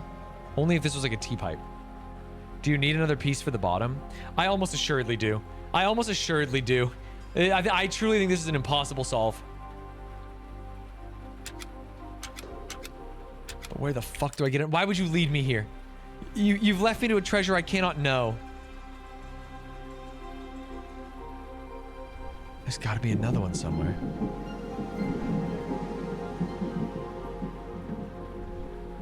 We already grabbed this.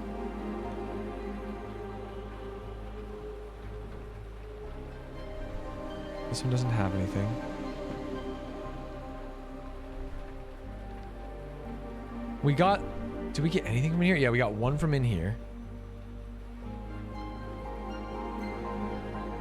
Sorry, did it tell me something? Yes, here we go. I was able to open the cover of the broken elevator controls. It seems like quite a complex system, but I can see the issue clearly. The problem is that the bottom button on the left lacks power. I'll need to solve it somehow, and then it's straight down to the gate. I saw... Wait, only bottom left? Oh, I can disavow 1 and 2. Oh, they did not lead me to a treasure I cannot possess. I don't need 1 and 2 even a little bit. I only need the bottom one.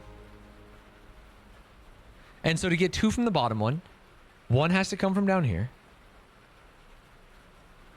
And 1 has to come from right here.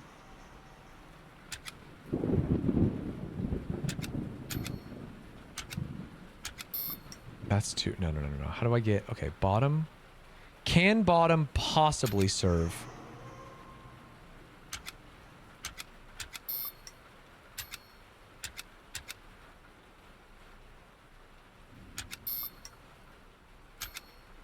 Okay, I don't think bottom can hit 2. So I think top and middle both have to hit 2, which is kind of fucking crazy. So let's get top to hit bottom. This should hit it 1 time.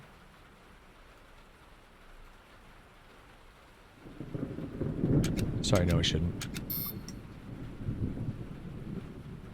What the fucking helly? Wait, you can only get it from the bottom. So how do you get 2 going down? Because this one can only serve from bottom. Obviously, there's 2 pipes here. So I need to get 1 going here and 1 going here. It's this. But then this blocks this. That's fine.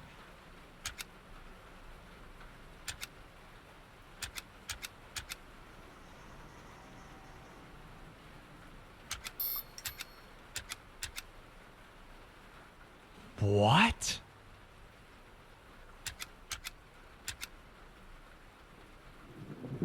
What? Okay, there's 2 pipes here, but they both come from the bottom, but there's only 1 pipe here. I actually don't understand.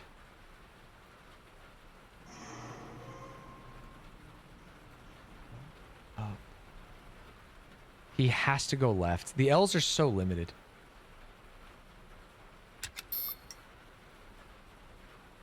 Am I smoking reefer? Middle can only go top. There's no universe middle can go anywhere else because of L pipes.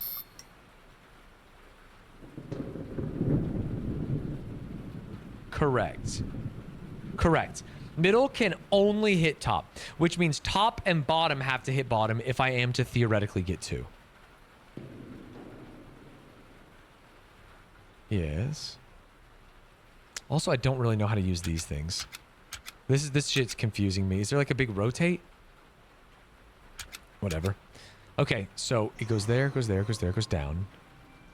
I have 2 options. I can go left or I can go right. If I go right, I go back left. And I go in. I don't necessarily think that I want that because I can only send it up. Which means... 1 needs to get there, but he can't. So we're going to send left. We're going to go double pipe down. This L is really fucking me up.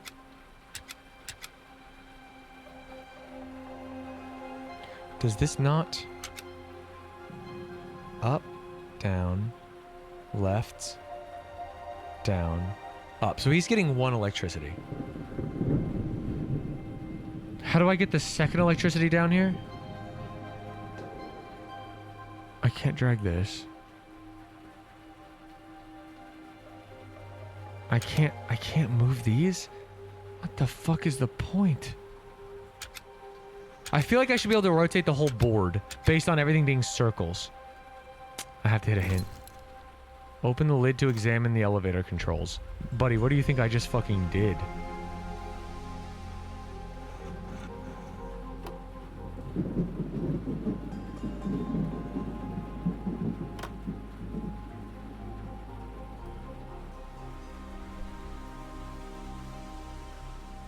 I don't understand. I actually don't think this is solvable. I'm fucking losing it. There's so few options because L's can't actually orient. Like, look at this. This is an L on an L. There's only one orientation where he even connects the fucking pipe.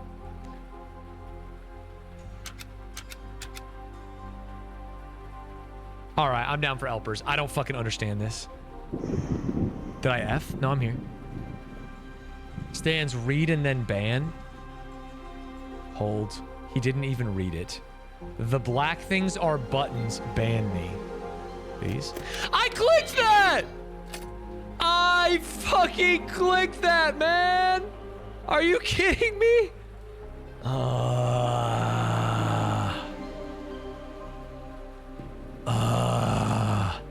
Okay, well now it might be possible. Here's the good news. Now it might be fucking possible. What does this give us access to? Cause I said, hey, what a wonderful kind of day. Not much. Where we can learn to laugh and play. There's two. And get along. What happens if I rotate again? Oh. Not only does it rotate once, it rotates twice. Are you fucking kidding me? So this is the orientation we need. No. Because now it goes up. Also across.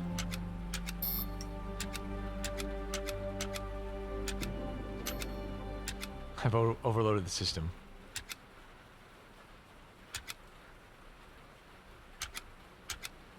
Okay, up and left. Left, that's one. Up. Can only go up. And down. This needs to be an L, no? It can't be. How do we get to... This piece here is so fucking miserable.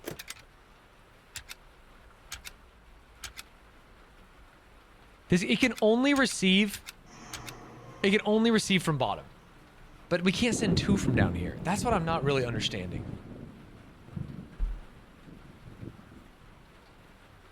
Oh.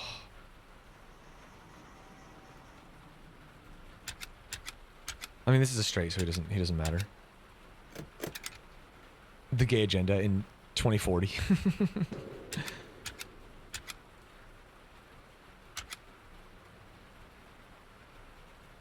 I don't understand how to solve this with this piece here. I don't understand how to get two from the bottom.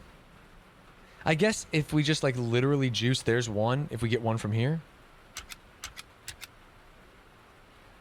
Like this. Oh no, he doesn't juice, sorry. Because this guy fucks him up.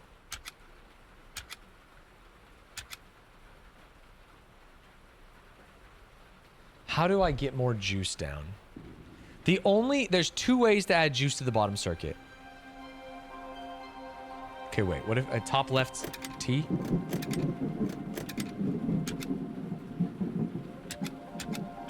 One.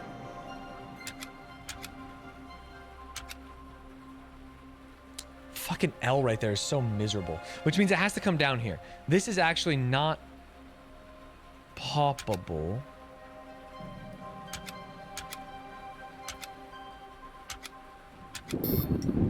That only gets one. Okay, that means top. Bang, bang. Bang. That's one. Oh, but now this one's blocked. So top right T-spin. That's one, right? Bang, bang, bang. Bang, bang, bang, bang. That's one. Wait, that's two. How the fuck is that not two? Oh, because they're going through the same pipe?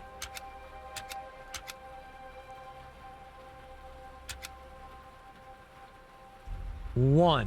Straight line. Bang, Bang. That one doesn't matter.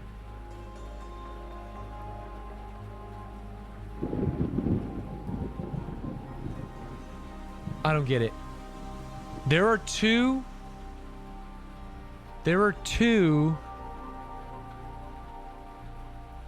Have I hit this button yet? Oh, fuck me. You can take different pieces down. Holy shit.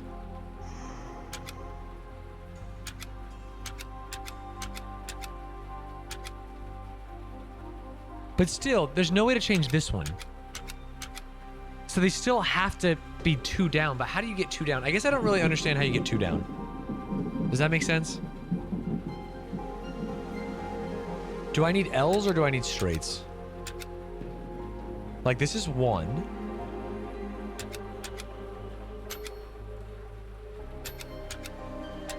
So we can only get top elevator from here. 2.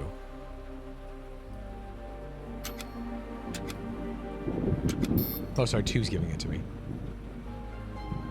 Oh, I have 2 ways to get to top.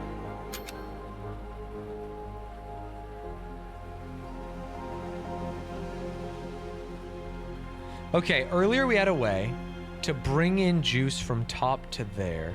So if this is a T, my brain still thinks this needs to be a T.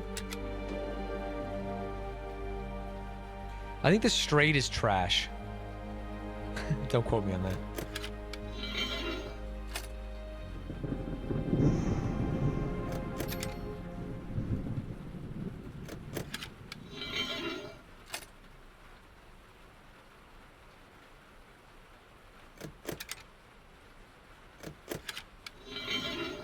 Okay.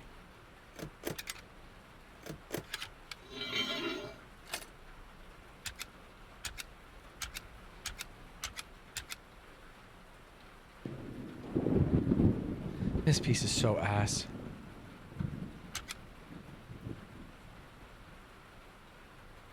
There's no way to get 2 T's.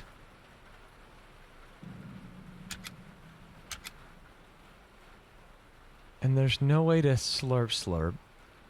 Okay, wait. I actually think the piece does need to be on top. We should need to change out the pieces. And it definitely can't be two straights.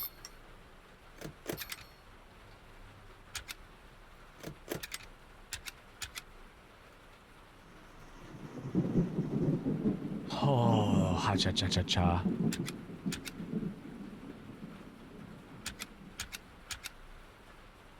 This one has to be a straight. Bring it back. Bring the straights back.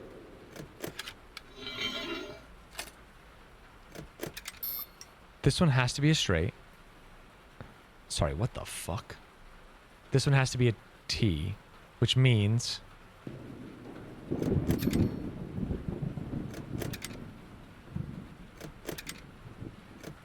rotate this.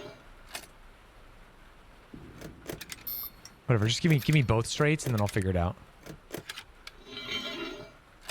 FOD watchers skip 1 hour? No.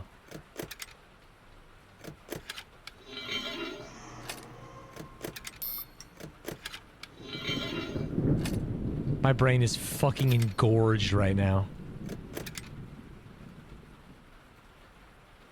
Ah, shit. Don't call me chopped puzz. If I need them in the exact opposite orientation... Okay, we pull the straight this way. Sorry, that was wrong. We need to pull... that.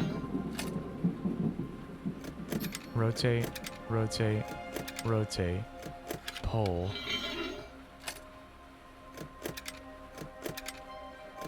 Dude, I got it in the one orientation I didn't want.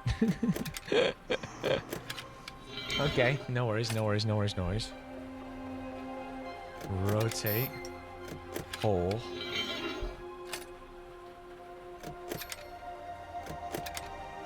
Bro. Okay, do I even want what I think I want? A straight there? Oh. I also think this has to be a curvy.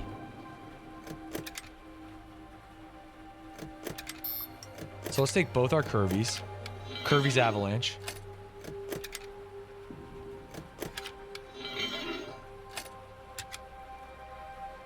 No, this one can't be a curvy. This one has to be a straight. I lied.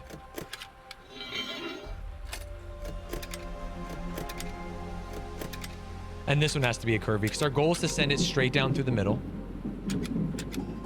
To there, to there.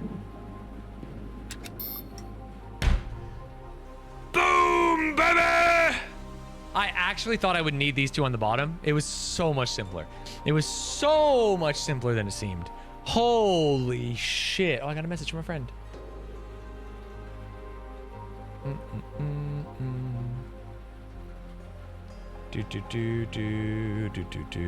Okay, good. Now we go to the ground floor, right?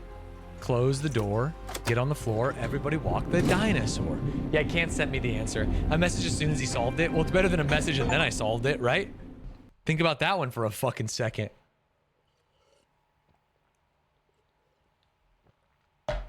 Wait, do we beat World 2? Are we on World 3 now?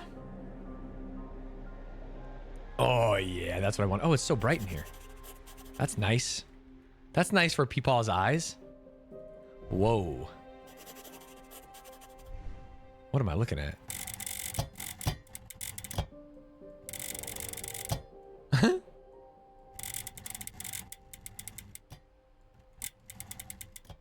Okay. No, totally. No, totally. I understand that. These look remarkably twistable. So let's not worry about them. This looks like it's going to be one of those water things where you have to get the water in, like blueprints. You remember that? Let's just friggin' spin everything we can spin. Oh!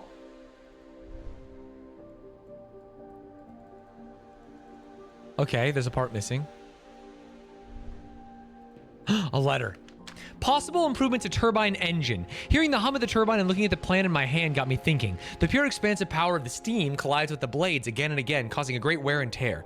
The whole concept seems inefficient. Why should it collide? Why should it strike? Why does it need to force its way? Fluid in nature flows, it does not strike.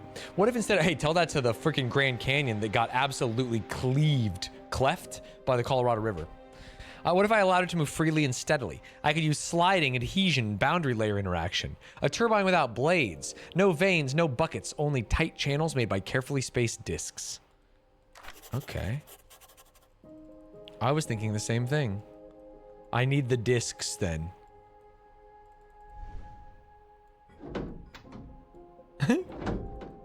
No, totally. No, totally.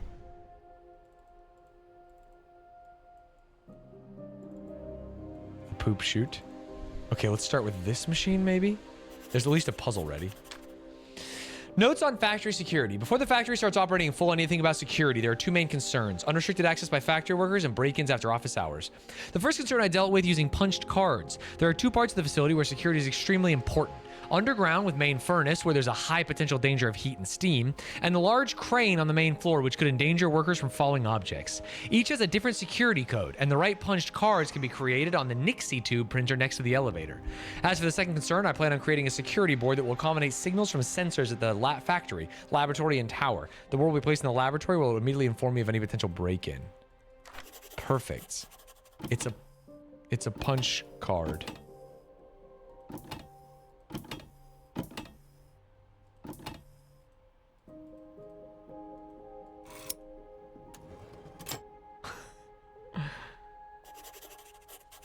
What do you want from me?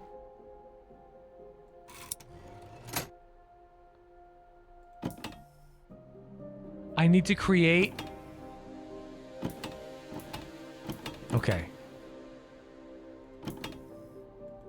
I need to create...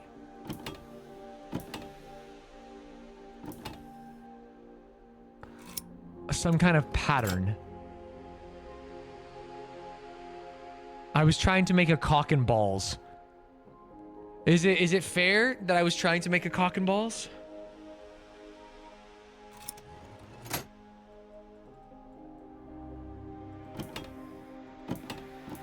Are there only 3? Yeah, there's only 3 orientations. There's not that many possibilities.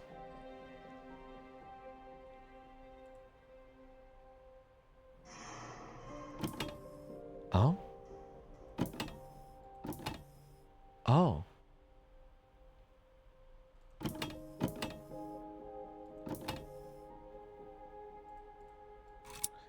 I'm straight up guessing and checking. We saw a pattern earlier, did we? Why do I not remember seeing a pattern? Is it in my notebook?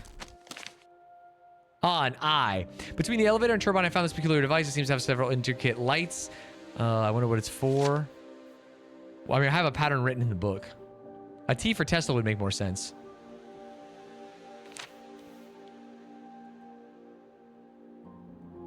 Okay, I... Slice, slice, slice. Or is that just how it started? That's I.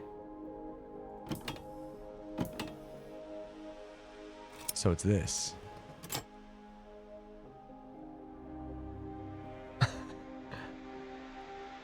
Is that not what's in the notebook?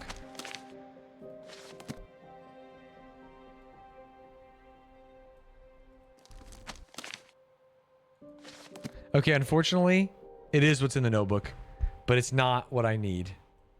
Okay, someone said we saw something earlier. I don't remember seeing something earlier. Gulp. Oh. Is this what we saw? No. Okay, butt cheeks, square, upside down T. Butt cheeks, square, upside down T. Butt cheeks, square, upside down T. To get butt cheeks...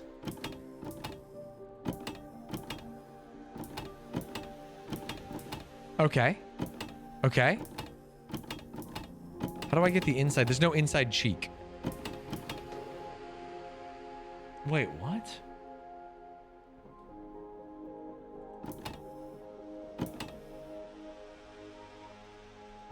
Well, and it's also square.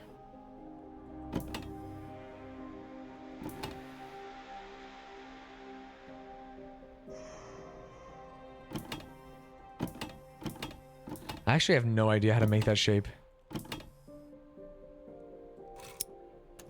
Do I need a 4th piece to make it?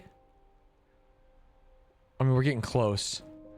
Yeah, I probably need to find the 4th piece. No, go back to the machine. Oh, in the drawer, maybe. That would be the simplest version. Just kidding. Fuck me. I think we need a 4th doohickey. Okay, to find a 4th doohickey. Did this open? The other one just straight up opened, no? Oh! Oh, mamma mia. What? Maybe this one's simpler.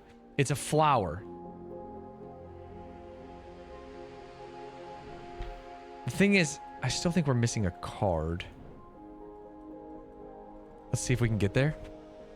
Maybe this is just a big Rorschach test and we learn that Stanz has a dirty mind? No. Flower, flower. Sorry, what was the flower? Yeah, flower. Did the right side just open, by the way? Let's friggin' go, bro.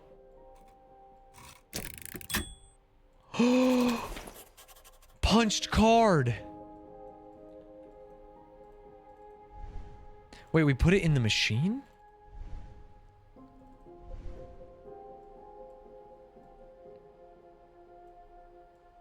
No, that would be foolish and stupid. We put it up here.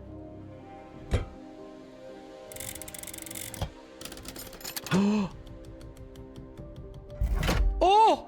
I opened the cryo chamber. Righty Lucy, very weird. Holy shit, what? Okay, they said this area was dangerous. There's coal. Let's pull every lever we can find. Okay, that loads up the system. System is loaded. Now we need to blast off. Oh, I see the puzzle now.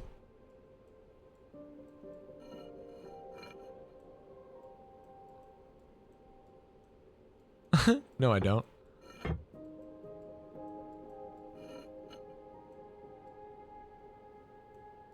What the fuck?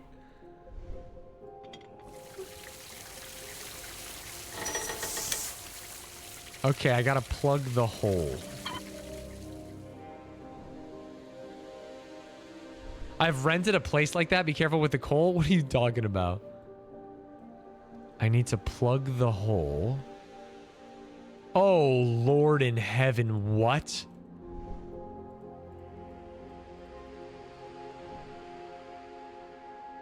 First, okay, so we loaded that.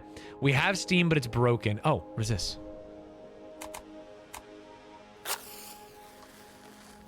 I lit the coal on fire.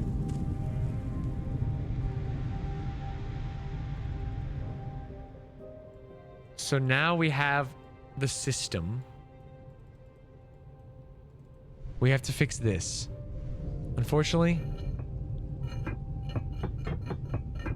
I can only twist this, which I don't really understand.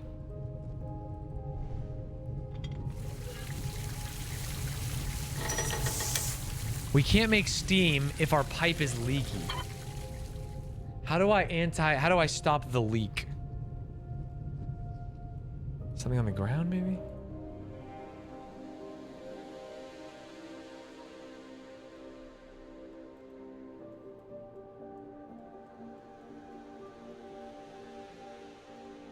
Of course.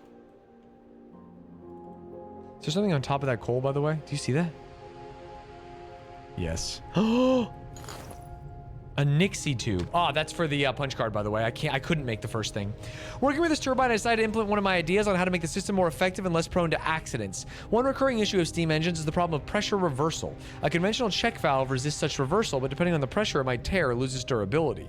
I created a system that works on absorption and redistribution of the opposing flow instead of brute resistance. It's a labyrinth of water pipes with multiple faucets, which, when faced with pressure beyond the calibrated threshold, will open almost simultaneously, releasing the pressure. Aha. This approach mirrors what I've seen in nature, a network system. Okay, so maybe instead of fixing the thing, I do feel like we have to fix that. Maybe we just get to work on the pipes. He already made this. No, we need pressure for the pipes. I have to fix this. But I don't really understand because I can only move the top one. Oh, can I move it down? Like puzzle inputs? Or move this up? Like, those go through there.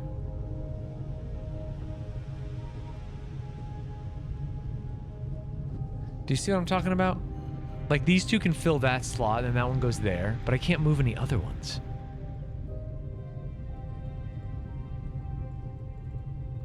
Hint season. The valve can be open, but it looks like you need to plug the leak. Fuck you. What do you think I'm goddamn doing? I have to plug the leak.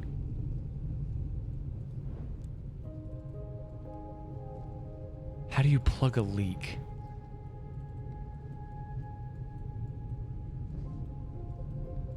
Yes. All I can do is move the top. Oh, you can move it down. Dude, I swear I was trying that earlier and it wouldn't let me. Whatever. We're chill. We're big chillin'.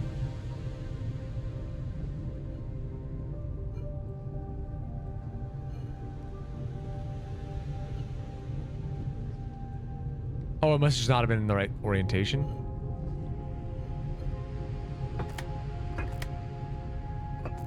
Why can I only move it sometimes, even when it's wrong? What?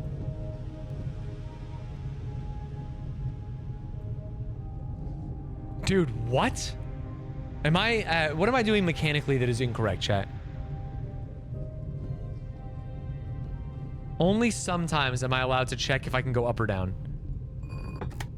What? I had it there. How goofy.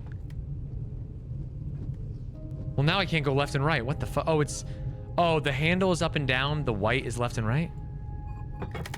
Got it.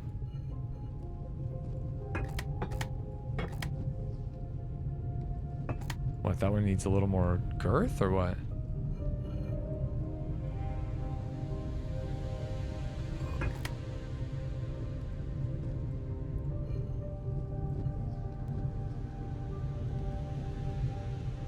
Wait, what?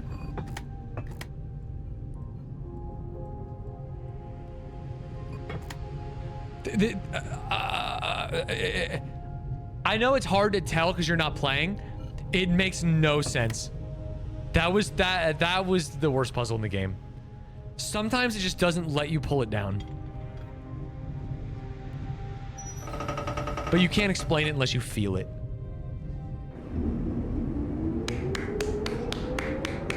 Factory's open, baby. Did that plug the leak? Yep.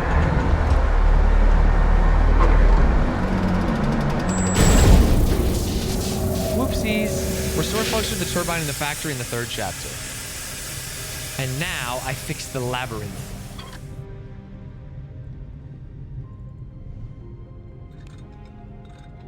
By plugging all the holes.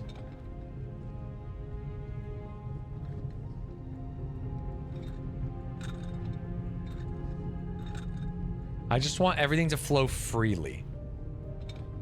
I don't think this is the answer, but I'm interested in seeing what is. I just want to better understand where we go wrong. The game thinks Stanz is trapped in the labyrinth, but he's the Minotaur. +2.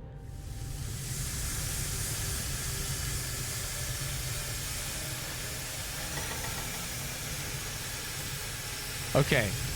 Too much. So that means some of them do need to be blocked. Easiest ones to block would be, for example, this one. That just cuts one off. Yep, it cut one off.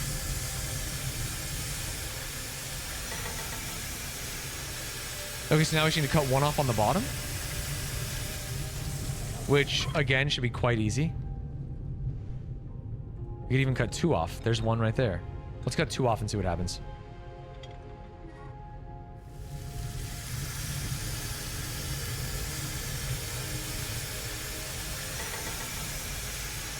Okay, it needs to be right in the middle. This doesn't count as a victory. That means I need to cut multiple off on top. Easiest way is... Oh, fuck me. I mean, that one. So it goes bang, bang, bang, bang, bang, bang, bang, and that one. Right?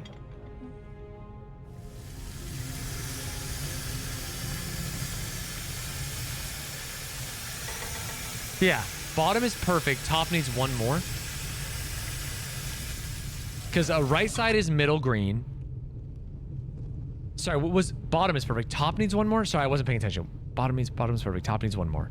Okay, so there might be a world where we have to cut off 2 to get there. Top is this. It's blocked.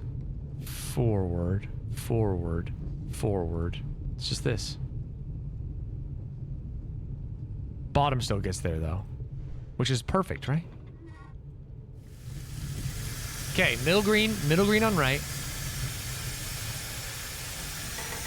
Middle green on bottom. Shit. No, I need to block one more top. One more top. Oh, is it as simple as this?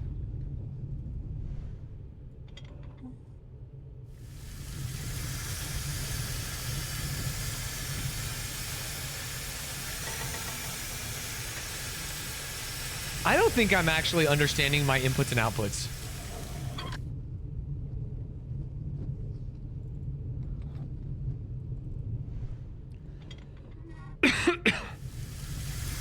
Grant O'Brien after 49 tops. Insane. I would assume you need to stop all the leaks. No, we stopped all the leaks the first time, right? Stopping the leaks would be as simple as doing this, and this, and this. Now no water gets through. Wait, what? Where's the water coming from if it comes from the left?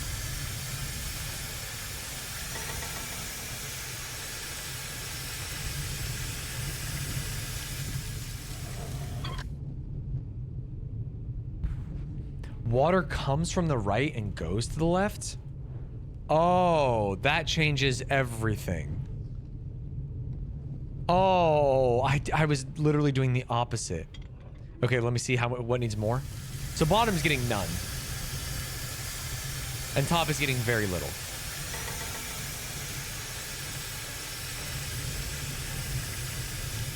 Okay, so I just need the water to travel there without going out.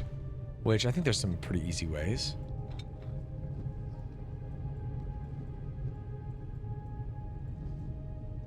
We literally just want to dodge. So top should have full power now, no? We just want to dodge the leaks.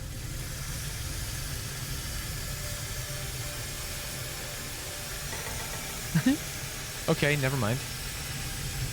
It's all good.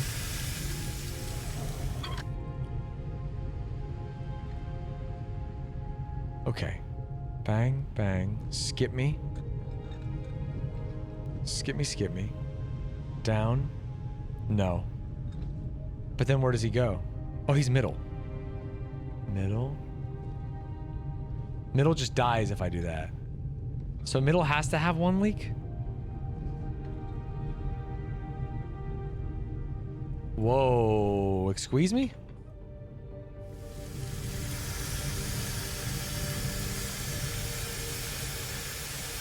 Okay, when I was doing it wrong, I was doing better. That's so funny. When I was misunderstanding the direction the water came from.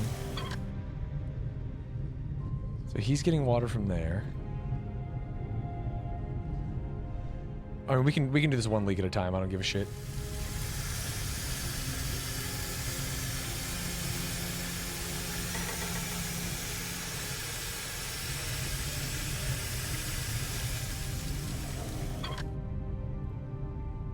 How is this one getting one?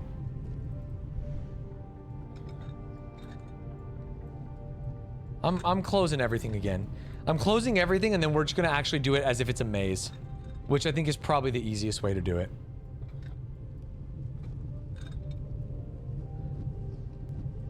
Well, although closing everything technically might still get there. Closed, closed. So bottom pipe is dead. Top pipe is dead. Middle pipe is dead. Top pipe is dead. Alright, this is fully plugged.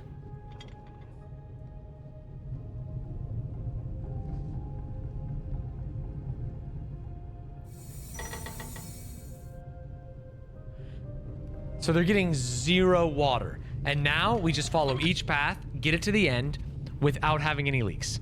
So we start with top. Have to go there. Don't want to let any out there. Have to go up here. So, couple options. Don't necessarily want to go down. Don't want to go up either. So we go down here. Open. Closed. Open. Closed, closed. Closed. Open. Alright, now we have full power from top. This isn't cheating. You've shown someone in chat something by closing those 2 end taps. Remember to prove a point. You need to reopen, otherwise you are fighting against yourself. I got no fucking clue what he's talking about. I'll be honest. Top one's good. Now we do middle. Middle me. This one has to be open. Closed, closed. Great. This one has to be open. Otherwise we get nothing. But then this has to go at the bottom. That's what I don't really understand. Up. Could go there. That goes top. That's everything to top. And let's go bottom. Close, close. Can't go there. Gotta go there. Closed. Yes. Has to go up. Down is chilling. Down is good. Open. Open. Open. This is what, 3 leaks?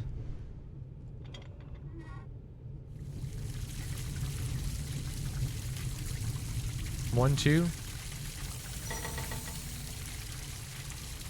I don't understand what I'm trying to do at all.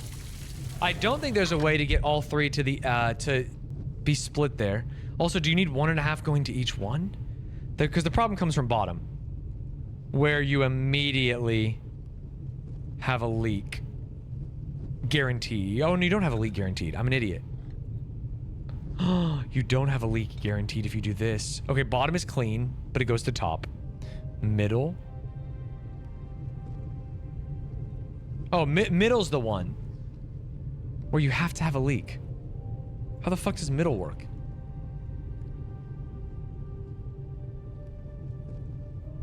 You have to have a leak. Okay. And then top. Call me Shane, because I am top.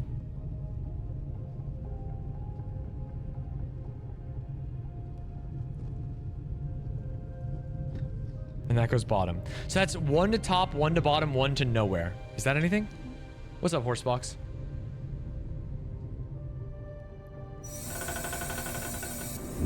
That is it. 1 to nowhere feels so stupid. I guess you're supposed to know that you blew out the system with them all closed. Ha, I didn't like that puzzle. I didn't like that puzzle at all. But we go up. Sorry, that's me talking to Horsebox. Okay, good news 1. The generator's pumping.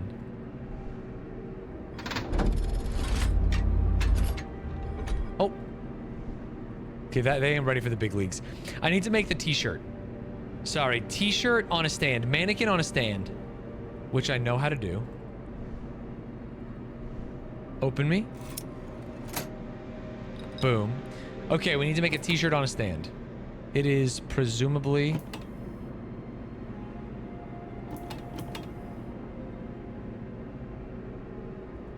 That one's wrong. That one's wrong. What? Oh, yeah.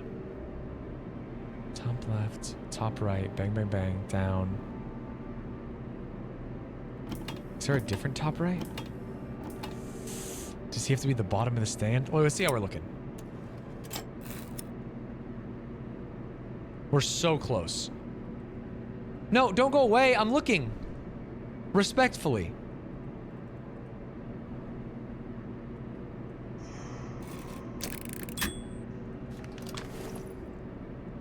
That was right. Brother, what? I was just right? Nom nom nom nom nom nom nom.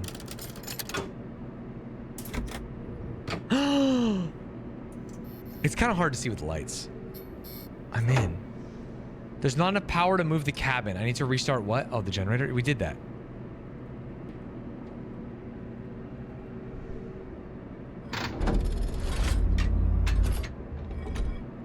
What's going on here?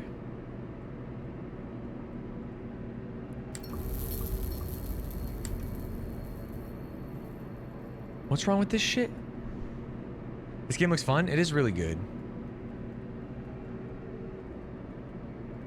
Picture, picture, picture. What?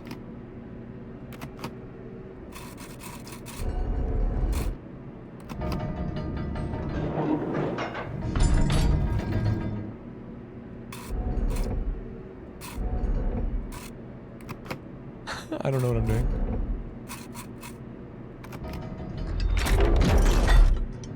Okay, and then we get the other one. We're just gonna swap these.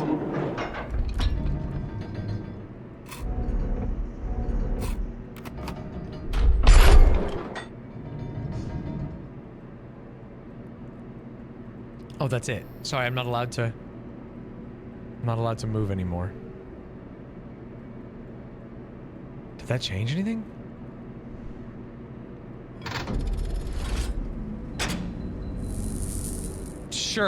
Sure, man.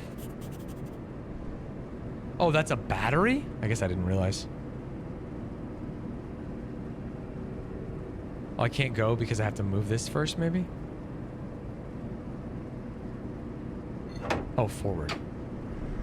Come with me and you'll see a whole world of pure imagination. And you'll find... What the fuck am I doing? Okay, I'm laying tracks.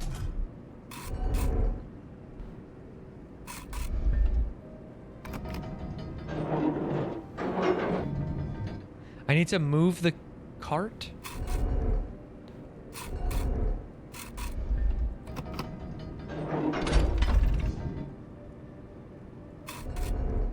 Oh, I have to build a machine. Is there a twist? Oh, that's open the door. I want to drive the cart out. Okay, fuck you then.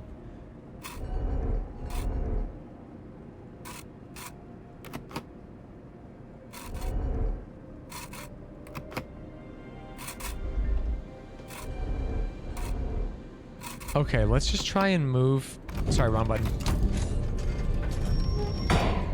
Can I not drop this? Oh, I can't drop this. Okay, if we are to move more shit. Oh, okay, that's a vertical shit. So I can move this thing. Basically, we just have to clear space to Tetris our asses. Pull this.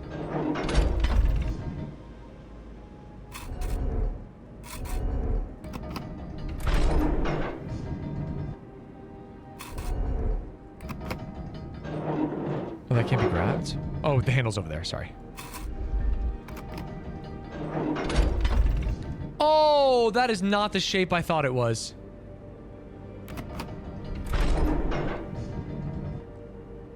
Okay, I think we got to get our vertical boy over there then.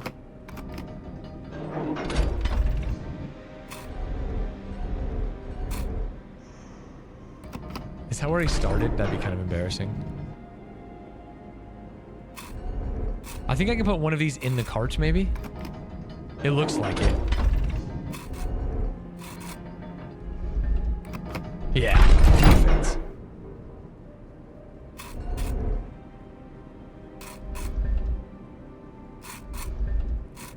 Okay, let's clear a little bit of space here. Oh.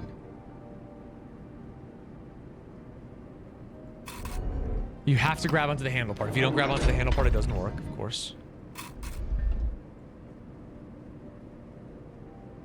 Oh. I'm goofy aw. This has to go here, which means this one has to go there. Okay, I see it. I see it, I see it, I see it. I understand on a fundamental level what we need to do. Some are calling me the Nikola Tesla of my time.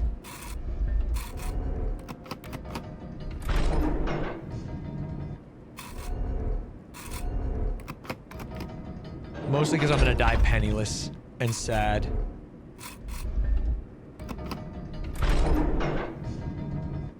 Okay.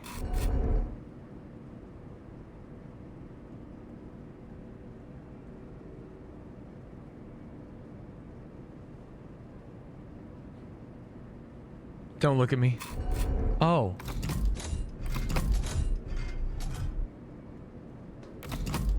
The fuck is that? Does it just push something? Does this need to be on the track? Is it like part of the thing? No, he can't go forward.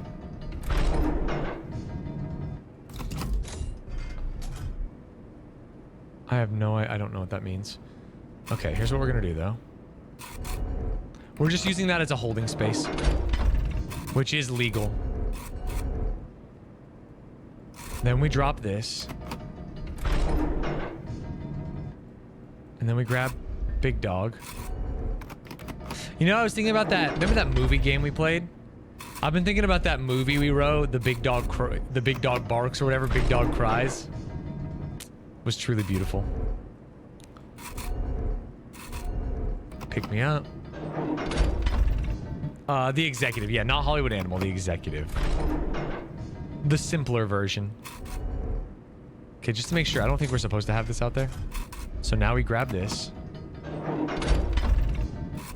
We go here. We open the door.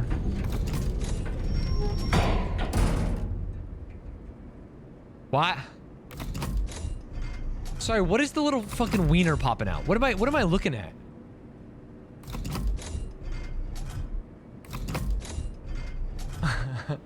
I've cleared the road.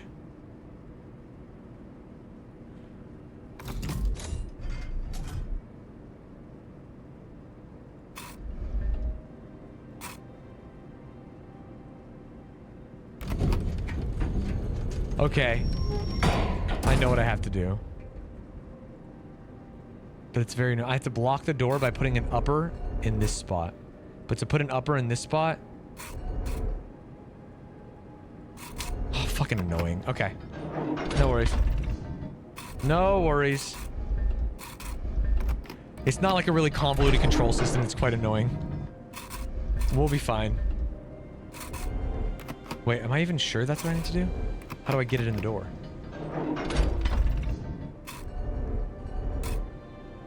So my idea is that this guy will hold the door open.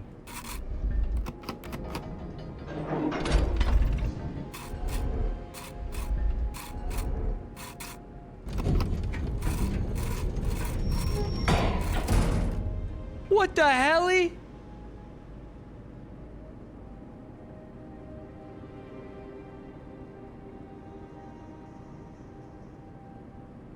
What the helly?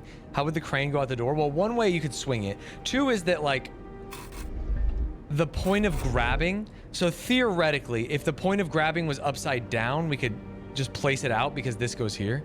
So we need like an upside down version of the piece I have. Does the wiener let us rotate things?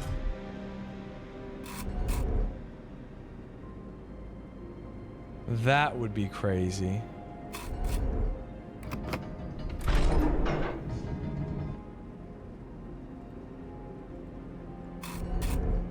I don't actually understand what the wiener does at all.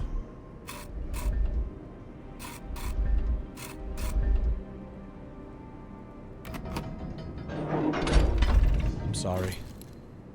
Let's try to push the lever in the crane cabin. Fuck you. Actually, fuck you.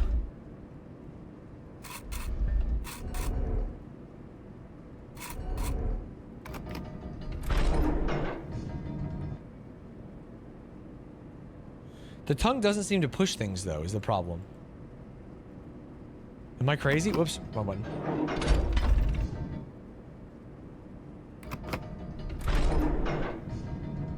Can you place any pieces on top of each other? Now that would be quite nuts.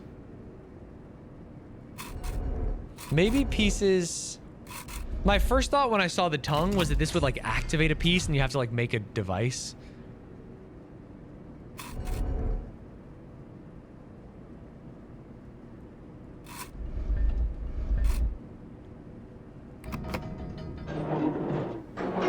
He doesn't do anything.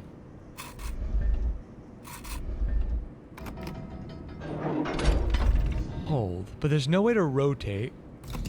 All you can do is tongue and door.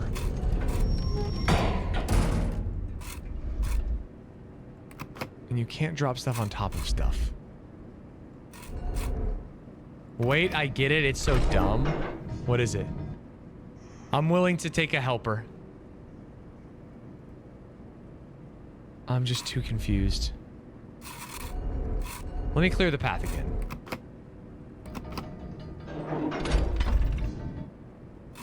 Reyes is never wrong. He's on a hot streak. But if he doesn't get it and he said, wait, I get it, just to try and make me feel bad, we shoot him in the street.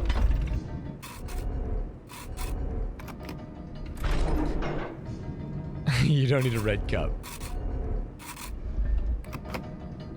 You need to drop the long thingy on the track? I tried that. This guy? And then get pushed. This guy started on it.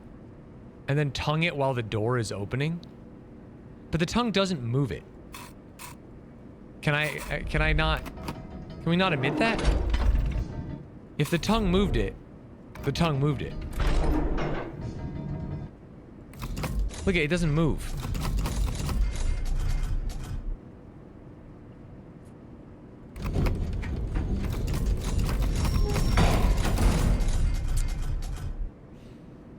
Mods, put him down. Dog in the streets.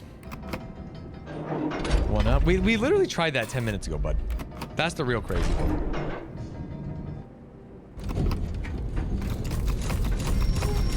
Oh! What if the cart's too heavy?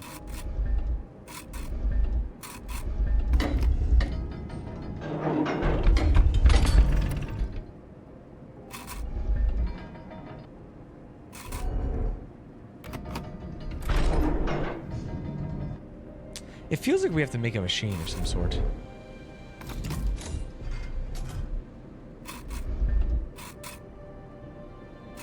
No.